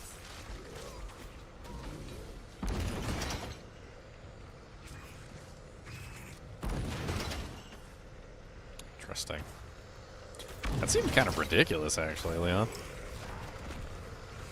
It says reduces damage coming from outside of the fire chains by 45%. And any monster that's inside the fire chains is slowed by 80%.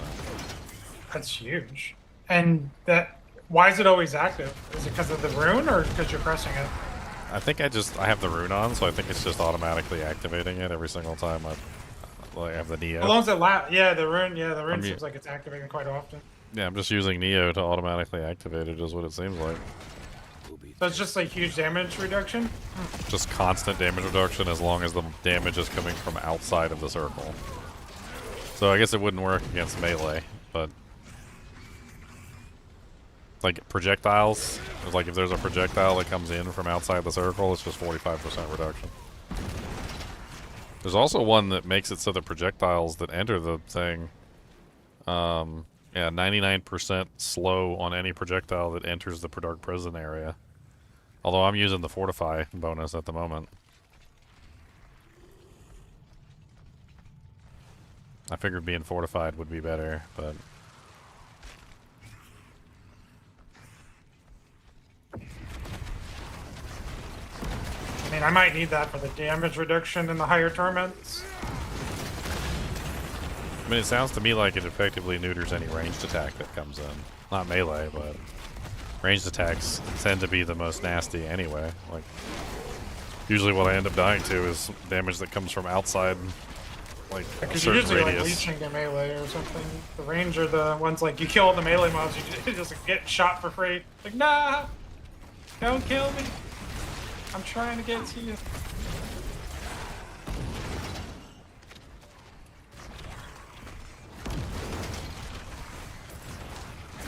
Yeah, it's crazy. It's basically just always active, like all the time. I suppose if I were to combine it too with like pressing the button myself every now and then, I could fill any kind of gap that appears in the overlay.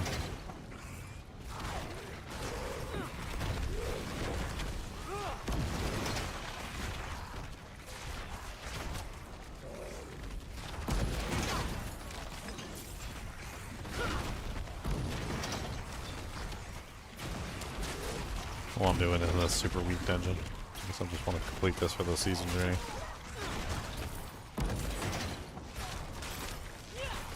Everything die.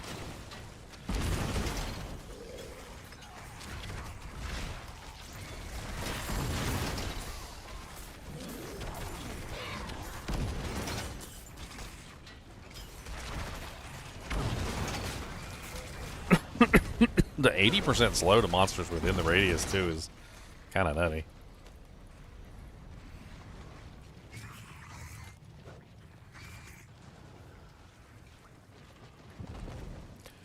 I do notice though that like the one that you create yourself lasts for 9 seconds, and the one that's created by the rune only lasts for 3 seconds. It specifically states 3 seconds on the rune.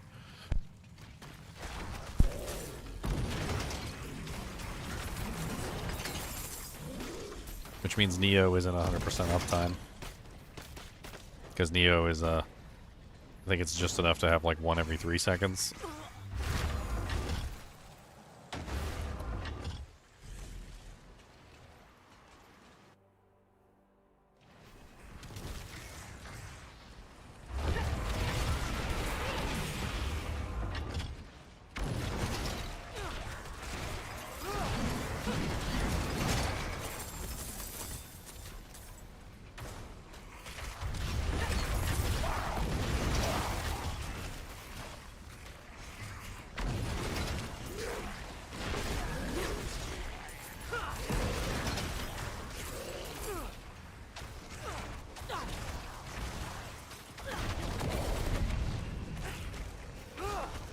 There's also a weakened modifier, which may or may not be useful to you. I'm currently using it on mine. The Dark Prison also applies weakened to the target. It says enemies within the Dark Prison are weakened. Weakened enemies deal reduced damage, 20% less for normal, 15% less for elites, and 10% less for bosses. So basically you get another damage reduction just for having them in the prison, which is not bad either.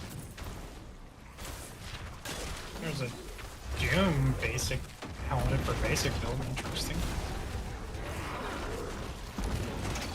Cowl of the Malefic Torment. Hex dooms enemies below 75% life.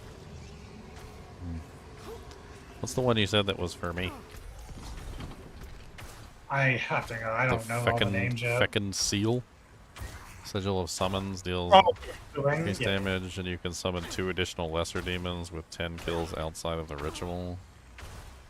Huh.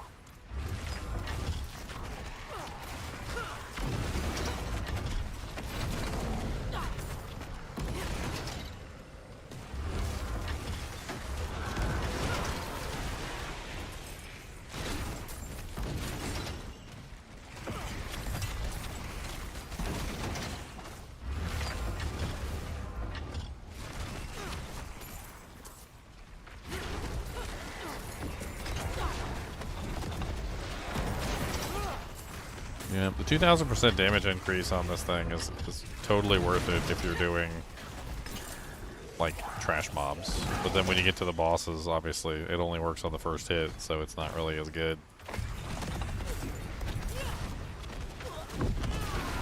I have bail.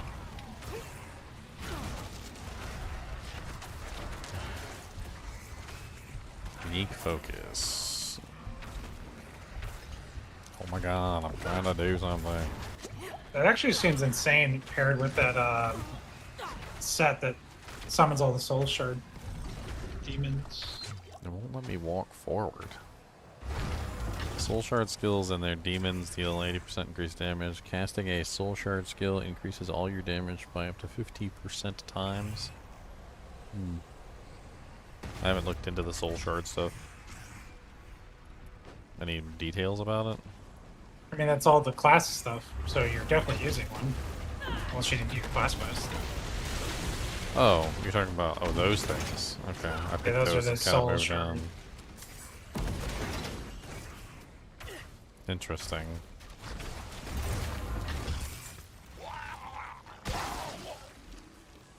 Casting a soul shard.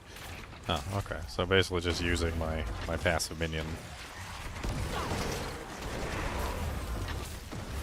don't really use my passive minions buff that much. It's actually not what I want to do. I suppose I could.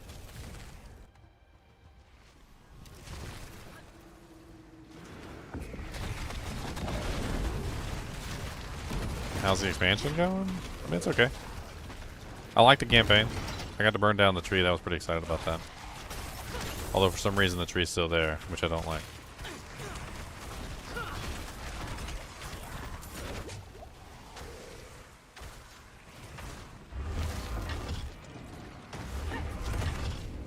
Maybe it's unrealistic of a expectation, but I honestly expected the tree to be gone. Like, oh, tree's gone.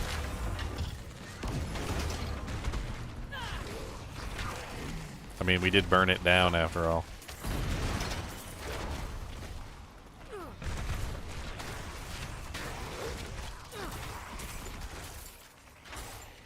Then again, I haven't gone there yet. Maybe it's like a baby tree or something, and it's like trying to regrow back. In which case, burn it again. Infinite burning tree. Infinite burn. That's when you set up one of those like eternal flames or something, like they have like with the Tomb of the Undying Soldier. You just have the tree like burn every single time it comes back. It's just always on fire.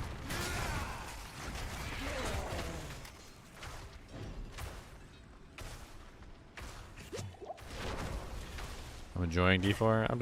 I'm just playing the expansion, man. I wouldn't go so far.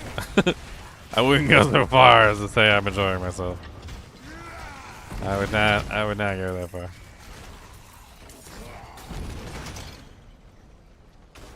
I'm playing around with the new stuff, the shiny toys. Did the campaign. We'll see how the end game goes. I don't know how long I'm gonna make it into this, to be honest. We'll see. Don't put words in my mouth that I'm enjoying it. Don't tell anybody that. That would be a lie. Don't tell anybody that. I'm having more fun playing with, you know, like the people that are hanging out with me, like Leon and Acid Strike and Shrek. Talking smack about Lorath making a stupid decision.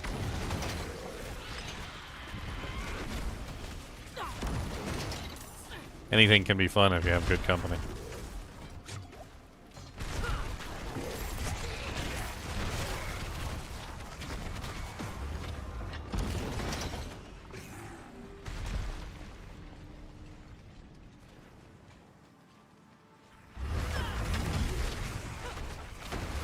What are we all doing? Trying to get my character to level 70 so I can begin the end game. We're 68.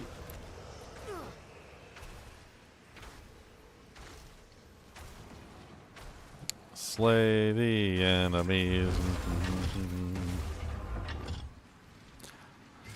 Chilly, frosty, frosty, chilly, chilly, chilly, frosty, frosty. The Fang of Tathamat. A mythic unique fish.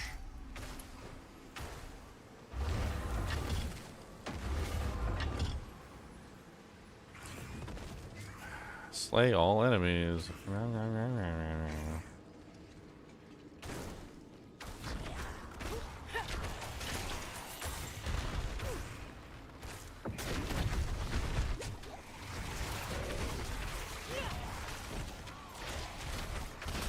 I mean, if I had to be perfectly honest, some of the same problems are still in place as you're leveling up.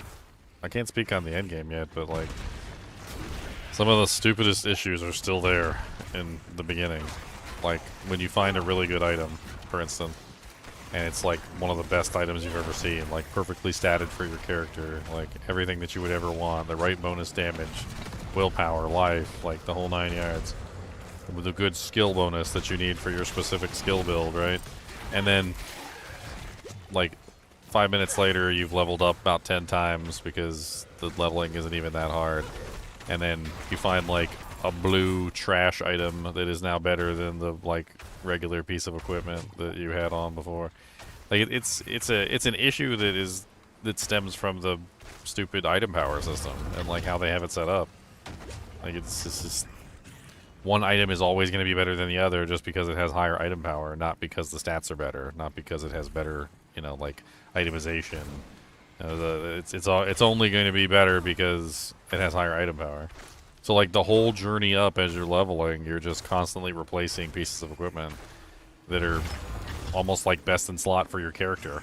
You're like, oh look, there's this amazing pair of pants that gives me like +3 to command fallen and like has all these bonuses on it, but I can't really wear them because a regular like blue pair of pants now is 10,000 times better than the pair of pants I was wearing before.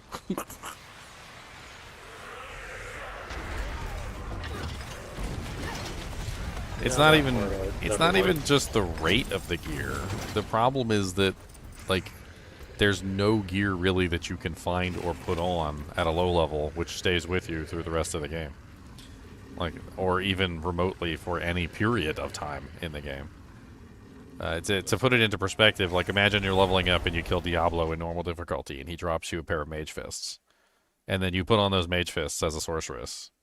And then you never take them off because they're literally best in slot for your character. That doesn't happen in this game. Like, you don't find an item that you put on and you're like, wow, this is really good. I wonder if I'm ever going to replace this. And then you, like, never replace it. No, in this game, you find an item that's, like, absolutely perfect for your character. And then 5 levels later, you find a piece of trash, which is better than your perfect item in, like, every way, shape, and form, except for, like, maybe a little bit of damage loss.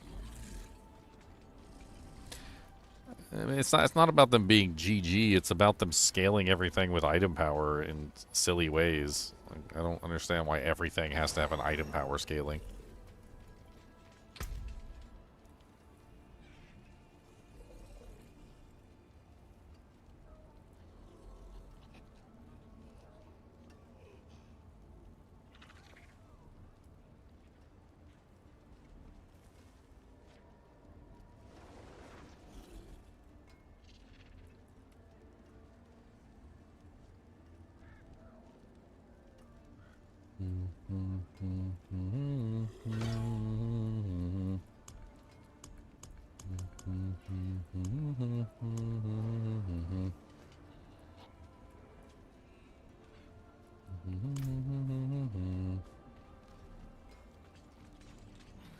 I mean, I find myself, like, looking at my equipment, and I'm like, I could have better equipment, I could have legendaries on right now. I could have a full character of legendaries at the moment.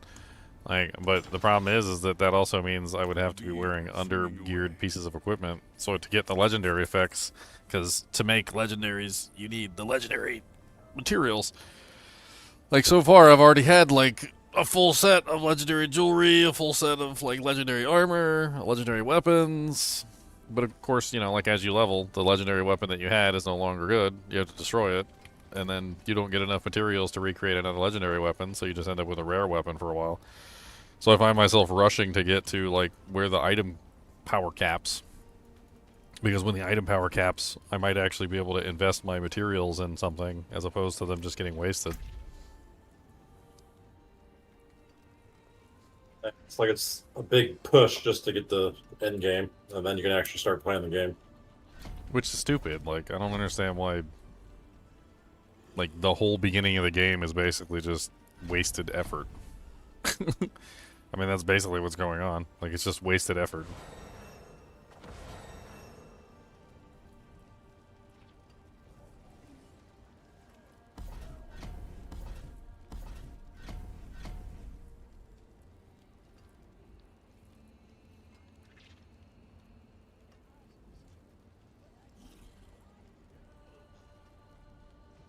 That's why everybody, whenever they make a new character, like, you know, past the first character, because the first character you don't have a choice.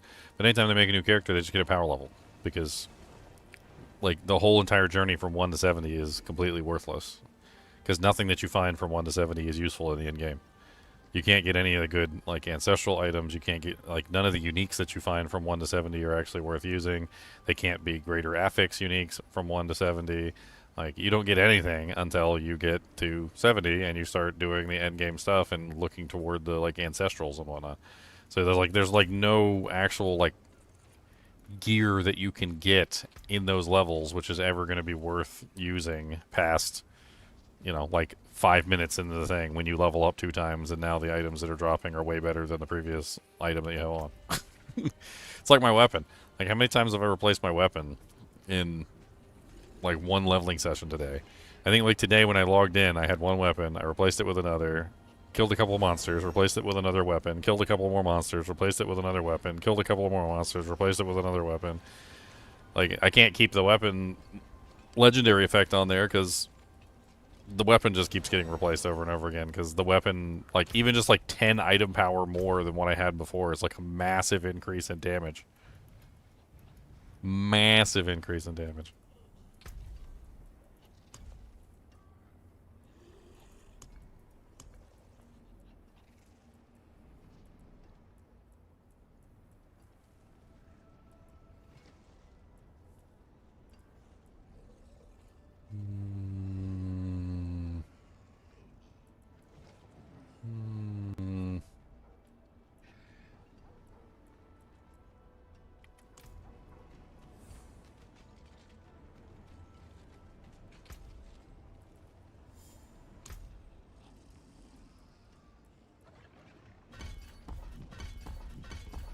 So putting points into the ability, it just seems to...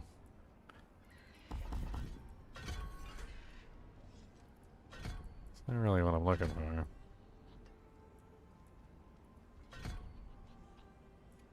Huh.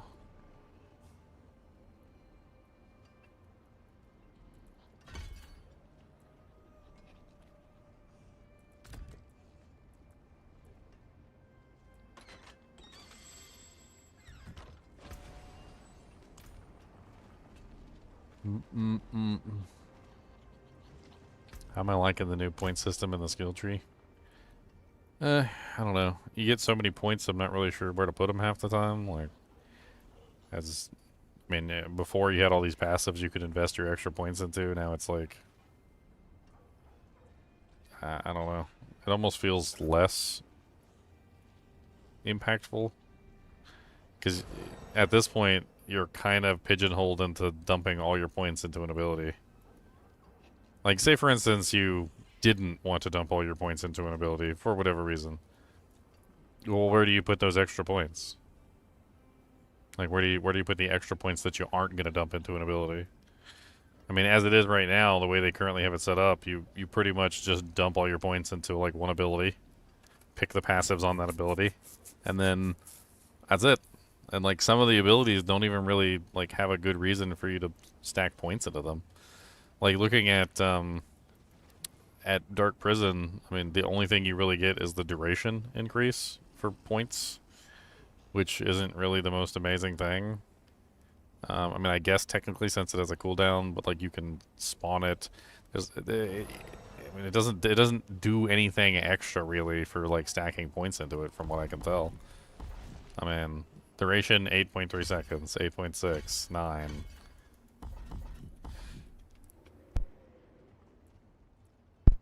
Like, it pretty much just increases the duration. So, I mean, why would you want to invest points into that? It's the same thing for the sigil over here, like the sigil of the summons. Like, it doesn't... You don't have any real actual benefit to increasing the rank. It's except for the damage of the demons that come out of the sigil, which is not really very important, because the main benefit of the sigil of summons is that it increases the duration of all the summons. And then, like, if you kill 16 monsters within, you know, like, within the ritual, you get a demon. But, like, since it's a summon on kill thing, it's basically useless. So putting points into the sigil of summons doesn't really give you, like, any real benefit if you're not utilizing that summon to do damage. And since the summon requires you to kill things to get the summon to come out, a lot of the times you can't even utilize that summon because, like, you're fighting a boss or something and the boss doesn't have ads, so you just don't get a summon. Like, so it's just a completely dead part of the skill that putting points into it doesn't matter. I don't know. Like, I mean, obviously, like, your main abilities that you're actually utilizing, like these that do damage, beefing them up is important because you're getting damage out of them, which is a thing. I mean, at the very least, with these abilities, no matter what, even if you don't want to put any points into them, you still get, like, 1, 2, 3 points that you can spend on the passives on the back end.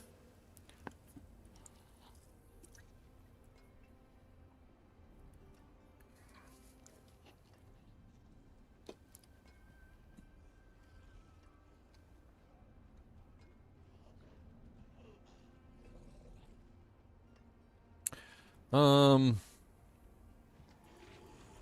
don't know. I almost feel like you're kind of pushed into investing into the ones that are actually useful, as opposed to the ones that are not useful. If that makes any sense. Like, I like Metamorphosis, but I'm not sure Metamorphosis even really is what I'm looking for either. Like, I don't know if that damage bonus that's on Metamorphosis even applies to me at all. And I don't know if putting points into Metamorphosis is even worth doing. The only thing that I noticed about Metamorphosis is that, I think if you only put, like, 1 point into it or something... No.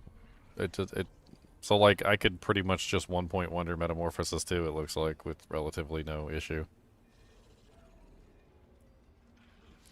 Demon form increases your maximum life by 20% and demonology skill damage by 30%.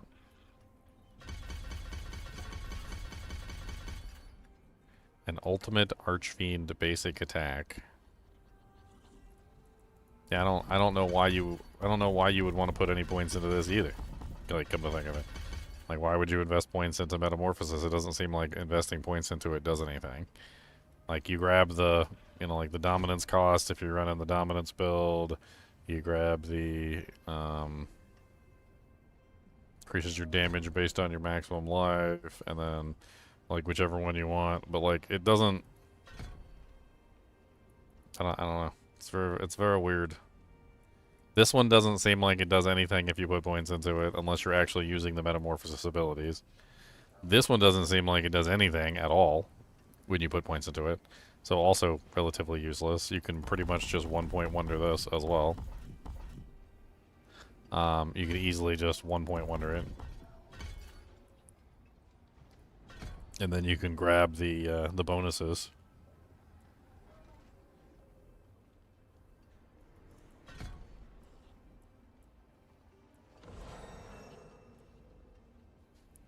None of these seem to be really all that great.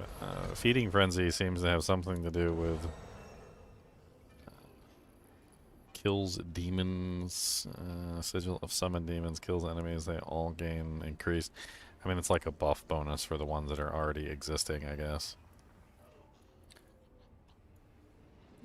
I mean, this one is damage, so putting points into this increases the damage, which is, of course, important if you're trying to get high damage output. This one is damage up here, which is fine. But, like, if I pull the points from these that I don't actively need, as an example, and I just go 1 point wonder on both of them, I've got, like, 24 points I could spend somewhere.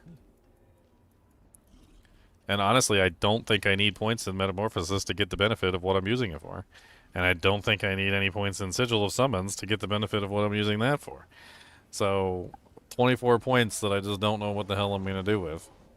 I suppose I could take Dark Prison off the bar. Let me see if it actually still works from the passive. Then maybe I can just use that as a passive and maybe grab something else to go in its place. If it has to be on the bar for me to use it, then I guess we can mess around with that. Okay, so it doesn't have to be on the bar for me to use it. So that means I can invest in something else.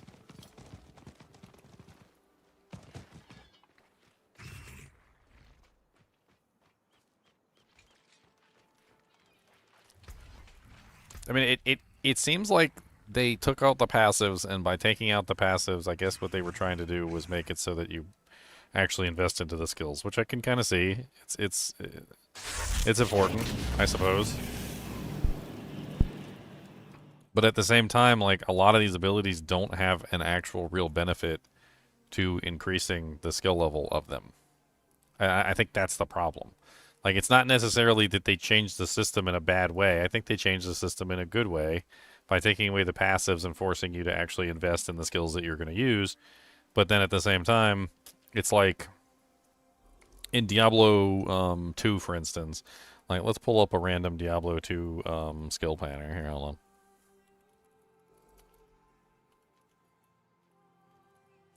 on. Alright, so let's pull up a skill planner and let's pull up sorceress. Okay, good. Random. Alright.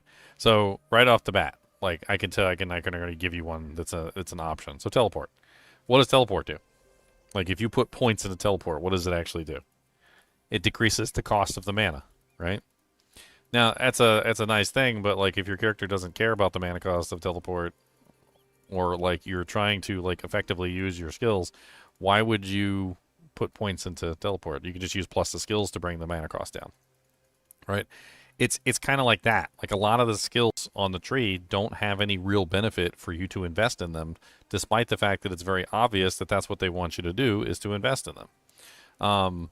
I mean, using Sigil of the Summons as my clear example of this is an ability that gives you an effect that doesn't require points, right? So the killing 8 enemies or demons within fuels the ritual to summon a demon for 20 seconds. That part is poopy.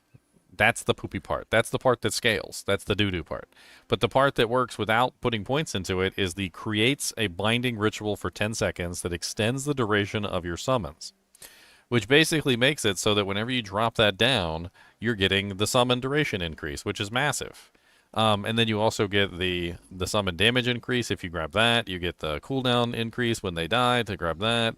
Like, you get a bunch of additional buffs and additional things, which is really nice. But none of those things require you to invest in this ability. None of them. The demons that come from the killing of enemies are basically useless. They don't last long enough, first off.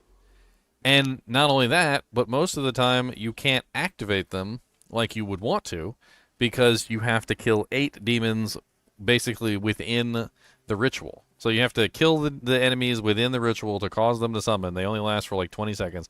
They don't even really do that much damage. The only reason that you would even want them is for things like this buff up here, which gives you like additional damage for every demon active, right? But like the thing is they're so difficult to actually spawn and keep active because they don't last long enough, and you can't really kill them, like get them very easily. I just don't really see any benefit in putting any points into this ability. And likewise for the Metamorphosis, if you're utilizing this one right here, which is the Destruction Demon, that makes it so that you just use your basic, it doesn't replace your skills, then you're not actually utilizing the damage effect from the ultimate Archfiend basic attack, which I don't want to do that because I want to use my basic attack, right? So essentially in this situation, I'm in the same spot. I have a demon form that doesn't really give me any benefit, but I'm getting other benefits for being in demon form. So I'm getting like a bonus damage to my demons. So there's a demon form gives like 30% increased skill damage for demonology skills, which is all of my demon skills. So like for instance, the my main ability, Command Fallen, is a demonology skill, right? So it gets damage bonus from being in Metamorphosis. And then, like, I can also grab things like the damage bonus while having maximum life, and the Metamorphosis reduced dominance cost, which is nice. And, you know, it's like there's things in this that are good, but then dumping points into it is worthless. This one right here, like the Infernal Breath, it's kind of interesting. I've been playing around with the different variants of it, and I don't really know how I feel about, like, any of them. This one turns you into the demon form when you're using it, which I guess is kind of interesting from a perspective of, like, a free demon form, but not this demon form. So I guess it's another demon form that you could potentially be utilizing. I don't know what to put my 24 points in. I got 24 points. I don't know where to put them. I'm already capped out on Command Fallen. There's no point in putting points into Dark Prison because all it does is increase the duration, and the duration is already capped on the rune, which I'm using. So the rune's capped at 3, which means putting points into this does nothing. It doesn't have any damage tied to it, so that's also useless.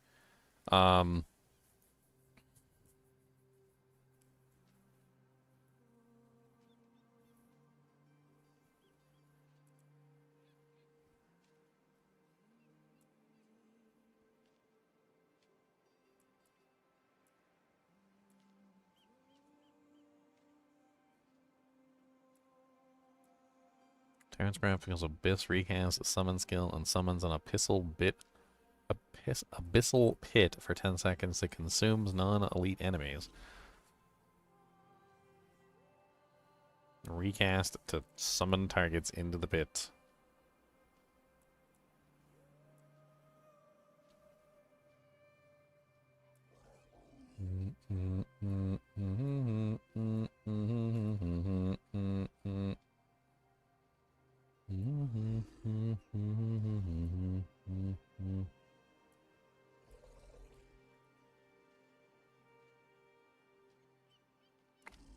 I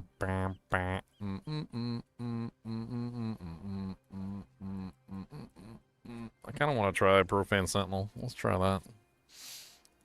Let's swap over.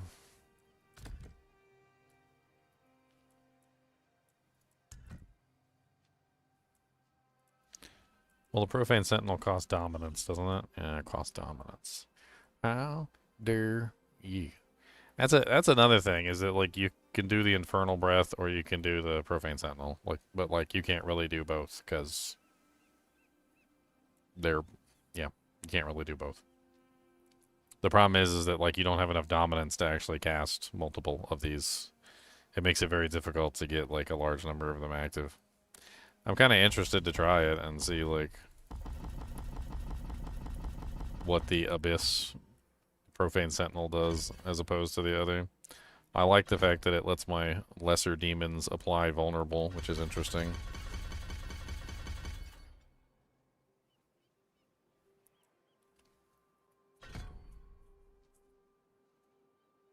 It still doesn't fix my problem.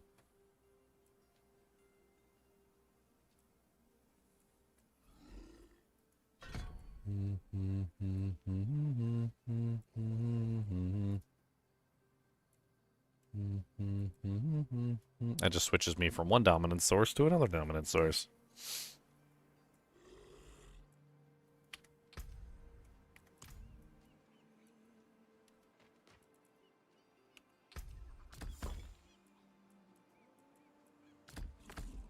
I'll try it out for a little bit and see how I like it versus the Infernal Breath.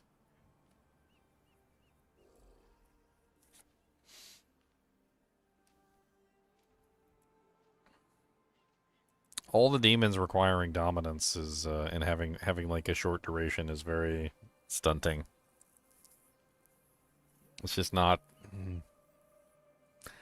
It's not amazing. Because like if you drop down a bunch of Profane Sentinels, you got 30 dominance, so you can drop down 3 Profane Sentinels, and then you can't drop down any of this other stuff because they all cost dominance, which leads you toward things that don't cost dominance, but. If I cannot be in the wilderness, this will do. There's also stuff on here that counts as demons, counts as like a greater demon, but then doesn't actually count as a summon.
I was looking at the Demon Mangler.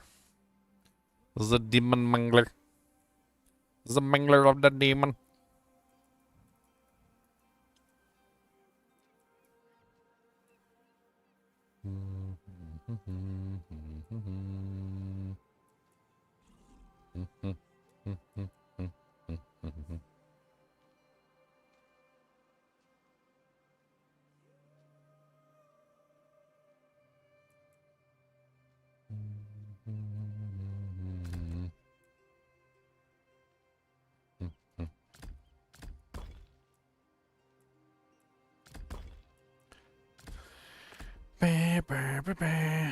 That one costs dominance too.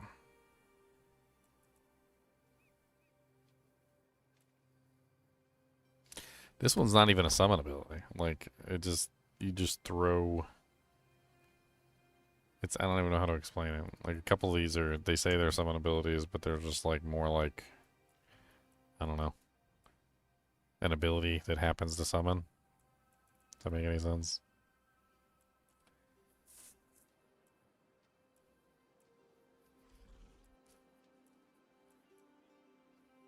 Killing demons within fuels the ritual. Killing demons.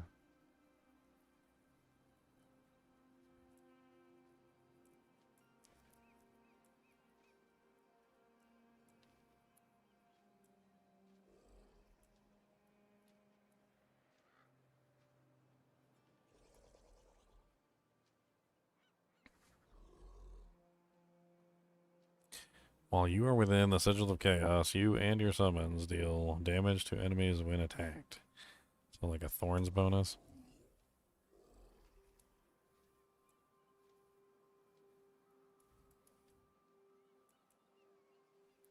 Dun dun dun dun dun dun dun dun dun dun dun.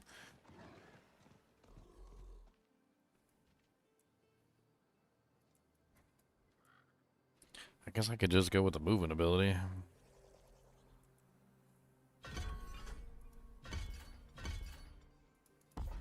Wow, all that does is increase the speed duration by 0.1 seconds per point. What an amazing bonus.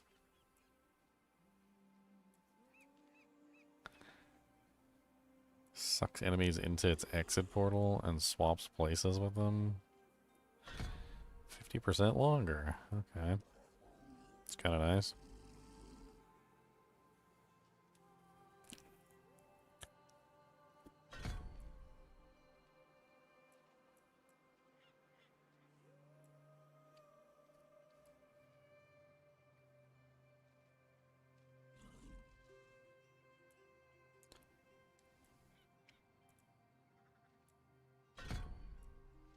Let's try that.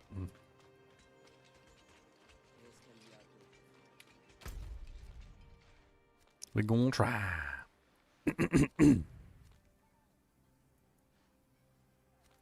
Just go level up in the HellTide. I'm almost there anyway. And we can start gearing up with actual, like, semi-decent equipment. I haven't even really been paying attention to aspects or anything. Well, you until can't. now. You can't. Like, you gotta upgrade your equipment so much, so you can't. I've been throwing gear on and blasting.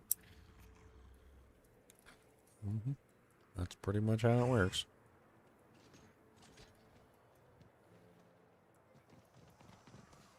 I got 6 more skill points. I don't know what to put them in. How do I drop I need these? another skill slot.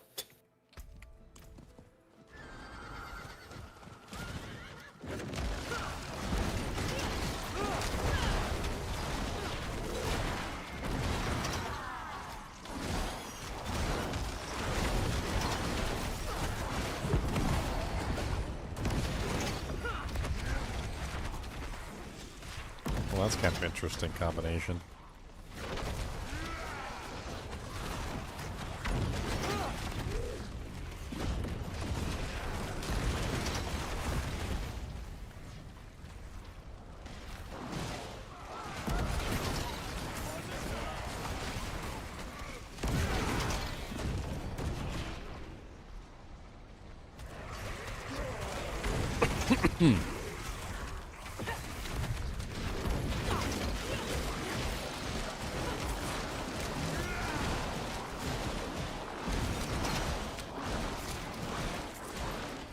Oh, those are kind of ridiculous.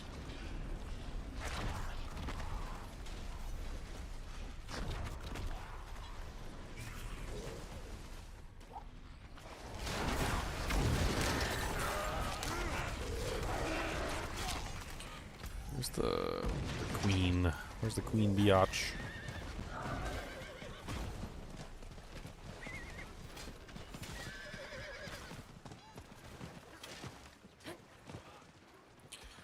not mean to zoom in.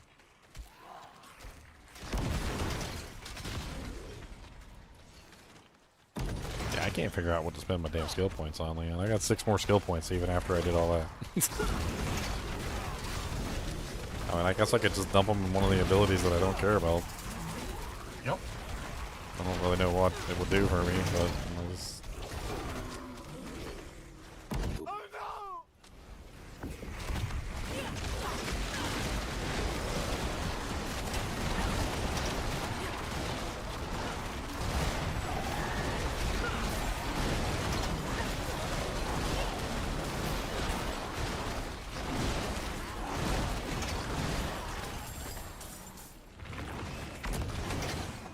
Dude, these Profan Sentinels are kind of OP.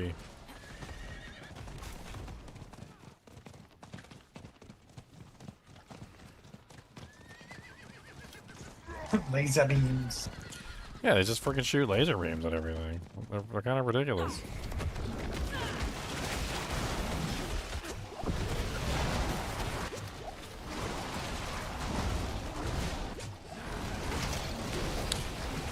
I can move them too by using the movement ability, the Nether Step, because the Nether Step transports all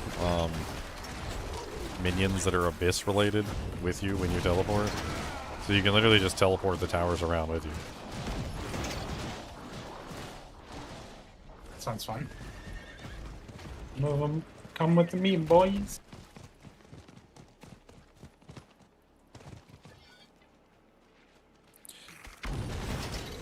Alright, let's do a Blood Maiden.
Ow.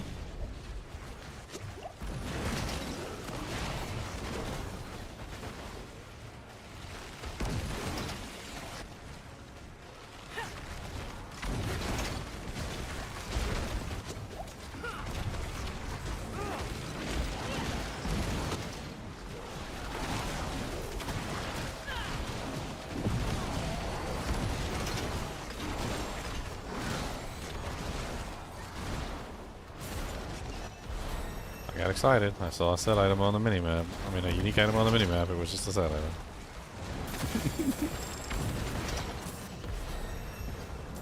I don't know why they be trolling me like that.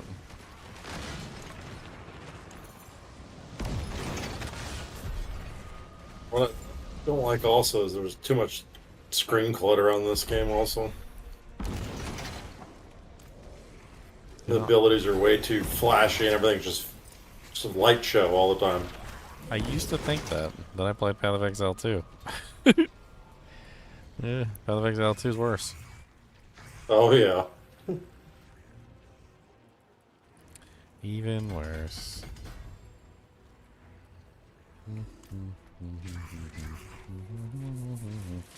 Now I have 7 skill points I don't know what to do with. I guess I can just shove them back in Metamorphosis, even though I'm not really using Metamorphosis at all for that purpose, but... I don't really have much choice in the matter. There.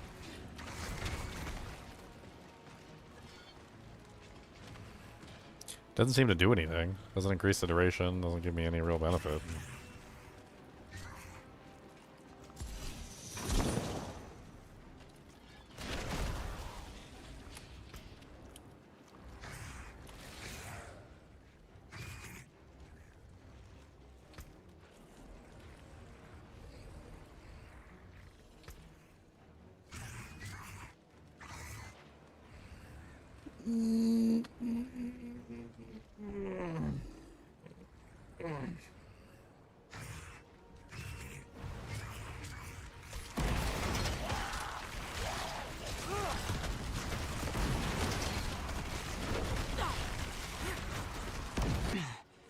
Locked. I can go try and open the chest real quick. Come right back. See if I get a heart.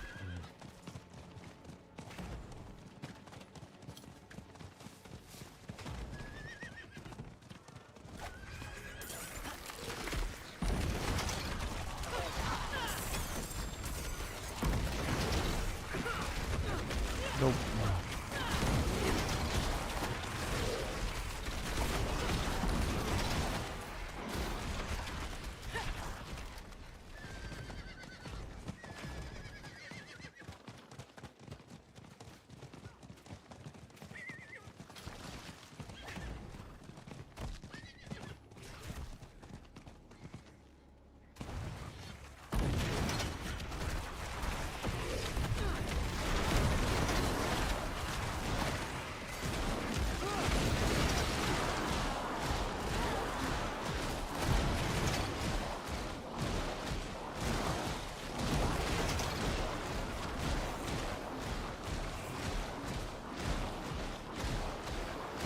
The resilience being gone from the world bosses are too is too funny. We back to popping the world boss. Back to what, the world boss? Popping them. Oh, just instantly getting KO'd. Yep.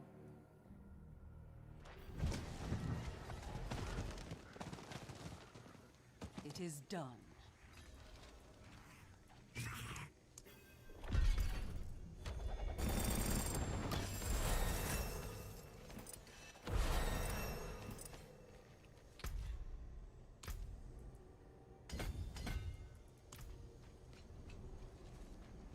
Well, let's have a look.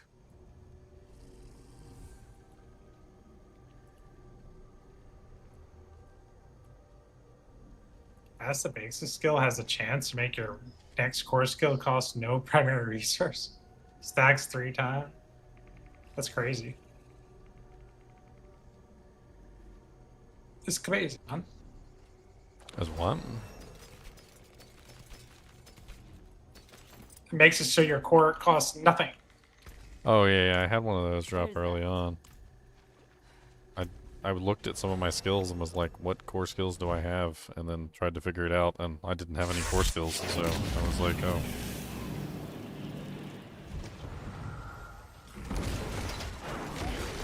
Well, that's annoying. Went back to town to sell my loot and came back, and I'm in a different instance where the baleful hearts that I put in are not there. So, just wasted the baleful hearts. It's always nice.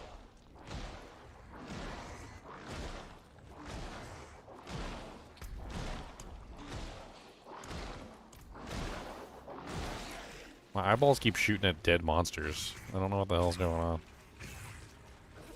They're literally just targeting dead, like dead creatures.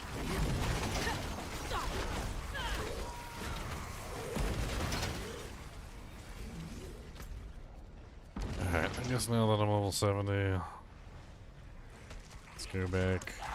Let's go. Might even be able to craft some equipment, I guess. See how much it costs to craft some doojigs.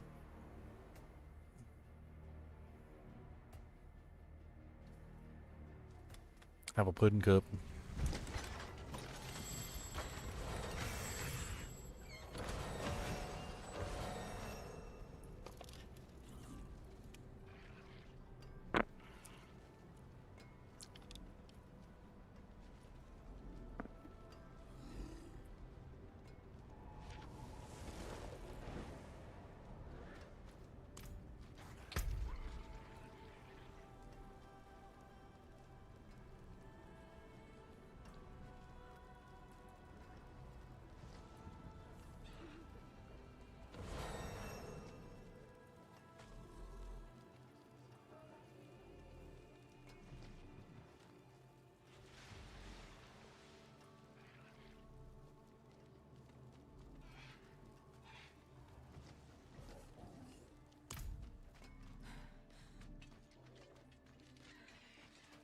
See if we can do a nightmare dungeon now.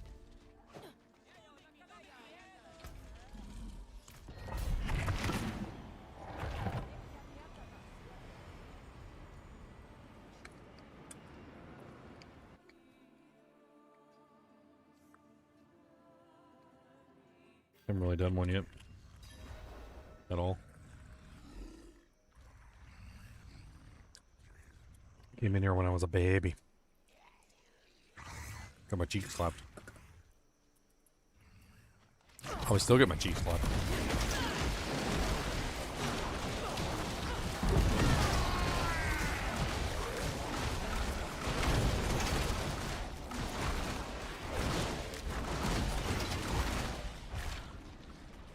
Oh. No. Why am all my skills switched? No. Oh. Yeah, that's not right.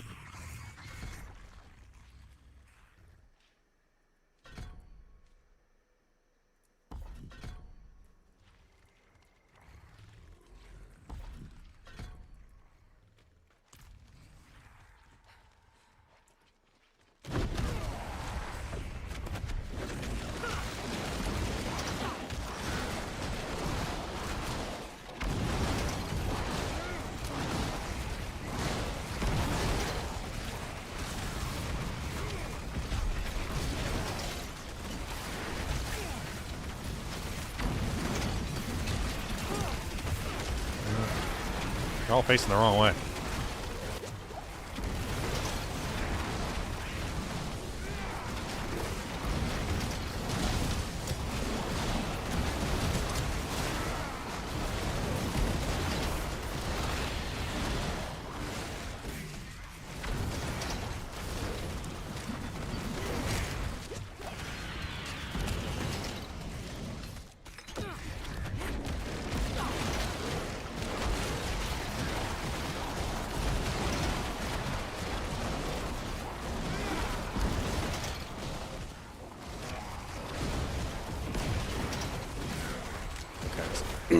So now that I know that, I'm just going to have to pay attention to like which direction I teleport to. Apparently for some reason they always face backwards when I teleport. So I have to teleport on the other side of the enemy to get them to attack.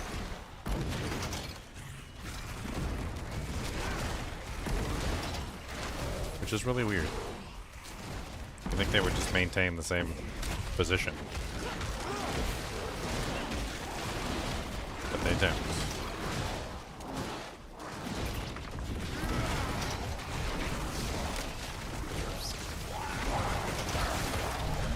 Oh. Deaded. Stood right into the doojank. You think they would be orbital and just turn? So that's part of the mechanic with them, is that they don't turn. So part of the mechanic is that they don't have a turning radius. They only shoot in the direction that they're in. So it's actually just a mechanic of the thing. There is an option where you could make them turn, like, but then it also restricts the number that you have access to.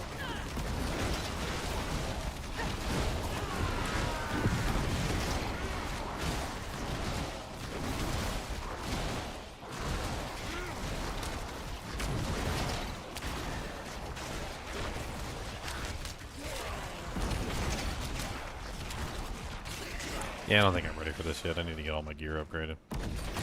Instead of wasting my time in here where I'm not getting any equipment. Let's go. Gotta upgrade. Gotta upgrade. Now then, where would you begin?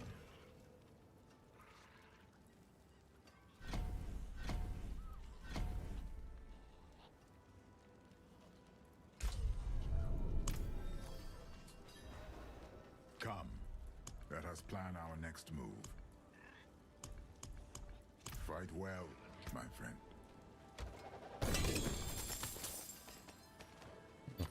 Some gloves. Are they the poopies or are they not the poopies? That is the question. Oh, they're actually really good.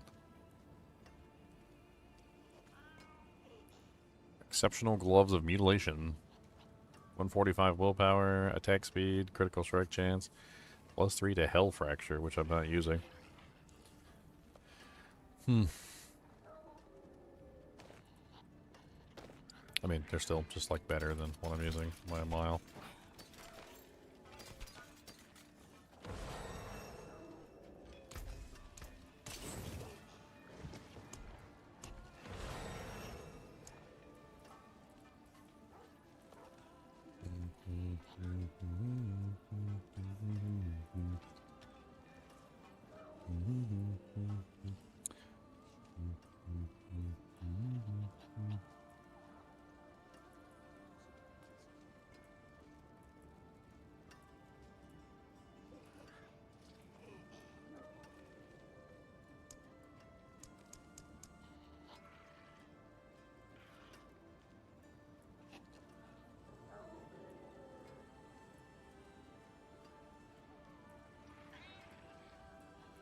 I keep looking at the wrong item.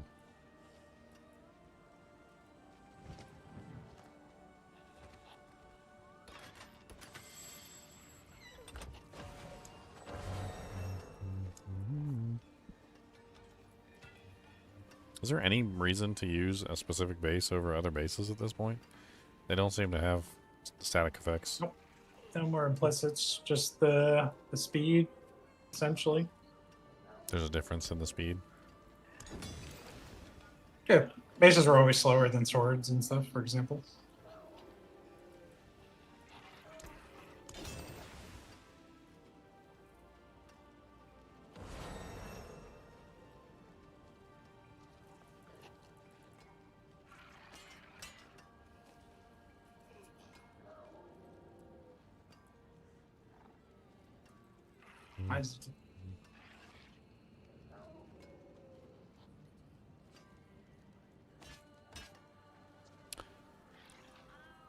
Kind of a crazy stat that rolls on the items. I'm not sure if you've seen it, but it's just this. It might as well be item power. That stat is ridiculous. It's literally just flat damage added to your weapon. Yeah, yeah. So it's Essentially need that now. yeah. I think that's almost like mandatory, judging by like how it affects the damage of the weapon. Because looking side by side, the two 850 weapons, like a regular one without it is 2,814 damage per second, and the one with it is 3,029. It's a huge increase in the overall damage output of the weapon. Yeah, that was their answer to me always crying about everyone having the same exact weapon. They actually put some damage modifier on the weapon. It does look like swords, the two-handed swords are slightly faster than the other two-handed weapons. I thought they always were. They're Yeah. just 0.1 faster.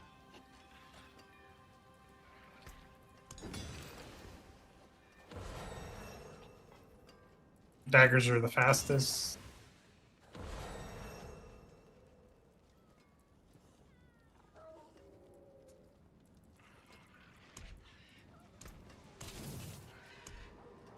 Anyone asks, tell them it's from Skovos. Your mom's from Scovos.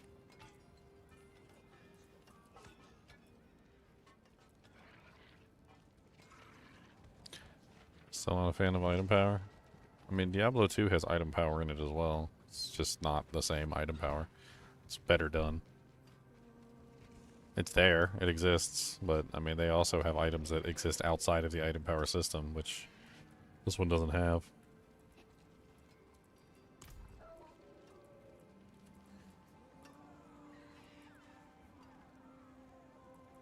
Freaking veiled crystal shortage is real.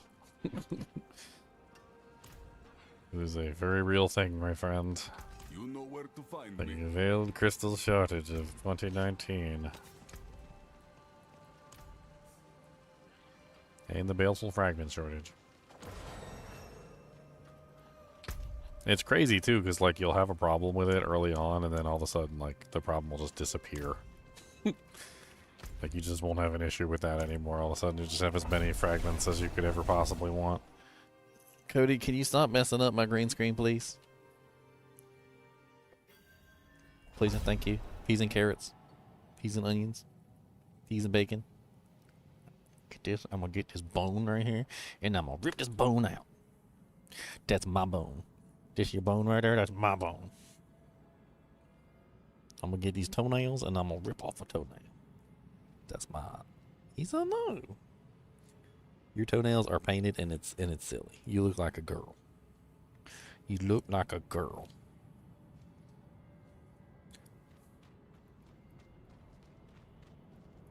Ugh, why the hell did it zoom in my character right there?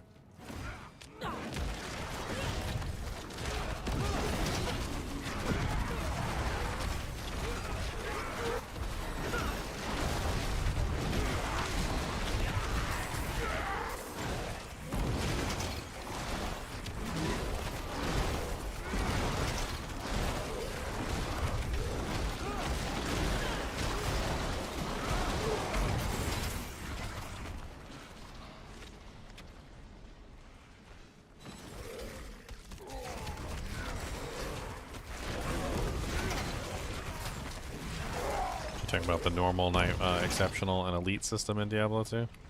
Yeah, I always felt that they should have done that in this game too, where if you had a perfect item, there should have been a recipe that you could have used to like upgrade it to a higher quality. I've said that for a long time.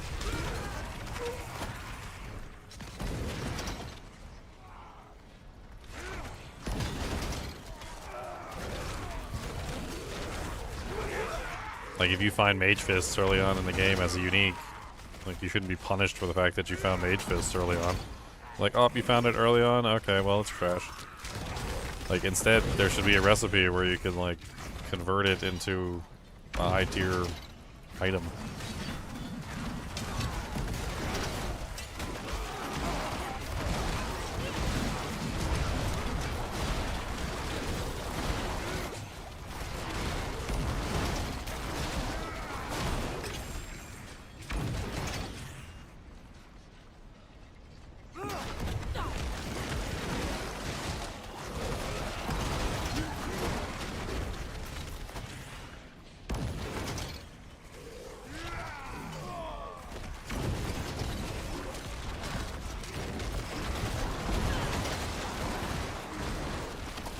Malos. Find a Malos book? I'm mal.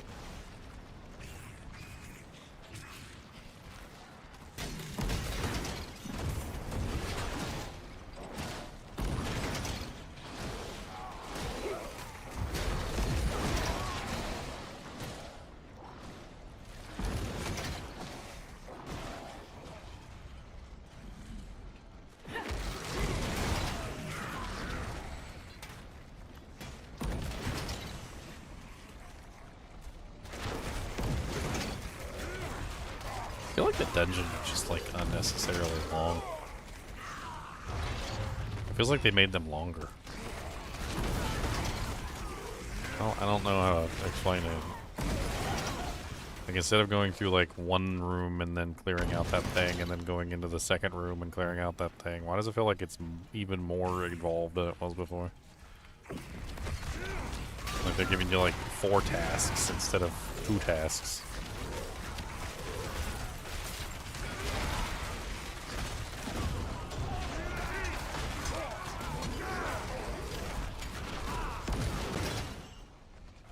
Destroy 3 obelisks. Where are the obelisks? Your mom is an obelisk.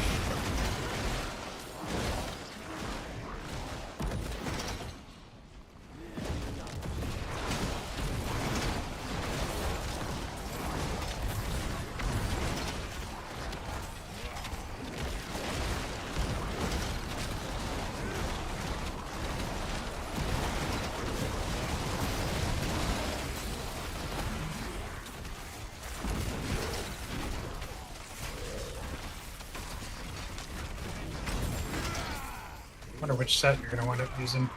Either the Fulcrum or the Horizon. I don't know. My goal is to beef up the Fallen Lunatic as much as possible.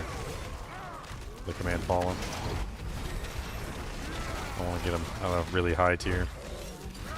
I was thinking the best way to beef them up might just be to increase the level of the command fallen as high as I can get it.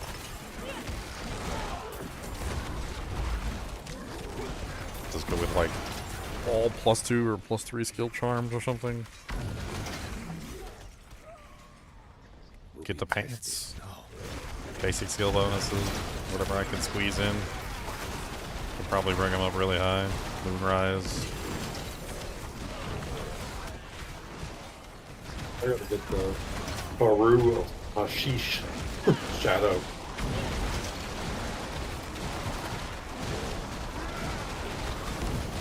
Charm set.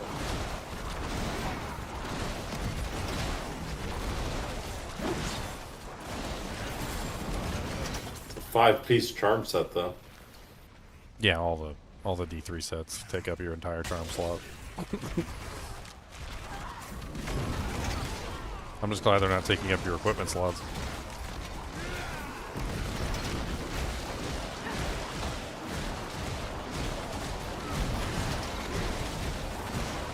I haven't really looked at the uniques. I'm sure someone has a list of them online somewhere by now. Yep. There are lists. I looked one the other day. There's more than that one too, I think.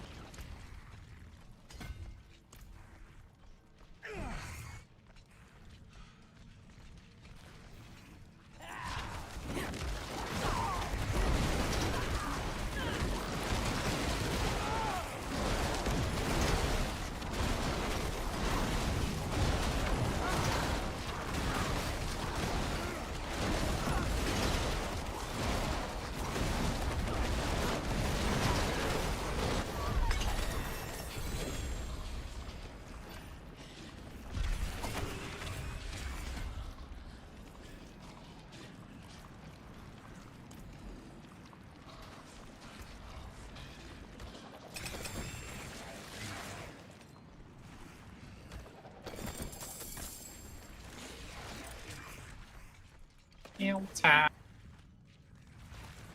4 minutes. No.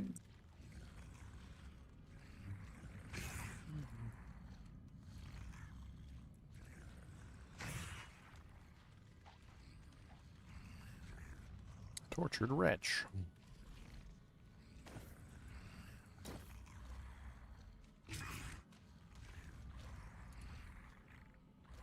Your summons gain 40% increased attack speed.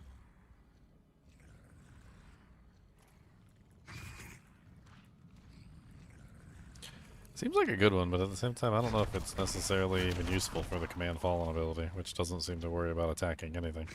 There's no attacking involved. They're not attacking things. That's not what they do. Attacking? No. We do not do that.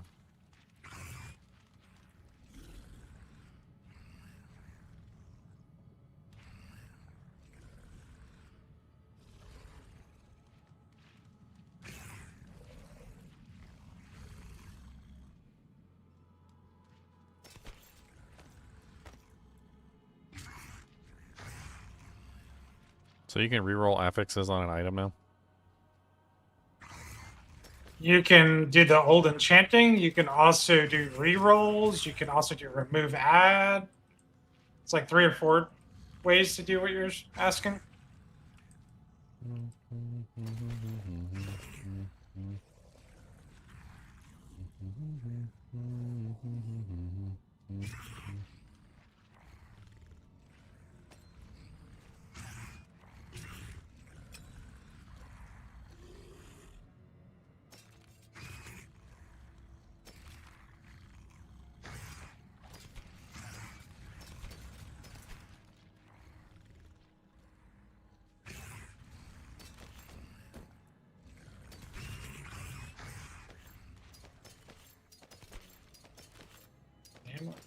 Notice some of these rares are rolling with 4 modifiers and some of them are not. You can add. Not every item comes full modded. Hmm. You can always add. Hmm. You can even add once it's legendary. You can still add. Have you tried turning a white item into a unique yet?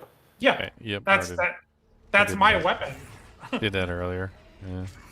my weapon's literally an 850 weapon because I can't find a 900 of my unique weapon. So it's an 850 white weapon that I've been using forever. Carrying me to Torment 6 so far. Yeah, I currently have a Hellbrand Signet, which is Sigil of Chaos, gains Diabolic Rebuke variant for free and deals 60% increased damage. That's the one I made in the cube.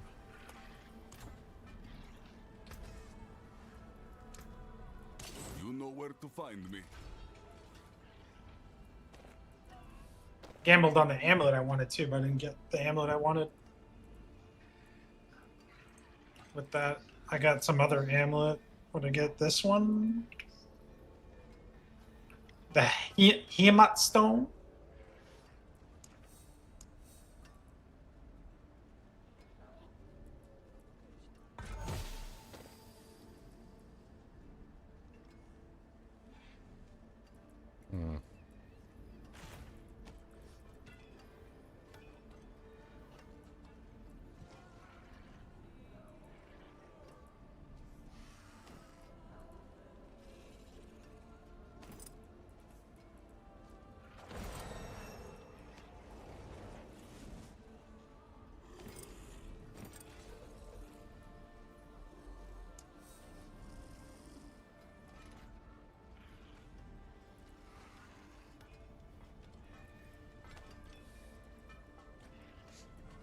Hmm.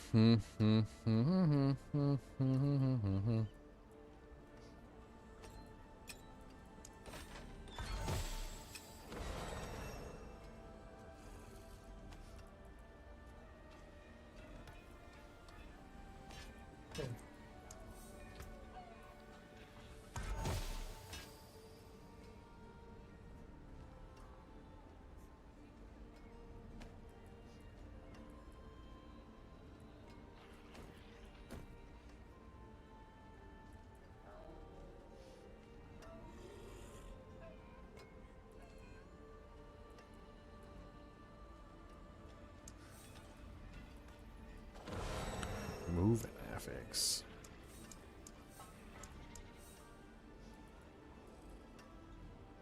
Upgrade to legendary.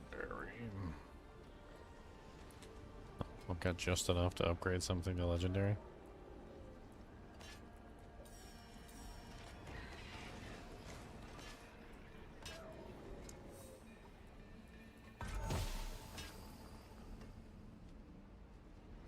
Distant enemies are stunned. Yuck. Sword.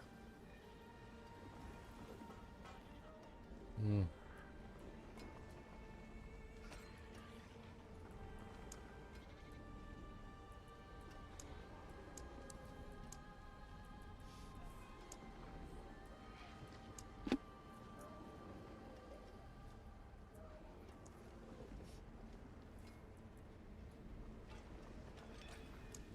That sounds like a cool build. Bombardment, like you hit your demons with your own bombardment. I was using you that can- ability. It was kind of interesting. It's like you basically just like a big grenade you throw. Grenade Blade of chippers. flame. I noticed there's a ton of things about like killing your own demons and getting buffs. Murder them.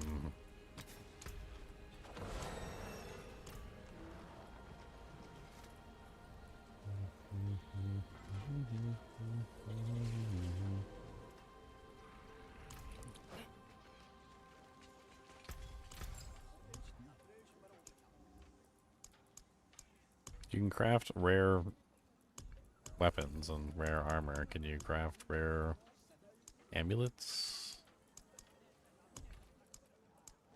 No? What do you mean? You can just craft rare items at the blacksmith. I know. Like if you go to the blacksmith, you can just you can go to the forge equipment and you can just make a rare weapon. Like I was wondering if there was something similar with the amulets. I think there used to be on where you're at. Not there anymore. Have enough to add one more modifier onto an item. Take one thing and turn it into a legendary. I should probably put Moonrise on the amulet and just move on and just keep that amulet on regardless if I find a better one. That'll be just my amulet until I can afford something better. Best potions in Skovos. It's crazy. A lot of the stuff has changed, but at the same time, I can't help but feel like All right, behave yourself. it hasn't. Like, it still feels like I'm playing the same game. Like, I don't feel overwhelmed or anything that I've, you know, like, gotten left out of the loop and lost my track of, like, all the various things that you can potentially do in the game. Like, I still feel like I'm just right there where I was before. Not much changed. And his name is John C.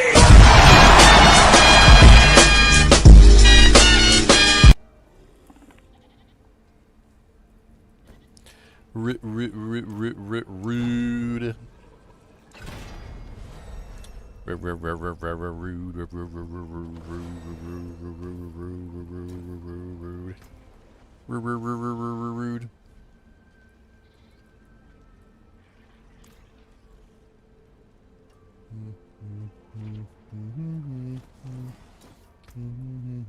Each demon you summon in the last 6 seconds increase your damage up to 105x. Sounds like your Paragon board. But, yeah. So I don't have access to that yet, but...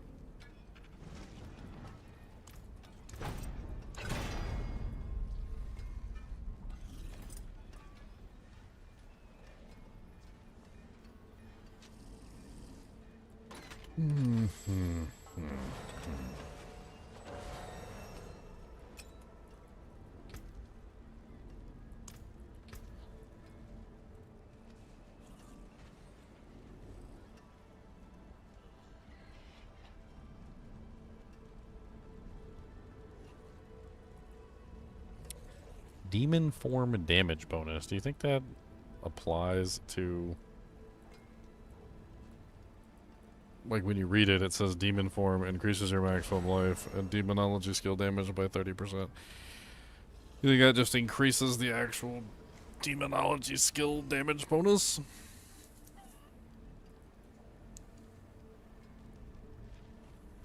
don't know if that's worth it.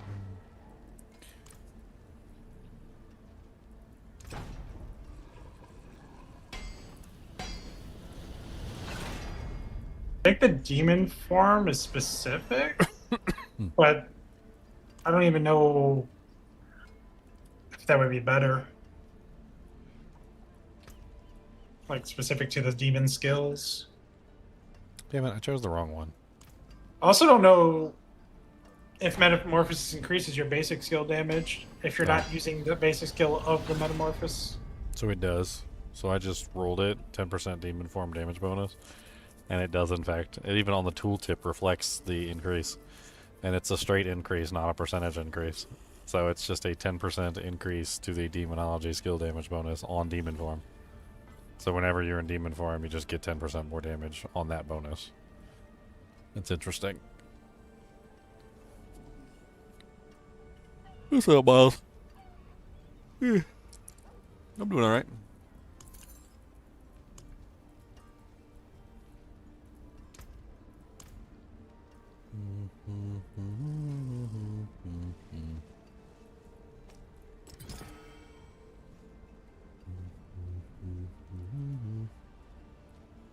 I don't got enough friggin' do drinks. No, I don't got enough friggin' do drinks.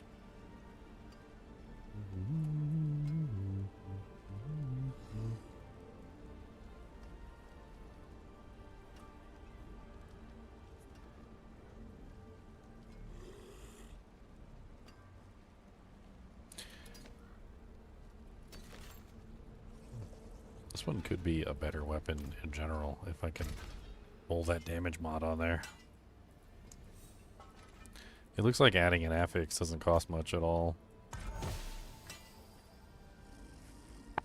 No, didn't hit it. Unfortunate.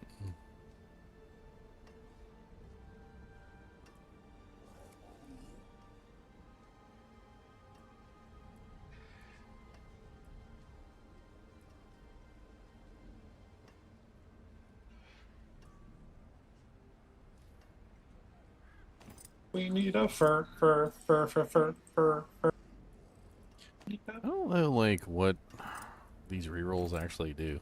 You know, remove affix, so I could just remove one affix from an item. But it's Yeah, so but think it's of it. random. Think of it like PoE. You have annulment, and then you have exalt, right? So you can remove a random one. You can target what gets re-rolled with there's like currency. Well, it's I in your see the one. focused one that says changes an affix to one of the same category. I don't know what that Yeah, means. so like you could take like let's say the resource cost reduction on a weapon can be changed into lucky hit generate resource. Like it's very focused. Like it's gonna re-roll that resource generation into some other resource thing. That's what happened when I tested it.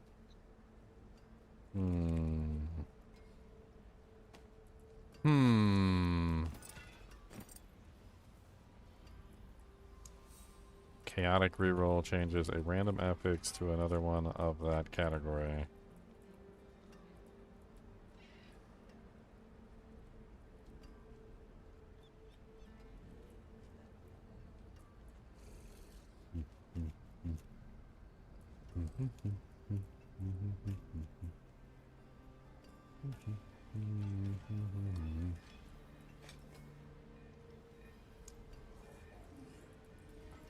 I mean, let's try it. Why not?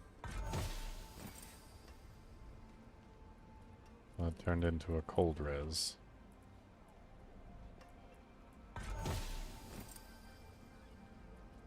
We got willpower and cold res, and the +1 skill turned into healing.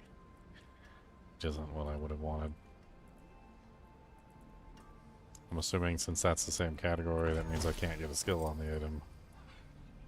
So now it's just willpower, life.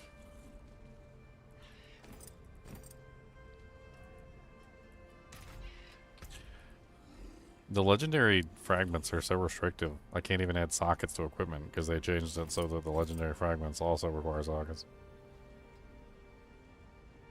As required for the sockets. So you can't even socket anything. You can't put any legendary affixes on anything. You can't, like... Yep. Gearing is much slower. Like, you have to definitely put in more effort. But it's not that much longer. But it's not free anymore. I didn't have sockets on most of my gear.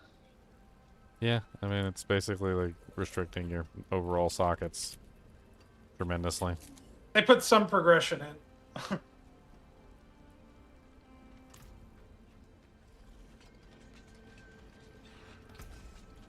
Well, you get to choose between sockets or... Would you like sockets or would you like legendary affixes?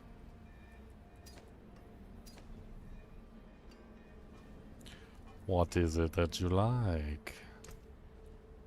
Let's try this.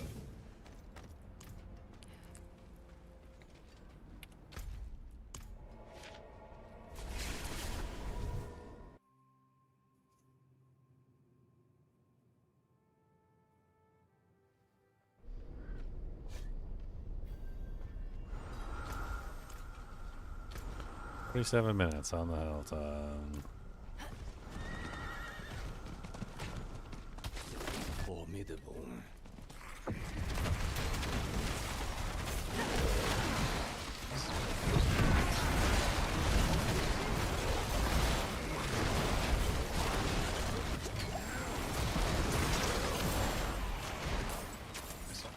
At some point. Not the favor tokens.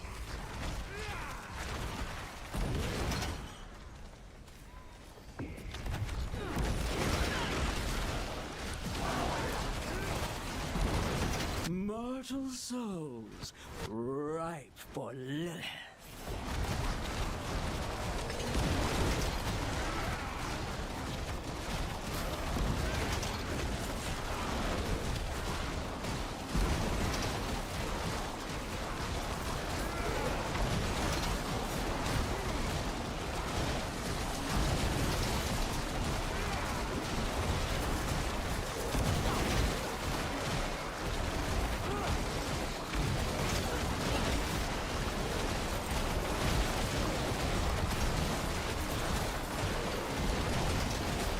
it took away the mercenary coins.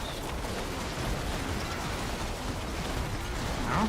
They didn't take away the mercenary coins. They're still there.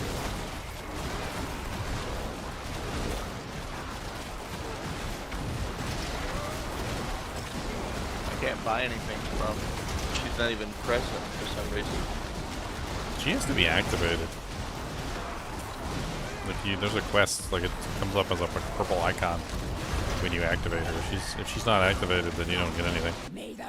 You have to level each mercenary every season. Yeah, so like you probably just might not have the like stuff activated to actually use her yet. Oh. First step is just to choose 2 mercenaries, go out and level up. And I think at some point or another, like you'll see a purple icon on that thing indicating that she's active, and then you go there and she's active.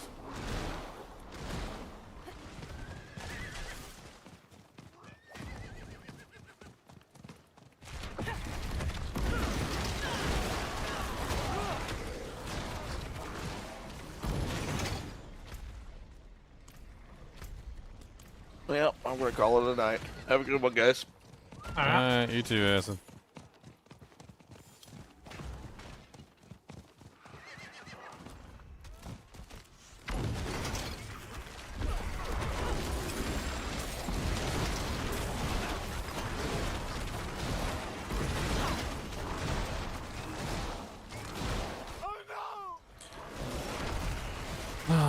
Do I call it a night? I gotta go to work at 3 a.m.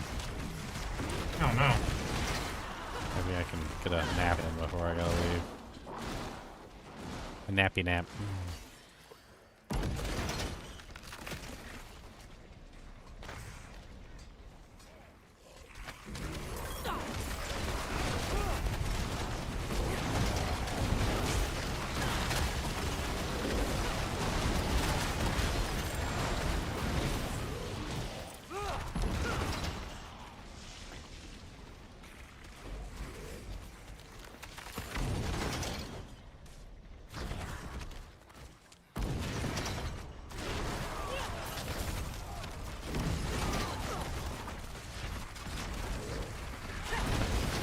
Pretty sure my thing is bugged right now, Leon, for the that war plans progress. It currently says descend into the Undercity and end the horror that awaits below. War plans progress 2 out of 3. I literally opened up 2 chests, and every time I open up a chest, it progresses the total. Or maybe I'm farming. I don't know, but it teleported me here into the HellTide. It didn't teleport me to the Undercity. So I'm assuming that I'm in the right place.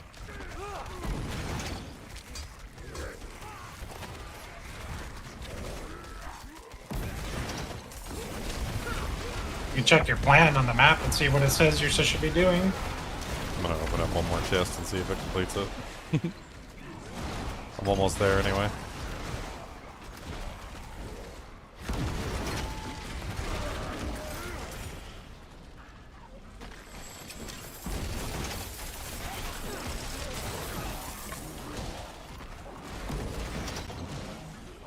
Was a silent chest.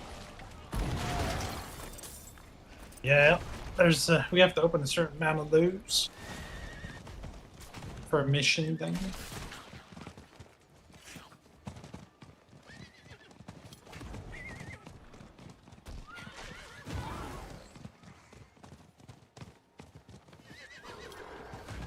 You don't need keys anymore. It takes bubbles, bubbly bubblies.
Flay, Flesh Ripper, Blood Maiden.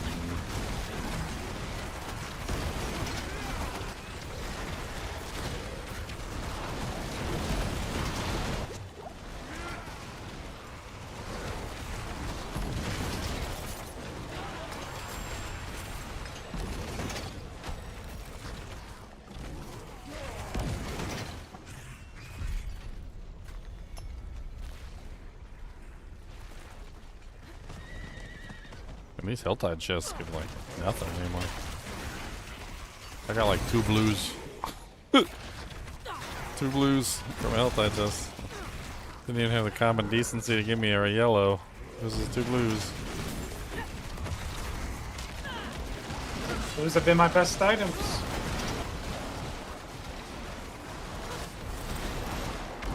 You talking about ones you upgrade? Yep.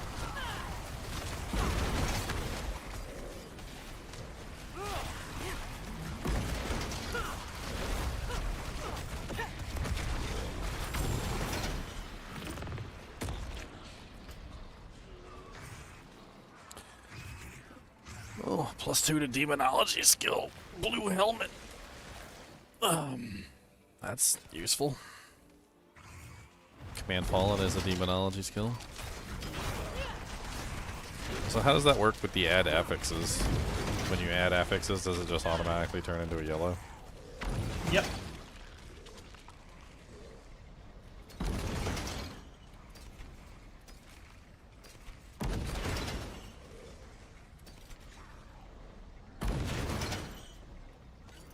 Well, that's kind of nice. Just found a pretty decent amulet. Not specifically for me, but pretty decent. 21% movement speed, +2 core skills. It's missing an affix too.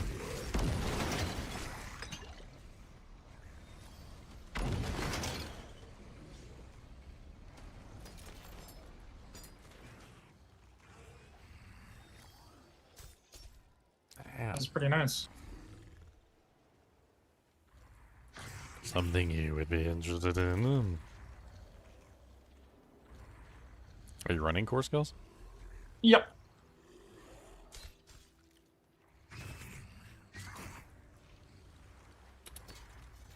Well, let me know if you want it.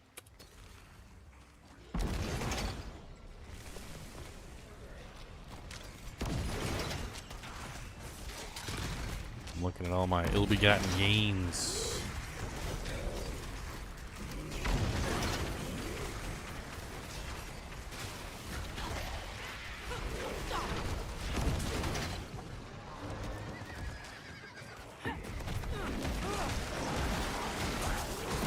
You saved my life.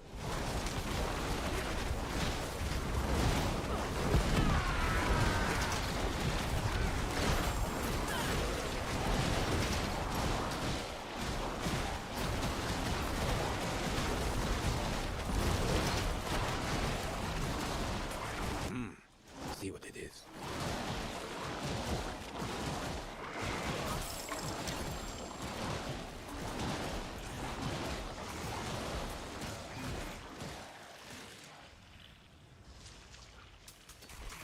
Bad amulet either.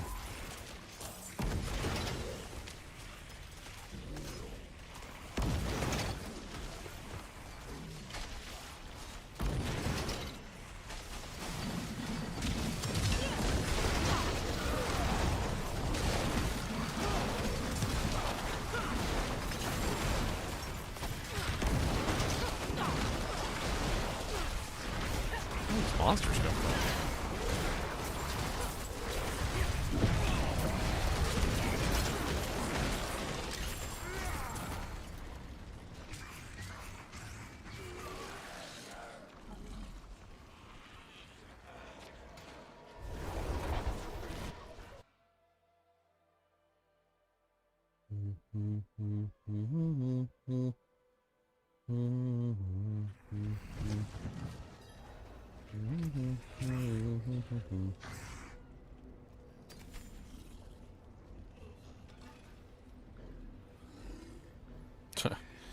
Evade grants 108% increased movement speed for 1.5 seconds.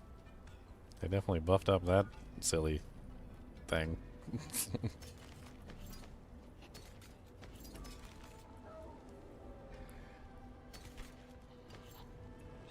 That's a nice Still one. paying. Some nice amulets.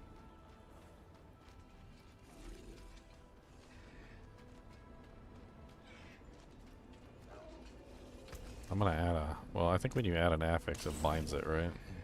Yeah, that's fine. Do whatever you want. I'm chilling. I'm not using it for me. I don't want core skills. I was thinking about this one. That one's kind of interesting. Yep. And then this one wasn't good too, but it already has the 4th affix.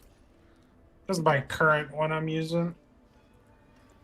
I do gotta change the aspect. It's not a good aspect.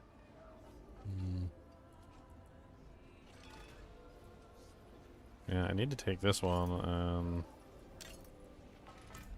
I guess I just need to add an affix to this entropy emblem, see if it rolls anything good.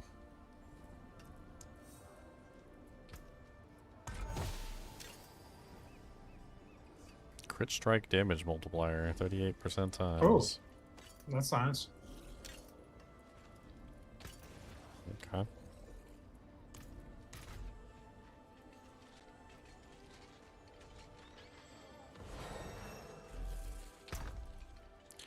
It goes in the stash. I think the core skill one goes in the stash. That defensive one goes in the stash. In the steesh. Steeshy boy. Steeshy boy's gonna make some noise. Make some noise. Make some noise.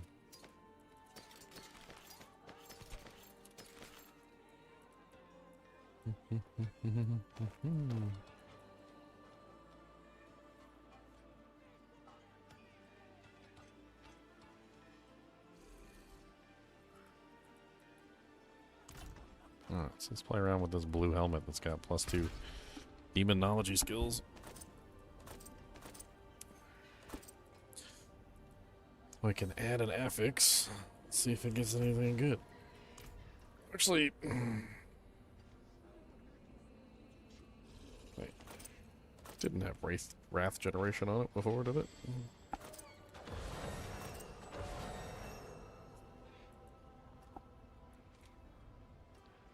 Oof.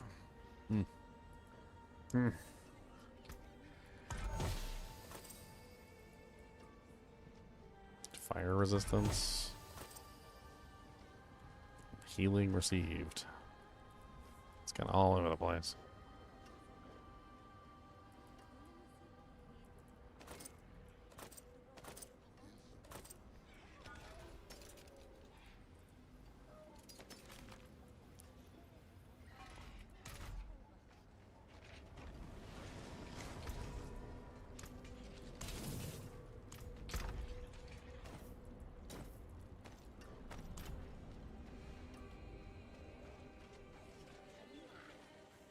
It is done.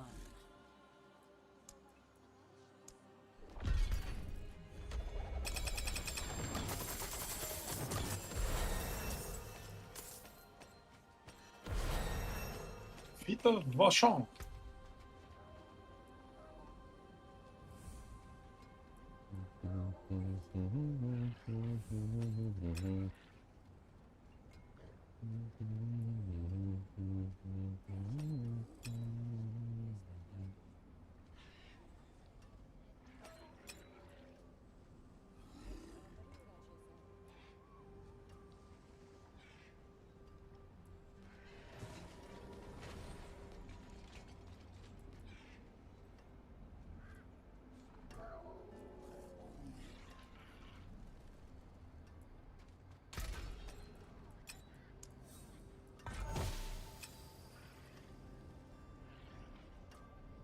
Life on hit, that's kind of nice.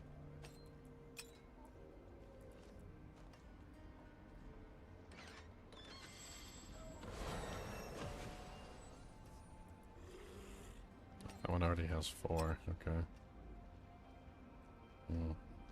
A shard of Aerithil. Nice. That's a basic skill damage weapon. I would definitely like one of those. Yeah. I would definitely like one of those. I got them. One dams is very nice, and that's very like one dams.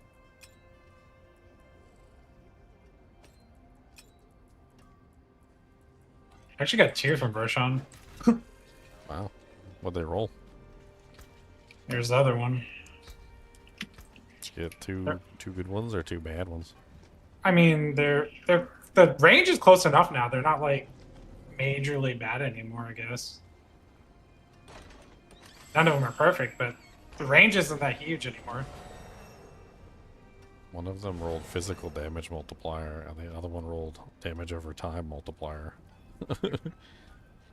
They're so all over the place because they changed the modifiers. But yeah, so they both have the weapon damage modifier on them. Oh, this aspect is new. You gonna use it? I'll take one of them off your hands. Which one you want? I don't know. I guess the one with the life. Unless you want to The keep life one. steal? The life on hit? No, just the 1,700 life. Oh Okay. yeah, one of them does have life on hit. Yeah, you're right. Yeah, maybe the life on hit one would be better. Okay, okay.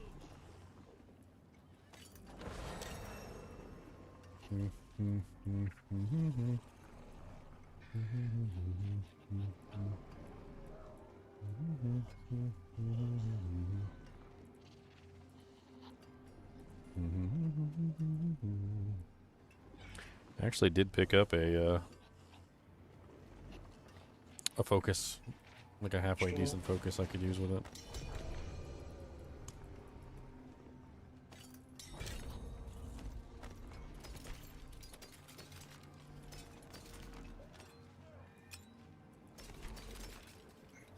Okay.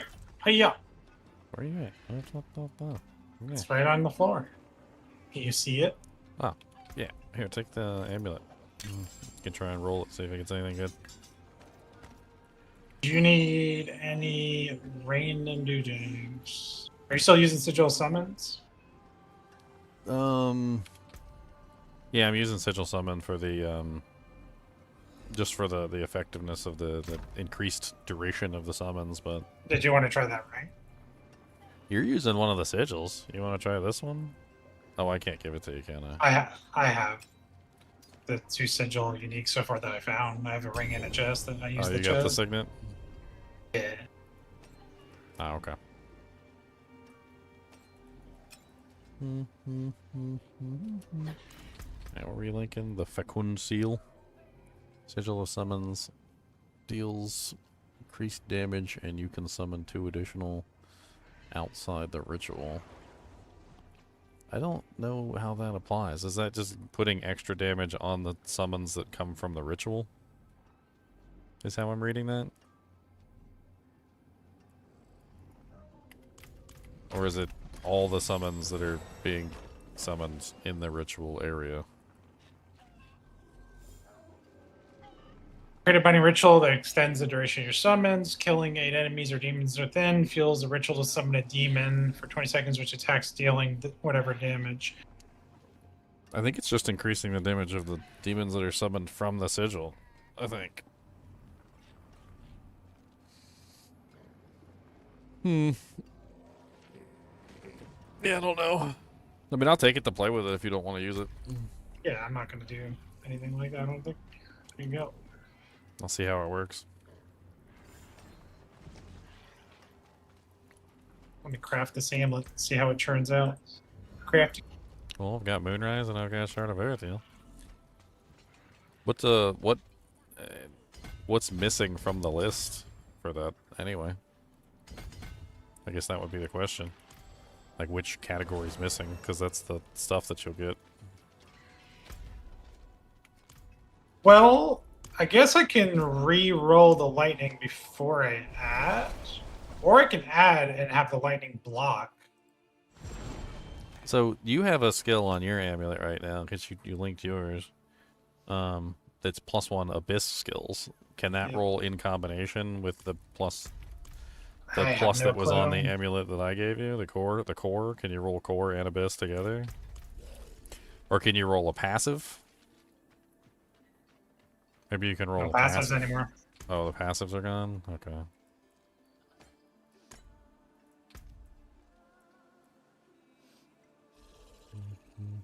We'll just slam it. Slam. And we hit willpower. Perfect. So now I can roll lightning to life. So how does that's that what it work? is It now. takes into account all the mods that are on the item? Well, I'm just gonna use the enchanter to reroll the lightning. Oh, yeah, that's right. Old school way. I forgot you could do it the old school way. I thought they took that away. I don't know why. Takes materials, though, right? Yeah, and some money. I got life or crit chance. Probably just want the life because it's damage as well. You using the metamorphosis to get the extra damage from life. Yeah. Bottom. How much it costs me to go again? 2 mil.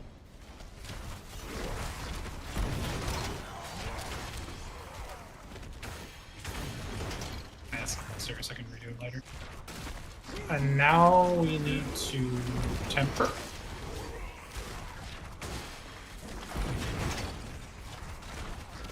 Maybe what I want to do is with this build, since it's literally just a... I wonder if just going with another basic skill would be better than how I currently have it set up. Let me take a look at all the other basic skills and see if there's anything else that looks interesting.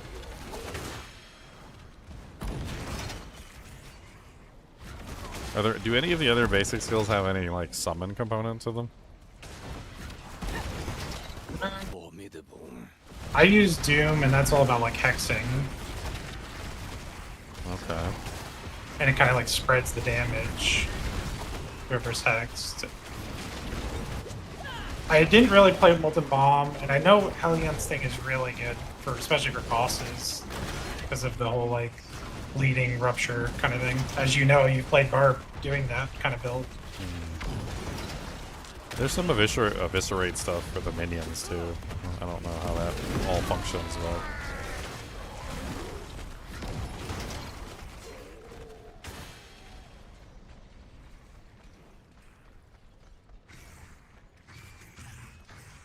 well, this Shard of Earth bought my damage up like crazy.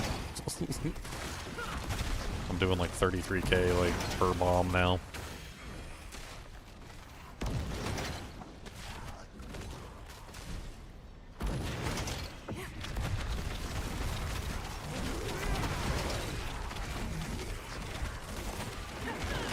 It's because I have all damage multiplier. No, I have crit damage multiplier there. Okay.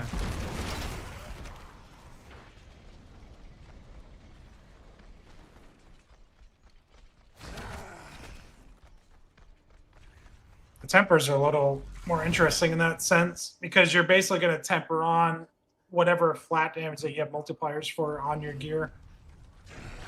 That's how I understand it.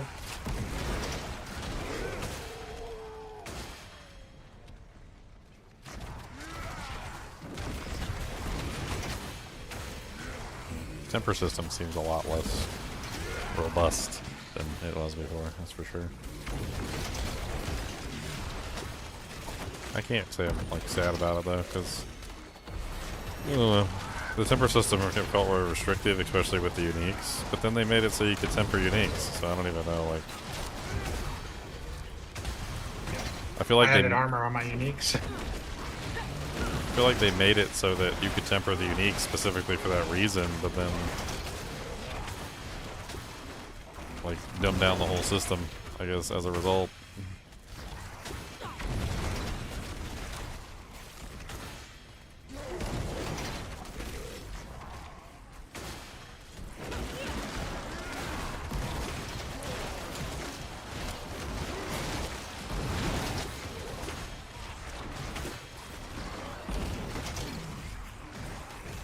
So I can stack shadow resistance and do more damage, I guess.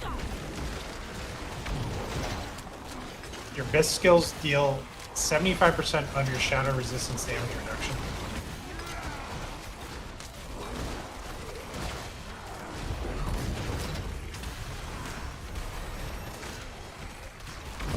Time to add shadow resistance to all your equipment.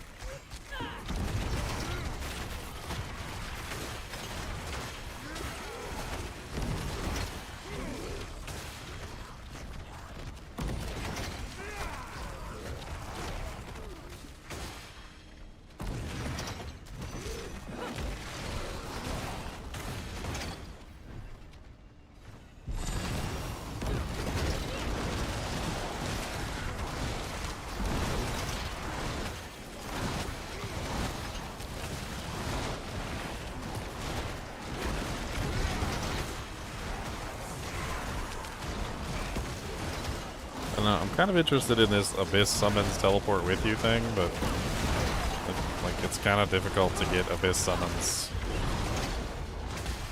You're kind of really restricted in what you're able to have access to for the Abyss summons. You can make occult skills free with the one set, which is kind of insane. You can just spam them. Cult skills? Yeah. So if it has that tag, if you have summons with that tag, you can make them free, essentially.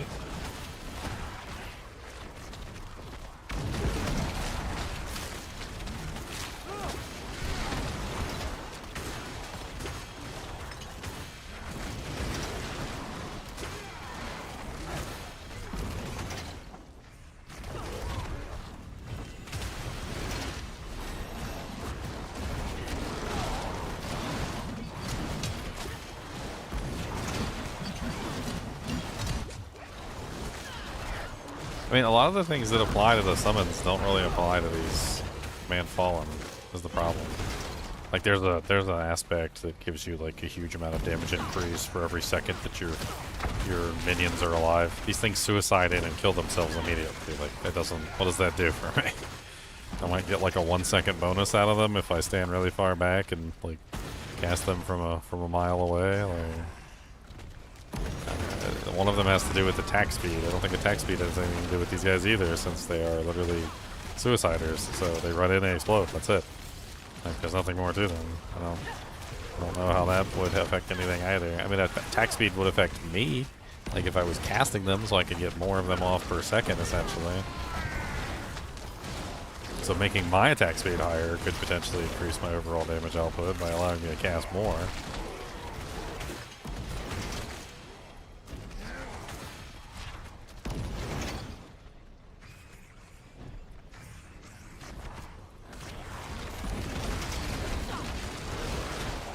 I don't think Sigil of Summons helps them at all either, because Sigil of Summons only increases the duration of a summon that's cast within it.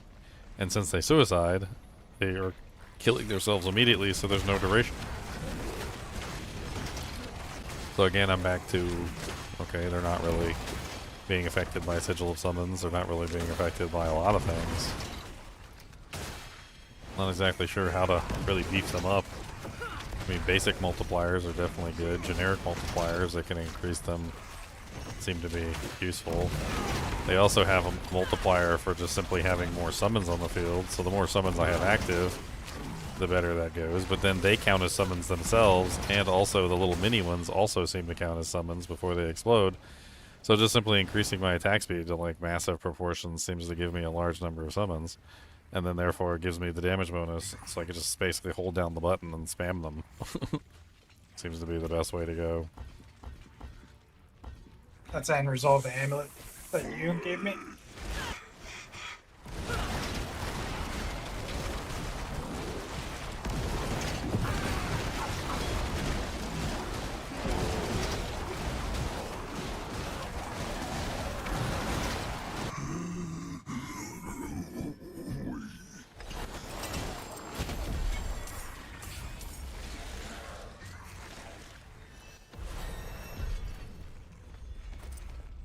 The hell was that?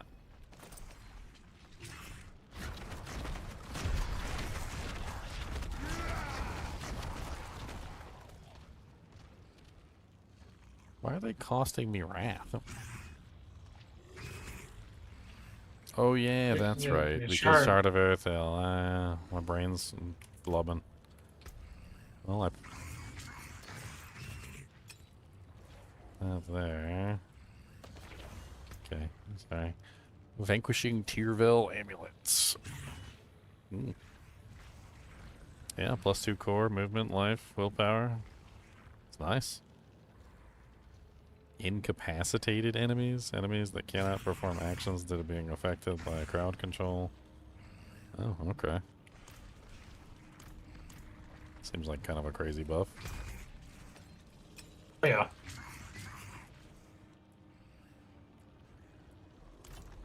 I think I tempered on like lucky hit to freeze and that kind of thing. I also have an aspect that does like fear immobilize. Try to get a couple sources of it. Also helps me stagger bosses, which is really fun.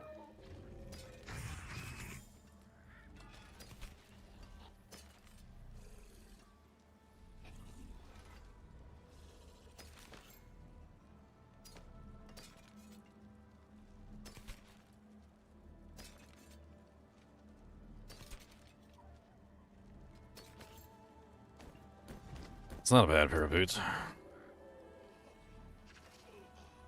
97 willpower, 4 wrath regeneration, movement speed. Let's see what it rolls.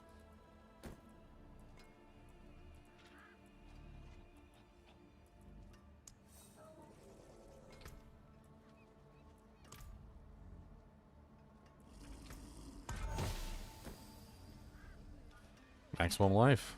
Wow. Okay. It's kind of nice. Yeah. I can even add on more movement speed.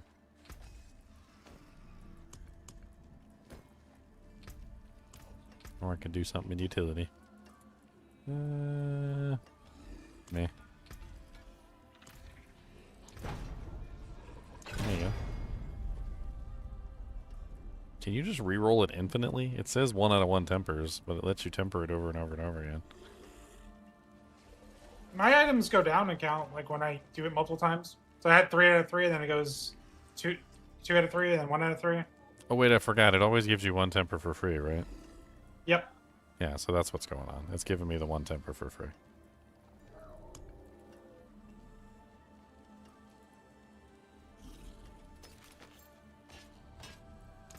That's it for that piece.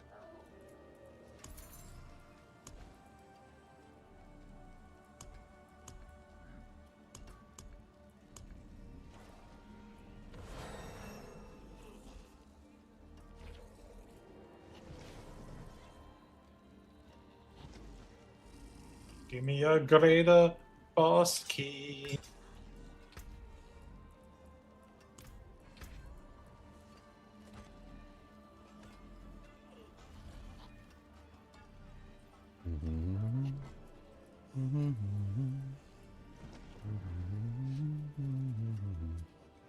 So the command fallen are physical damage, so I should just go with a physical damage lucky hit.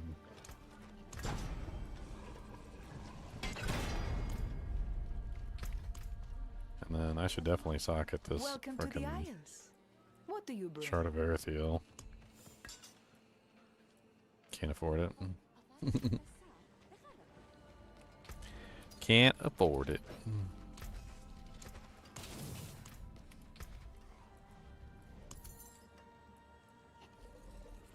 +2 to occult skills, rare charm.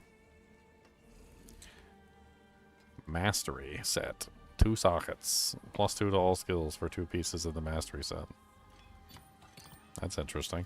Oh, that's pretty cool. What is it? That's just a 2 set? It's That's a really 2 nice. piece. That's pretty cool. Above mastery. Because you literally get everything. Like, that acts like a Shaco.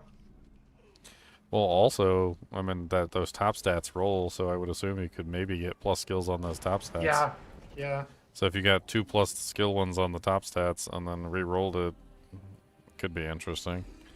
It's nice because it's a 2-piece, so you essentially can mix it, like some unique ones in there.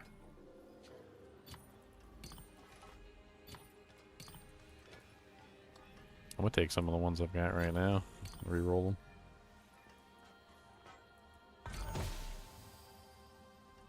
Practice technique. No skills on there.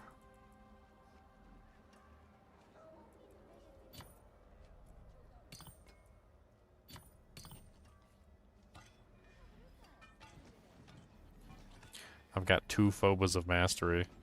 And yeah, one of them rolled with plus occult skills on it, look. +2 occult skills, it rolls 2 to 3.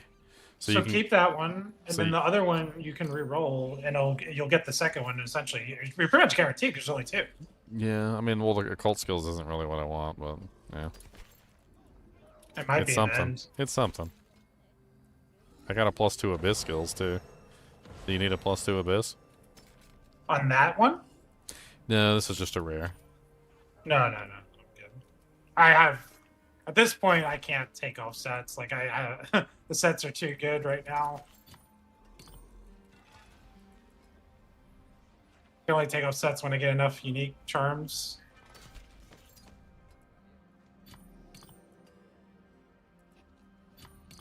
Wait, can you add affixes to the charms and take a blue charm and turn it into a rare charm? I don't know. I haven't tried. I have not tried. Attempt it.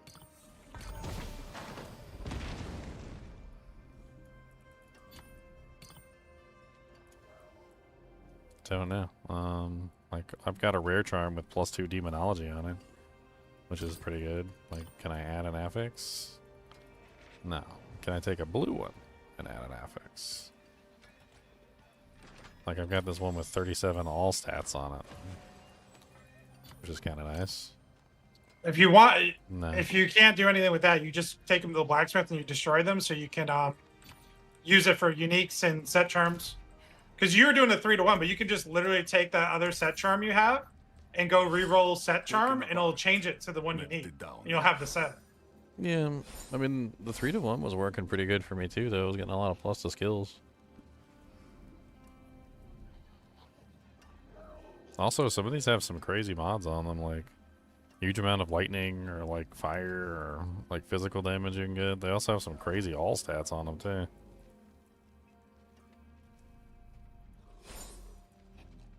Pity to break another's work.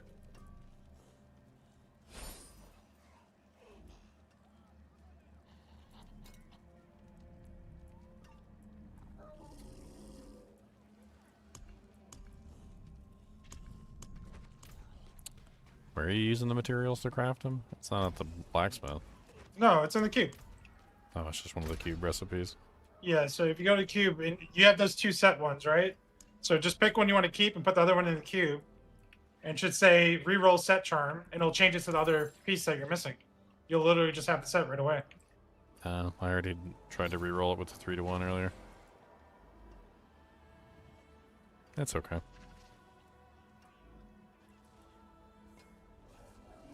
Of the same set, I gotcha. Okay. Yeah, so it's like changing a piece of that set to another piece. if I can get some that actually have like the good plus the skills on that I'm looking for, I mean, that seems like a solid bonus. If you got like a 3-3 and then you get the 2 for wearing it, that's 6, 7, 8. So you get like +8 for 2 pieces. It's kind of nutty.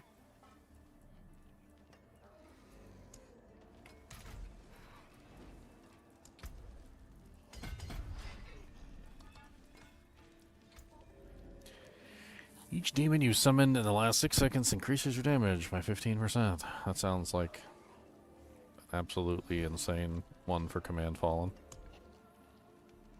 Yeah, I figured that was your go-to board. Spicules, damaging enemies with demonology skills shreds their soul, permanently increasing all damage you deal to them by 40% times and gaining 2% per hit up to 120%. Those are both really good. Like, those are insane. Like, the Command Fallen's going to be hitting like a Mack truck.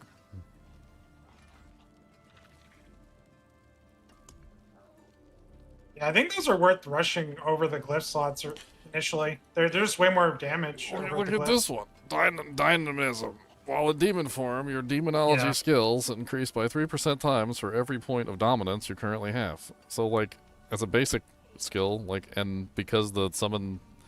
This is one of the summon abilities that doesn't require dominance. Like, I can literally just leave my dominance maxed out and screw Me using too. dominance on anything. It's a 90% multiplier without Yeah. stacking dominance. If we find ways to stack dominance, we could scale it like we used to scale like the barb. Like, it'd be really strong. Dude, it's like, those are like 3 multipliers right there that are absolutely insane.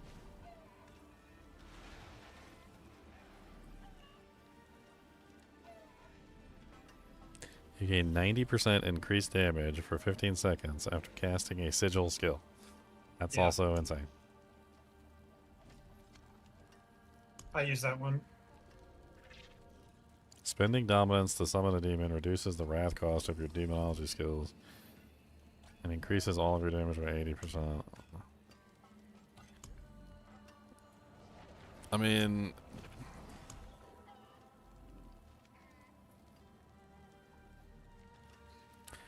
I'm not really sure. Like, the demonic spicules damaging enemies with demonology skills shreds their soul, permanently increasing all damage you deal to them by 40% time, and then gaining 2% per hit up to an additional... Is it additional 120, or is it stacking on the 40 for 120? Like, I'm kind of confused. No, the 120 is the cap. It's 40. It's 40 base and then 2% per hit, up to 120. That's how I read that.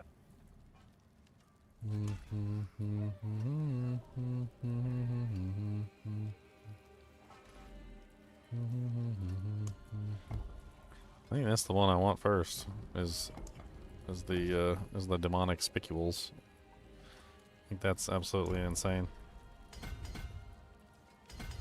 I think I just beeline straight for demonic spicules.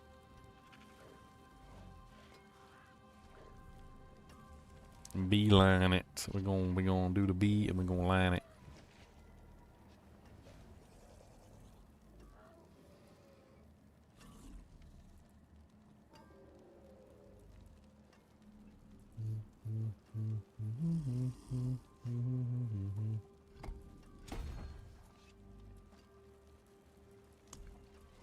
Okay. I think I've decided that I don't really like these abilities. Check out that deck. All skills. +1 to 2 to all skills. It's kind of crazy. I like this live build theory crafting. Man, nobody knows anything about the characters, so of course we're theory crafting. Got theory crafts and doojinks if you want to get some boojinks.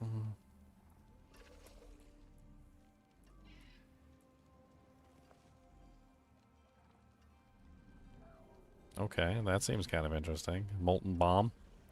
There's an upgrade for Molten Bomb. Molten Bomb is now also a demonology skill and also a summon skill, and creates a turret demon on impact for 5 seconds lines that up spits with you. lava. You can have up to 6 turrets active at one time, and it's a basic skill. So then I can actually have that as my turret in combination with the other. Molten Bomb has a 15% chance to knock down enemies.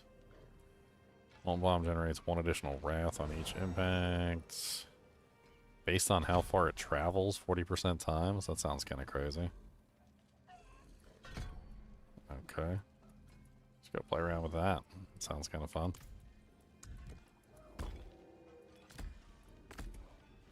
I mean, that sounds like a very good combination with what I'm trying to do, which is where you just drop 3 or 6, and then you just move on to the next one.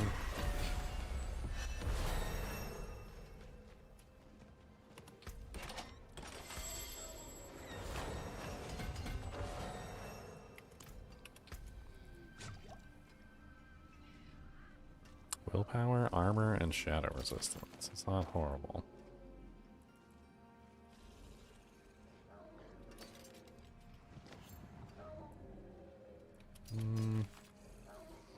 Different set.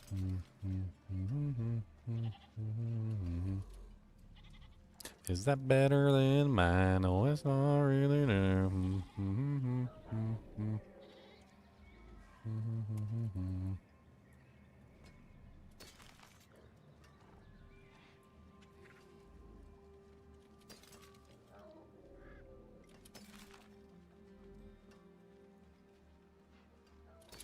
It's a halfway decent weapon.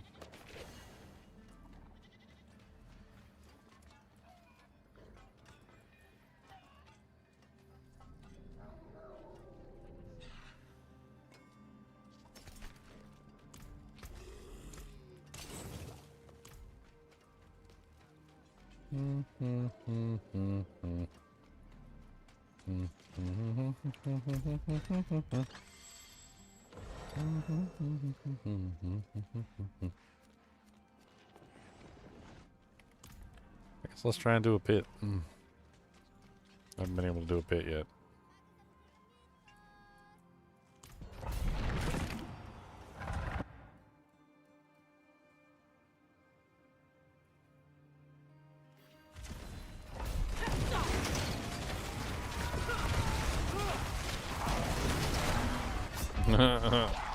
God, that attack speed was fast.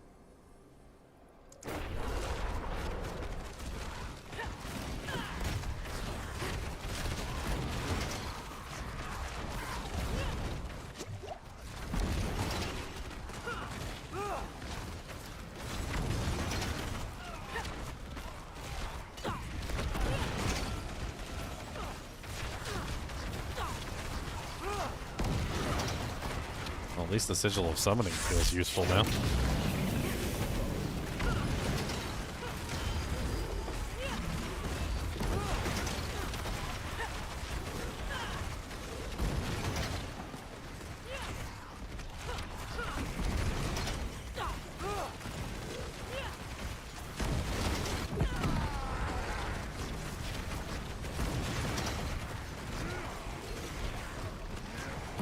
Kind of feels like I'm a Hydra sorceress.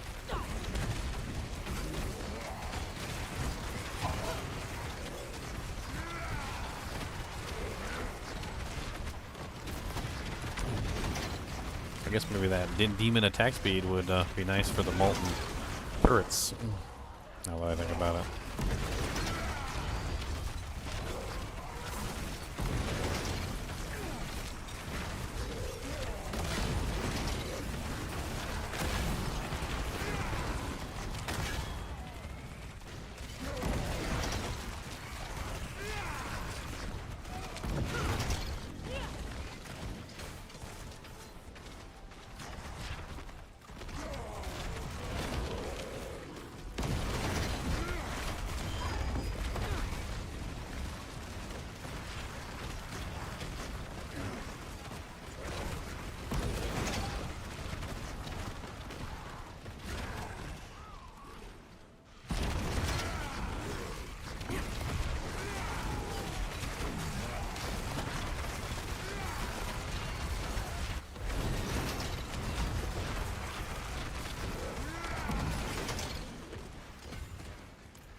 Looks like I'm Torment 1.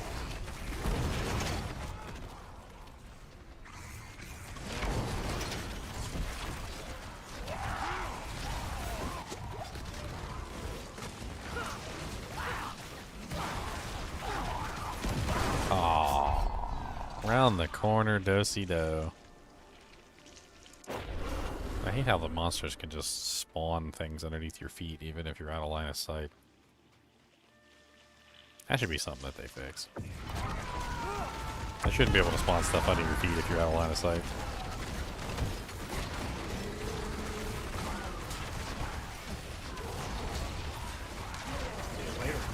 A while, lesser of a while.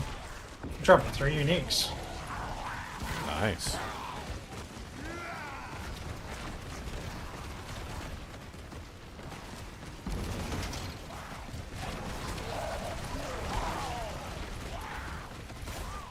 See what we got here. Sire of Sin. The Sire of Sin. What's in Infernal a Sire? Breath.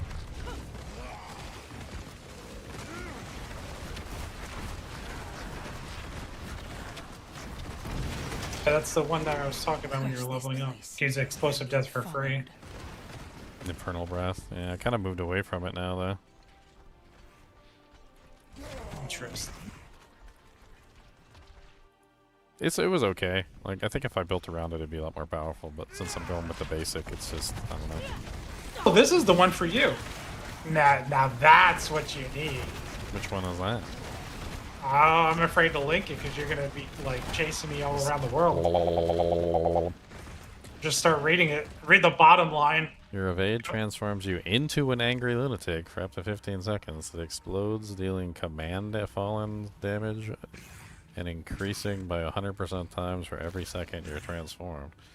While you are an angry lunatic, your movement speed is increased by 60%, and you periodically spawn mini lunatics that seek enemies. And then command fallen does 324%. Yeah, that's exactly what I need. Was that a helmet? Yep. Looks and I drop creepy. pain gorgers. Do you want the pain gorgers too? Yeah, sure. Why not? I'll take them all. boy. I'll take it all. Gimme, gimme. It's Christmas. It's Christmas for Ginger. Need some evade cooldown then. Belial spawned and gave you a Christmas early.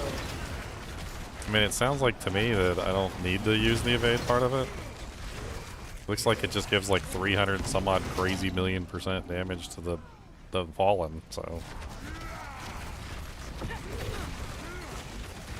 Can we get a lol one? What's a lol? Lol.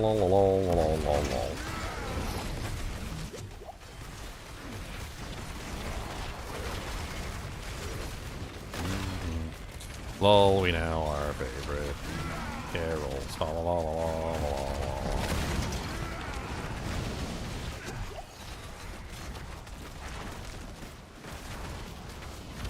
What the hell is slowing me down, man? Sucks to be slow.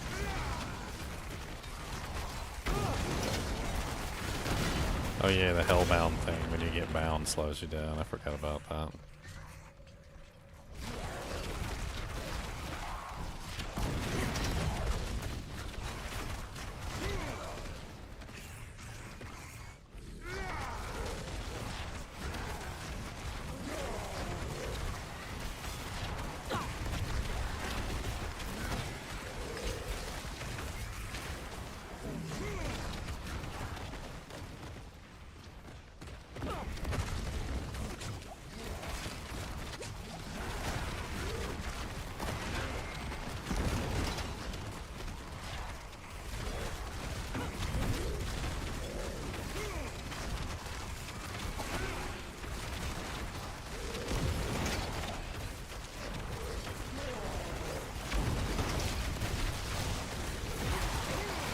Now that's +3 demonology with the set that you would probably use, or one of the sets you would use. For what? The Fulcrum set. Linta Merfresh? Sadism. 25% chance to twist them into one of the lesser demons. That's interesting.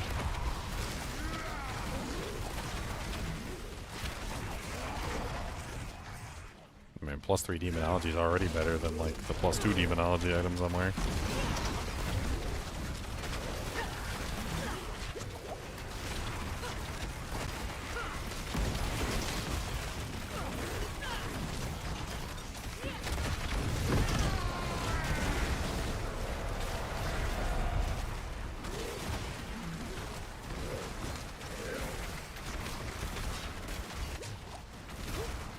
Those turrets are nice. They really are. They're very nice turrets.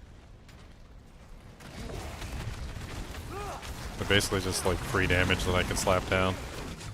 There's also a counter on the skill so I can see how many turrets are currently up, so it's really easy to make sure I have like the maximum number of turrets active.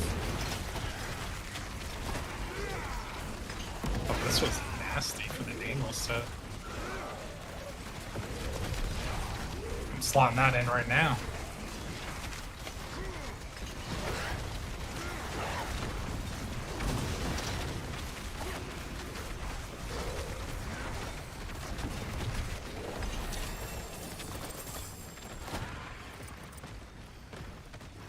We're done.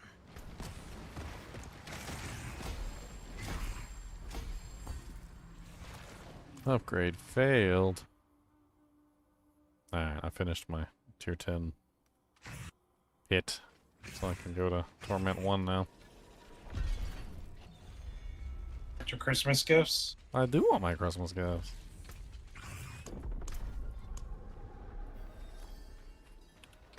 Pays to do basic builds. See, if you were doing a basic build.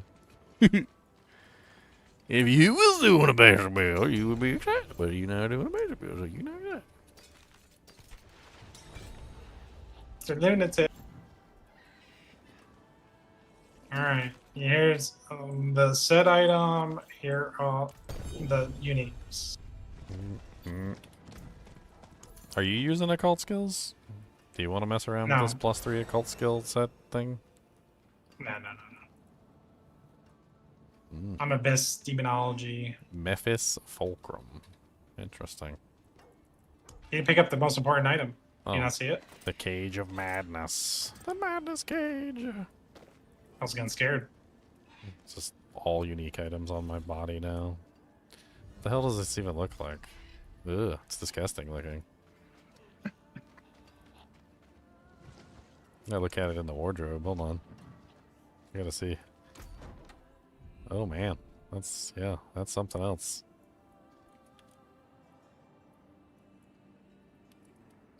Look at that, Leon. That's disgusting.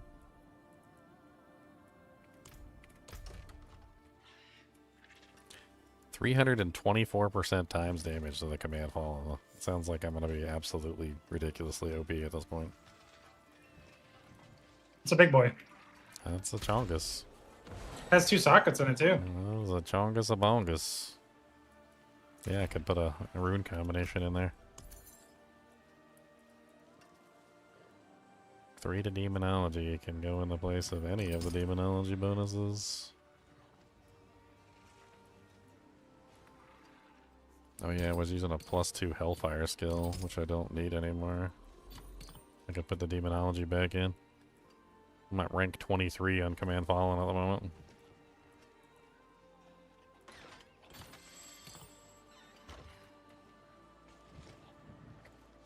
Gain sadism for 10 seconds as your demons take damage or die. Okay. Does that count if they explode and kill themselves? 2% damage per stack. 200% more damage to enemies based on how much damage they have done to your demons. I don't know if that'd work with mine since they're technically killing themselves. I mean, if it does, that'd be OP.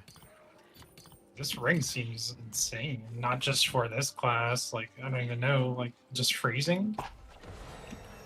Permanent damage? For each second? Freeze effects cause enemies to take permanently more damage, increased from each second they are frozen. Well, that's kind of interesting. Curstoration. Corpse tendril size. Curstoration. It's almost like you would want like the smallest amount.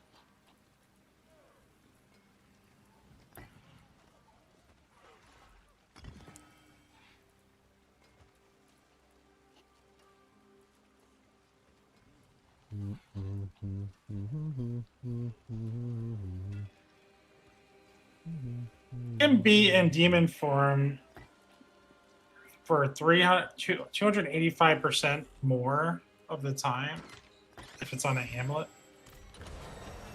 It's like almost a ×4. Yeah, I don't understand how the metamorphosis skill works. Like, you use it and you're just in demon form. And then you stay in demon form for like what feels like forever. You never leave. I don't understand. There's no like duration on it. You're just there. And then you cast it again and it cancels it. But like sometimes it just automatically kills itself, it seems like. Like there are I times... use the Abyss variant. The Abyss variant has a duration. Mine's 21.9 seconds, so I guess it'd be 22. So it'd be 1 minute if I use that aspect. So mine doesn't have a duration because I chose the Destruction Demon. Is that it? Because it doesn't actually replace your skills. This is the one that does not replace any skills and grants volatility. Oh, you got the... So that one is also doesn't replace any skills. I didn't know there was another option.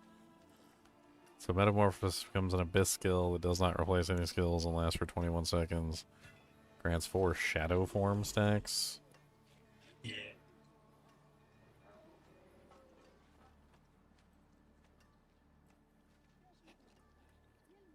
Huh.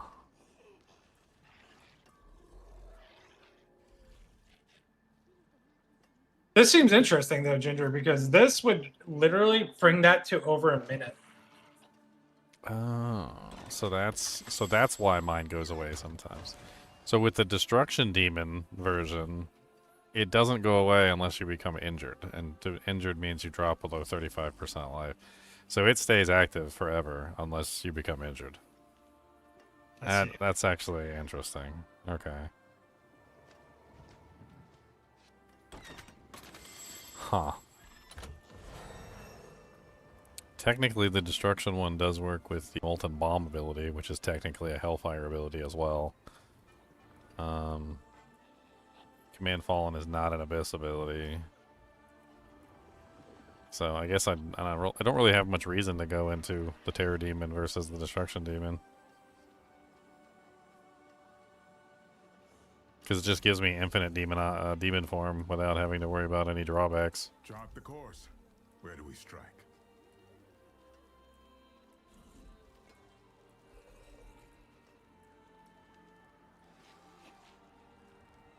Legendary War Plan. A grand amount of experience orbs.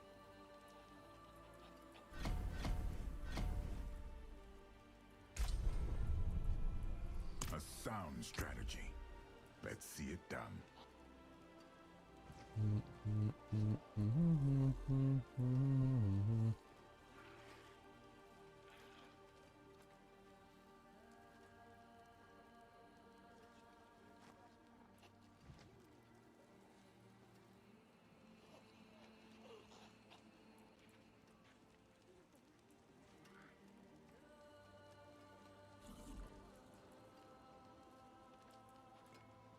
So confused to like which way to upgrade these trees.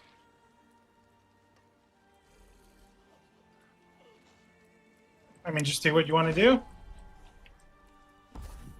The HellTide, I didn't want to be difficult, so originally I tried the middle and it was like a little challenging with those guys coming out. So I went to the right.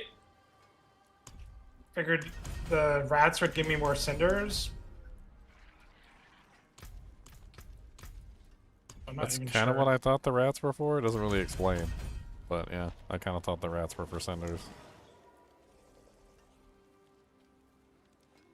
I opened one of those chests that you get later on too. It was pretty rewarding. The 666 cinders.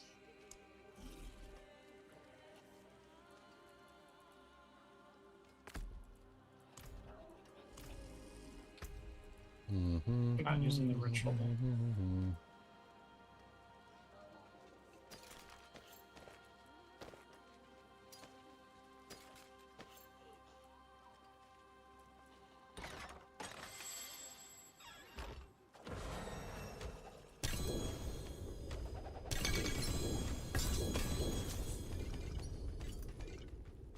I got a key. What did I get a key for?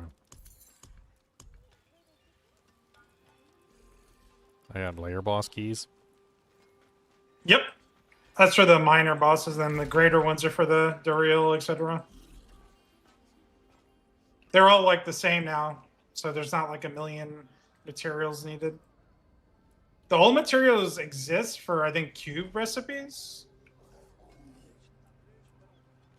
Because I do have some like hearts and stuff, but I think it's for cube stuff.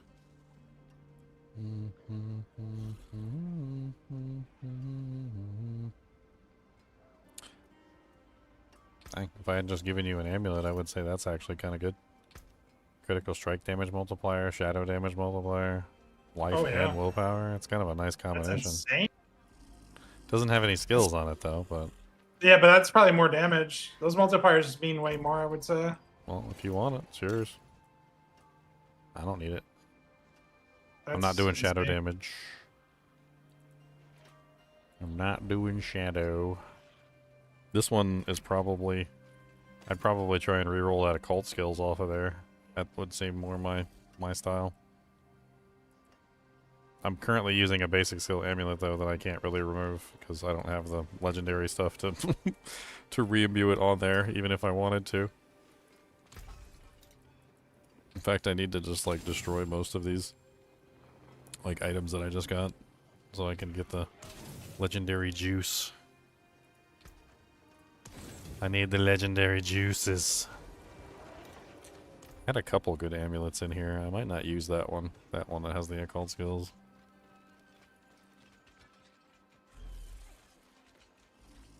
I don't like that one. I mean, you can remove the occult skills, but it's like a random chance, right? Yeah. Like, I've got this one already, which I was looking at as well. Or you can re-roll it to a different skill type with the targeted thing. Like, that entropy emblem seems like a better option. Because it's got attack speed and crit damage multiplier. Oh, my first double GA item. And look what it is. It's a blue. Blue. Resource cost reduction is not bad. Willpower resource cost reduction. It's a good combination. Pity the fool that hides blue items from their filter. Yeah, I think the blue items are going to prove to be pretty OP. Especially stuff like this. Like, I've saved this earlier, and I was like, that's kind of nice. Like, if you just found a blue item with, like, a greater affix weapon that has, like, just the damage greater affix, like, it's going to be way better than, like, anything else. Start re-rolling it. You could probably do a targeted reroll on the occult skills. I don't know if you have the materials to do it. But it might be a thing. Probably not. Probably not. I'm trying to see if I have enough to roll the Moonrise on one of these good amulets as opposed to this crappy amulet that I'm using. Because these amulets I got are really good.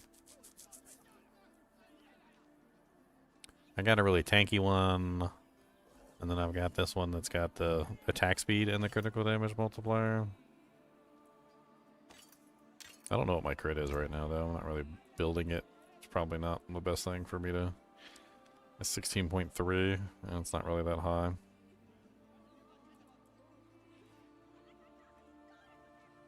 I wonder if the GA gets kept when you, like, do rerolls in the cube.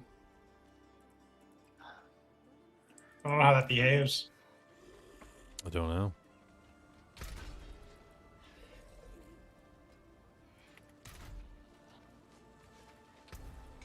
What does it cost to reroll the Shanty items?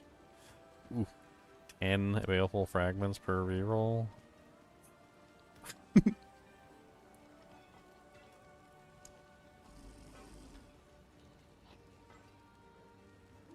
I would want to reroll the critical strike damage off there because I'm not building crit right now. Attack speed's nice, life is nice, willpower is nice.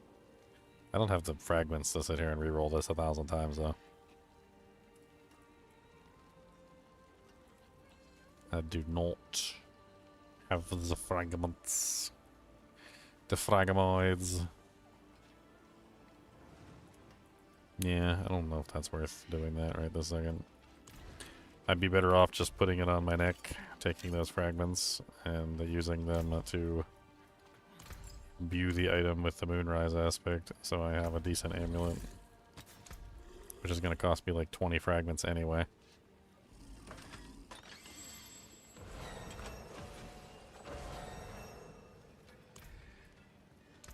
Yep, 20 fragments. Exactly what I thought.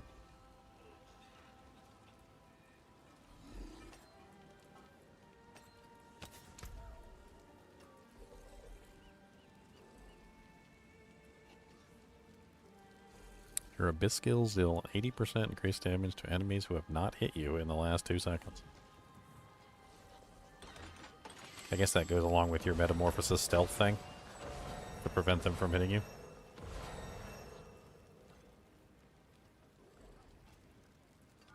Which one? I'm sorry. The one that gives you 80% multiplier for abyss skills if you haven't been hit in the last 2 seconds. Oh, yeah.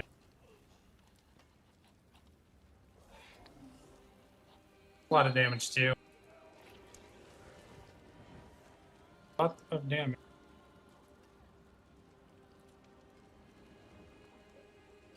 That one's just better. I could try that other amulet.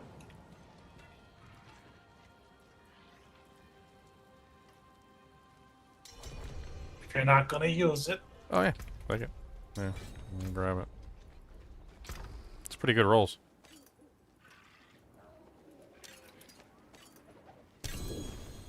Estuarin, symbol of Alcritity. I think that's the one.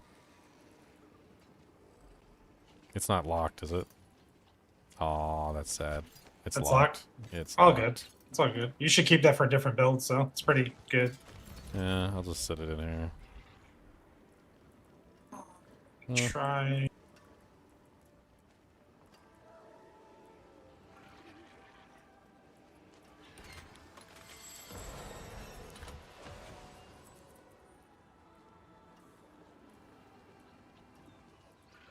I gotta keep track of which items are locked and which items are not. I really don't have a lot of aspects at the moment. You're just getting started. I was trying to see what I could throw on like my rings or whatever, but it's really not a lot on the list. And I don't think that your summons gain 40% increased attack speed. I don't think that affects the command fall, and it would potentially affect the molten bomb, I think. So it might make the molten bombs fire faster. Your summons gain damage while alive up to 90% after 10 seconds, which the molten bombs live for creates a turret on impact for 5 seconds, and then I get an additional well, I don't know what it's the actual duration increase is from Sigil of Summons. It says creates a blinding ritual that lasts for 10 seconds that extends the duration of your summons. But it doesn't say how long it extends the duration of the summons for. So it might extend the duration of the summons for 10 seconds, I guess. Which means that that could be useful for specifically for Molten Bomb, but not the other abilities.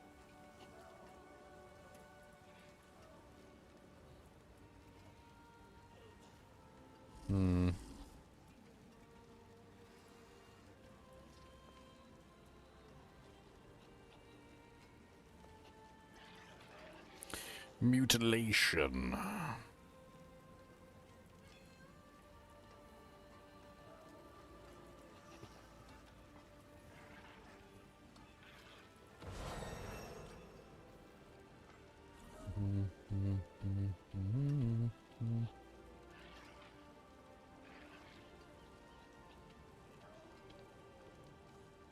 Yeah, I don't want to waste my stuff on modifiers that I don't need at this particular moment.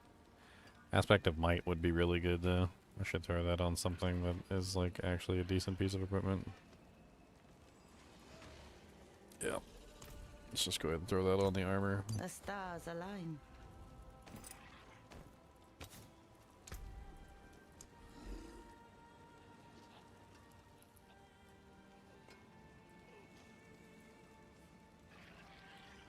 Maximum shadow form stacks increased by 6.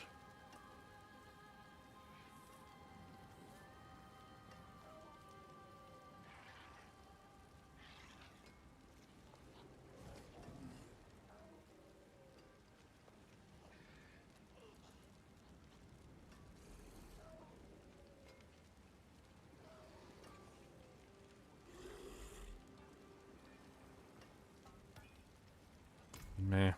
Meh. Meh. Meh.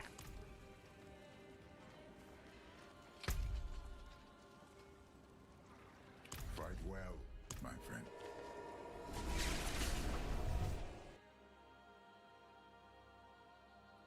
Sadism sounds like verbal.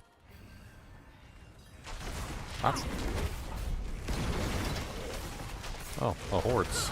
Oh, it wants me to do a hordes. I didn't even realize I was in a hordes. It caught you. So go in there and do it. Aether Fiends have greatly increased health. Masses knockback when dealing damage. That sounds horrible. Masses deal unavoidable damage. These are all terrible options. I guess Aether Fiends.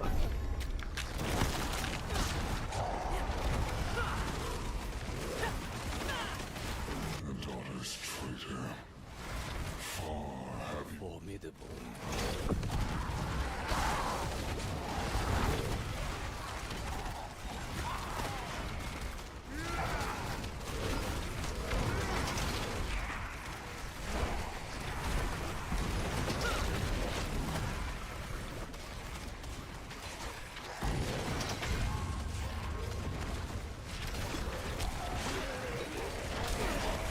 I am unsure as to what the transforming into a ball lunatic is supposed to do. I need to read the thing again.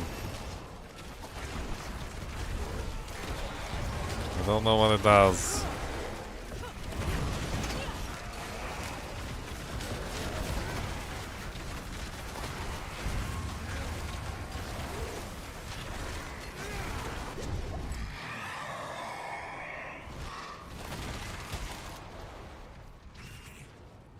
Bursting masses, masses, masses, masses, masses, more masses, the black masses.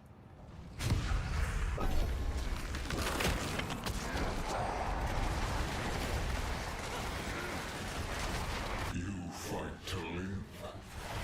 Good.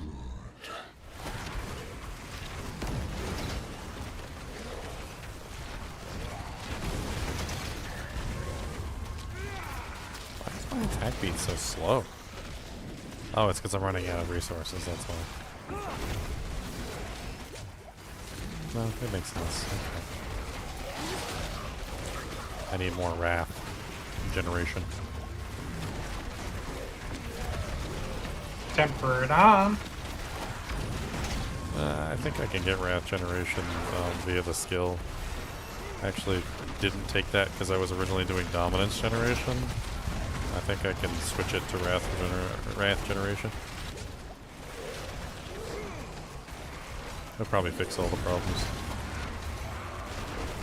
I'll finish this run real quick before I switch it.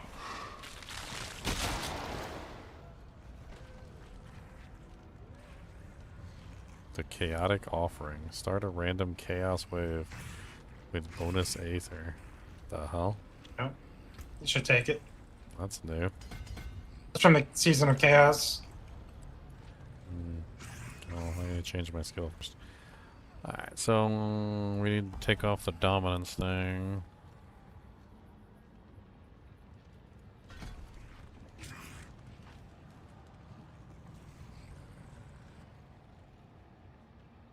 Oh no, that's the one that competes with the damage per demon, which I don't want to remove.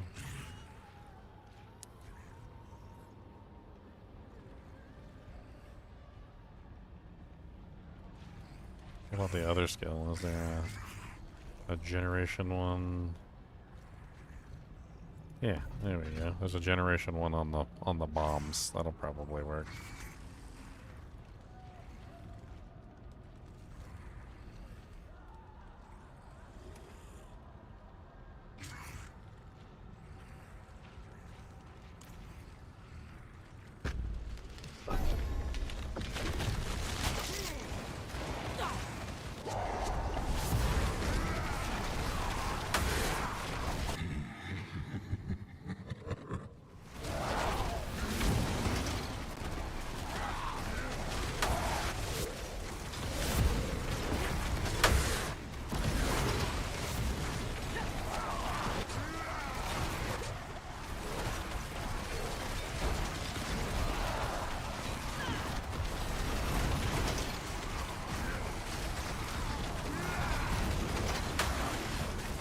So confused as to what's going on right now.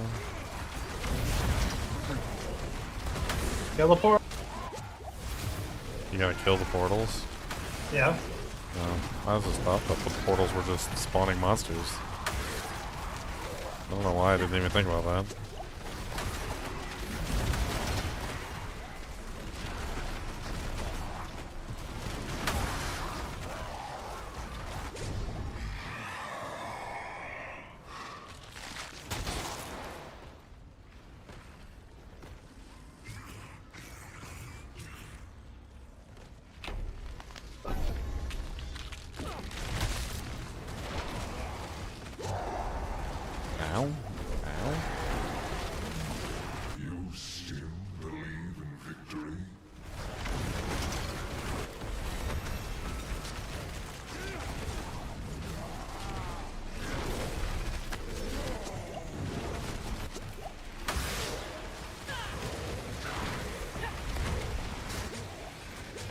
Oh, I'm totally almost dead.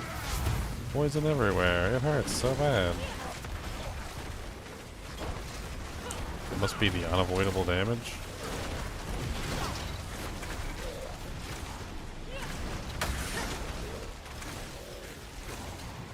Yeah, I think the portals are causing unavoidable damage.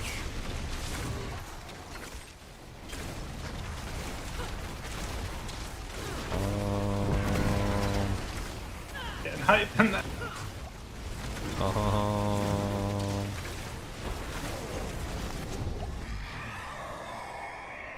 I have no clue what I'm doing.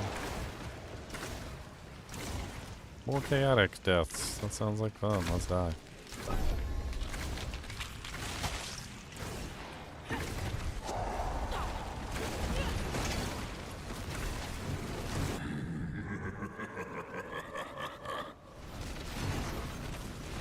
What the hell? Just like millions of ether just like spawning on the ground. That part of the chaotic bonuses? Just here's a lot of ether. Who's that?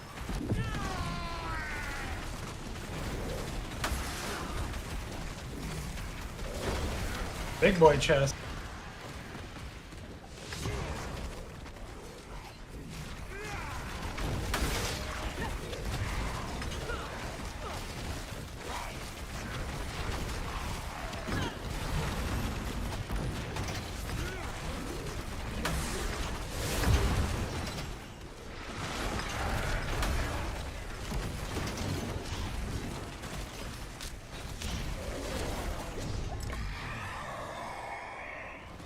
Alrighty then.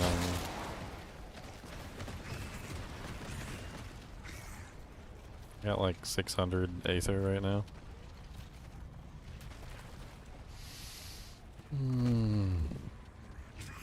Masses have a chance to reform on death. That sounds like fun.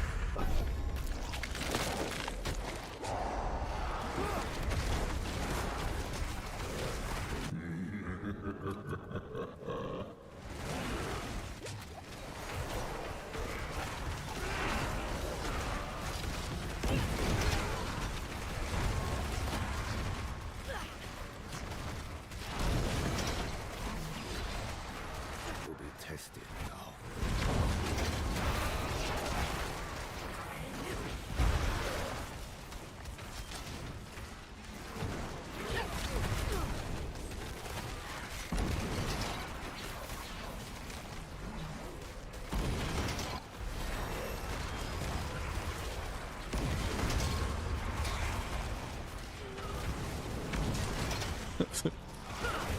This Fall of Lunatic thing is stupid. You can basically just evade and just run around in circles and it just spawns little mini Fall of Lunatics and it just murders everything as you're running around in circles. Just had this chicken. Invoke to face Bartek, the Lord of Chaos. Ooh, I should do that. I should do that. I mean, you wanted to do that during the season of Chaos because he dropped the Chaos items. I can't do it. I don't have enough Aether. Yeah, that's fine. I need 6666 Aether. I don't have enough. I don't know what he drops nowadays. I think he's just considered like a boss now. I don't know what his loot table is.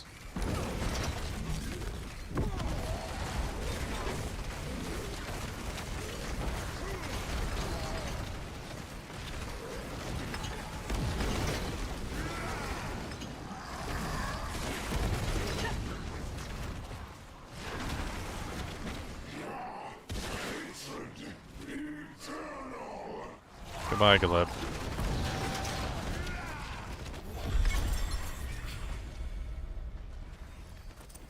Oh yeah, a blue helmet. I mean, a rare helmet and a blue armor. That's what he gave me. Woo! Woo! I'm half tempted to just go for spoils of materials. I need the materials more than anything. But maybe I'll get a legendary from the chest. Okay, I got unique pants. What unique pants did I get? What kind of pantly pants? What are my pantly pants? The pantliest of pants? The pants so pantly? Oh, temerities. Those are strong. I mean, free barrier. Whenever you heal yourself, I don't know if I have any way to heal myself. I mean, I do get lots of resistances.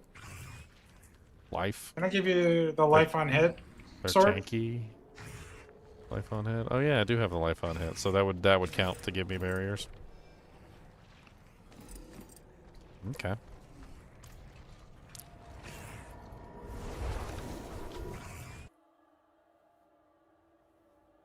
I mean, that's one way to get a little bit tankier.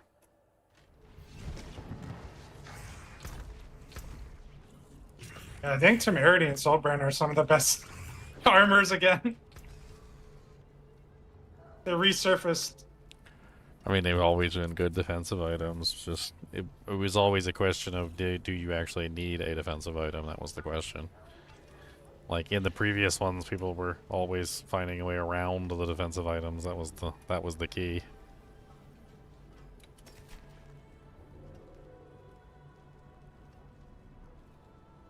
Because if you can find a way to not use the defensive item, then you get more offense, and that's a good thing, right?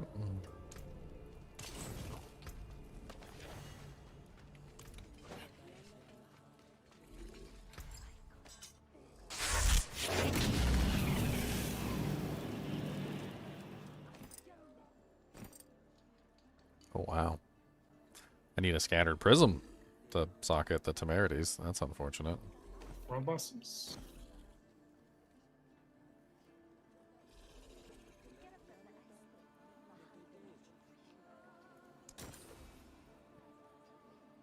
I don't even have enough to add 2 sockets into an item so I can get my rune combination back. That's unfortunate. That's okay. The rune combination was about defense. I can get that back later.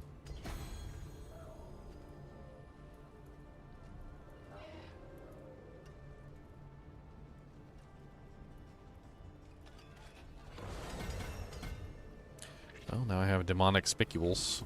Should be a huge damage increase.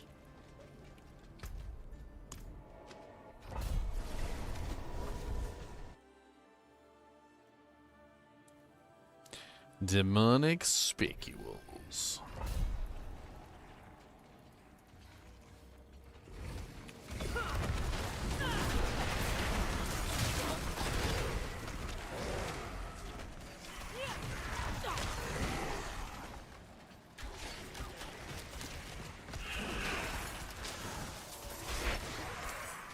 And I can literally just run around the dungeon as a lunatic and just not even do anything.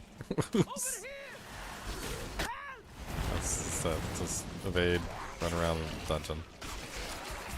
All the little mini ones pop out. I don't even have to do anything at all. Just keep going. Mini. A no button build. It's a no hand. Yeah, it's a no button build. It has begun. You literally don't have to do anything. Like you can just stand here and then yeah. That's Look what Bartok dropped me, sir. What'd you get? Something really good? I can't see that far away screenshot, sir. Oh, an ancestral sword. Okay, you got a Doombringer. Nice. No, there's a new one. No, it's the new one. Ooh. Oh, that's the one I want too. Aldrin Sword of Justice. Oh, okay. Let's take a look at this new one. Defeating an elite pack reduces your skill cooldowns. +2 all skills, damage multiplier. Hey, you got it on the damage multiplier. I think it's like Tyrael Sword? It's kind of neat.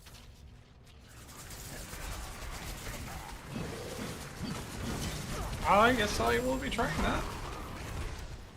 Cooldowns. Thank you, Mr. Bartok.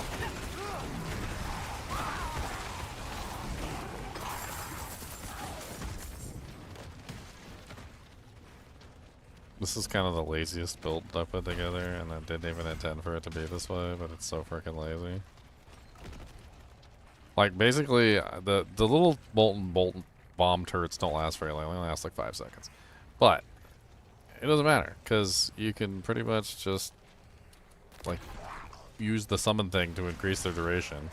So you use that first. You cast all your little summon bombs. You get 6 of them. Hit the evade button, and then you can just stand there, and like you'll just automatically summon massive numbers of the little babies. And you can just sit there and watch. Agram's Schism. Agram and its summons deal 40% increased damage. You additionally summon Agram's other half and gain a second charge of Command Agram. Huh. Other half. I'm using Agram right now. Like it's a decent one to get a large number of additional summons because he automatically summons 5 little minions plus him, which so you basically get static like 6 summons like pretty much constantly. It's kind of a nice one. I don't really know, like I'm not really building the damage on him though, but I'm curious about that summons Agram's other half. Seems kind of interesting.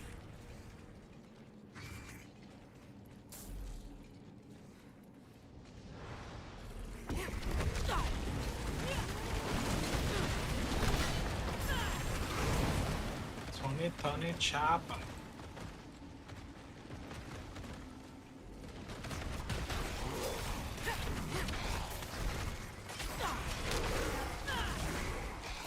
It's kind of crazy because basically my evade becomes an attack.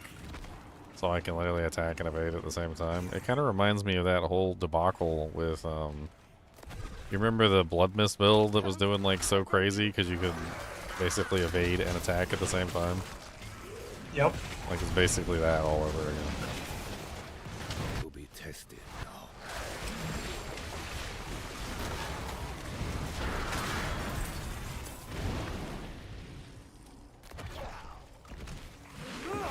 It's the Gremlin build.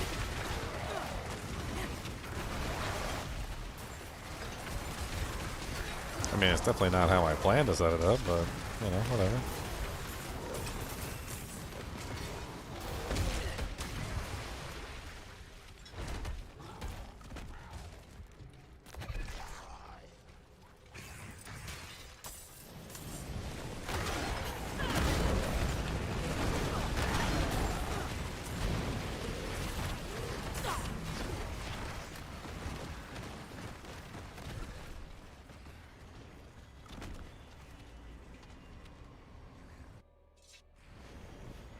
I figure out how long these freaking little things last. I mean, it says they only last for 5 seconds, but...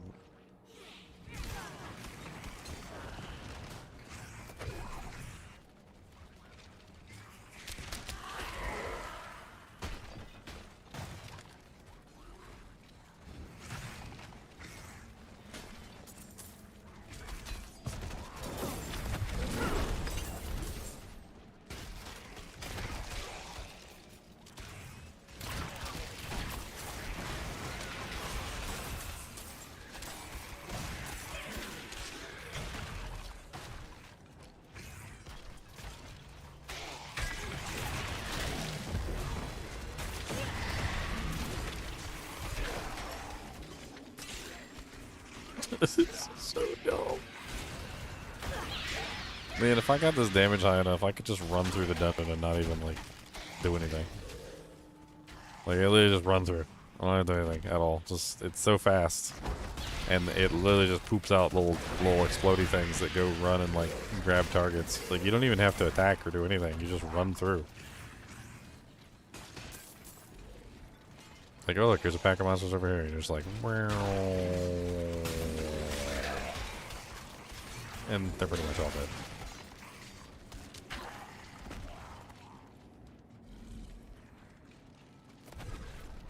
It's so fast, too. Like, what the hell? It says, your evade transforms you into an angry lunatic for up to 15 seconds that explodes, dealing command fallens damage and increasing by 100% for every second that you are transformed for. I haven't really seen it explode on a target yet, but...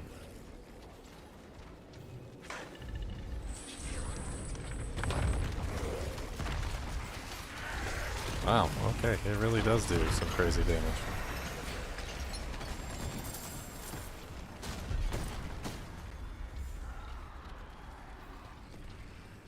That's the exploding chicken build. I mean, it wasn't my intention to make an exploding chicken build.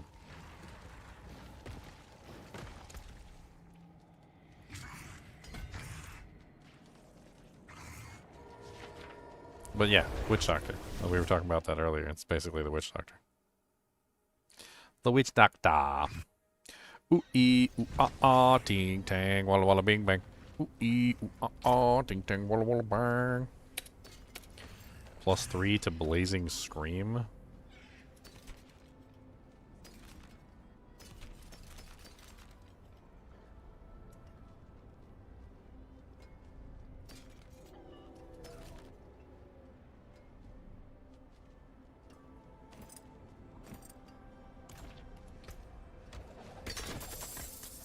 Ah, the overlay is so nice.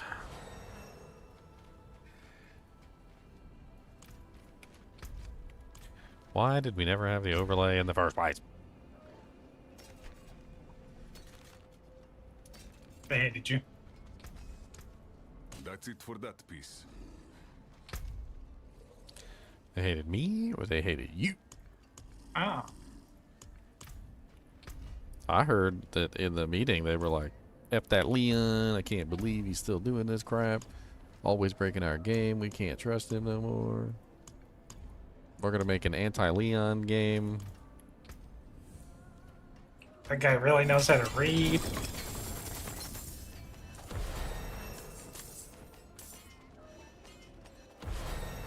Rashad could appear and whisper. Oh, that's kind of cool. Lucky chance build. Battle damage increases. Gains increased 22%. Lucky hit chance. I can't give it to you. It's a What compound. brings you? I'm gonna destroy it.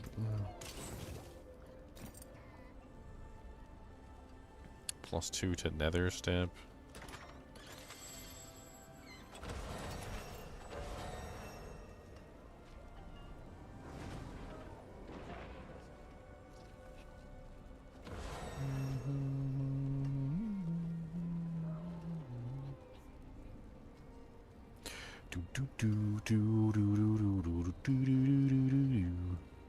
You get sparks from whisper crashes? That's insane.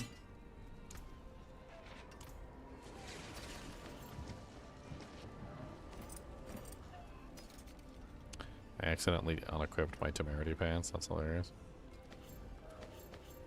Let me make sure I got everything that's on me locked so I don't accidentally start deleting stuff.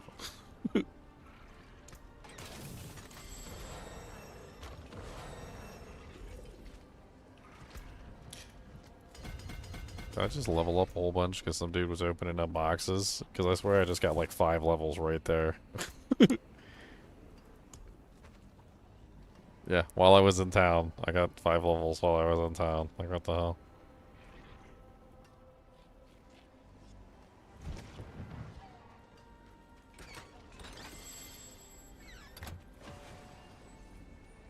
I need to keep standing next to these things. Sometimes I be getting levels and jank.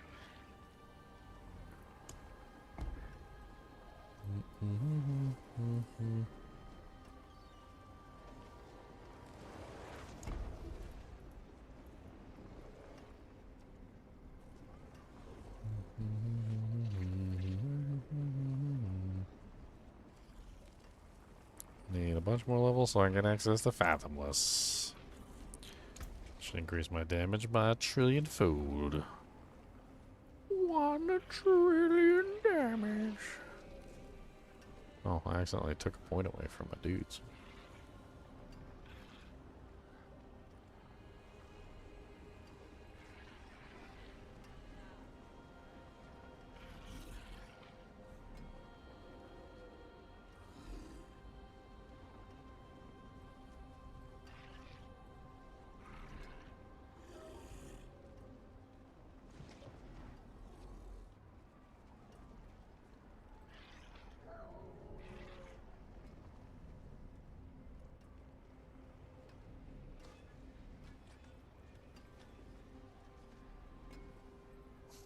Meh.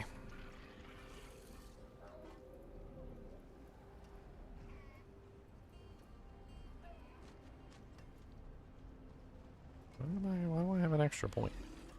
Where the hell did this extra point come from? It's not that. It's not that. That's got a point, that's got a point, that's got a point, that's got a point. That's got a point, that's got a point, that's got a point. Let's change this.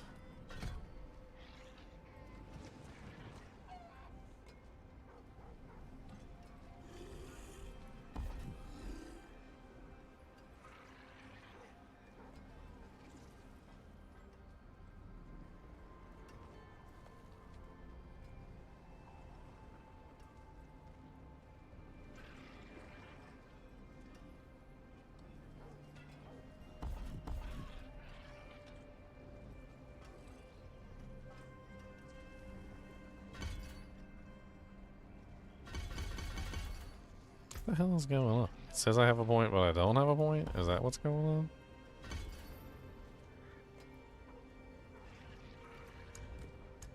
I'm so confused. It's like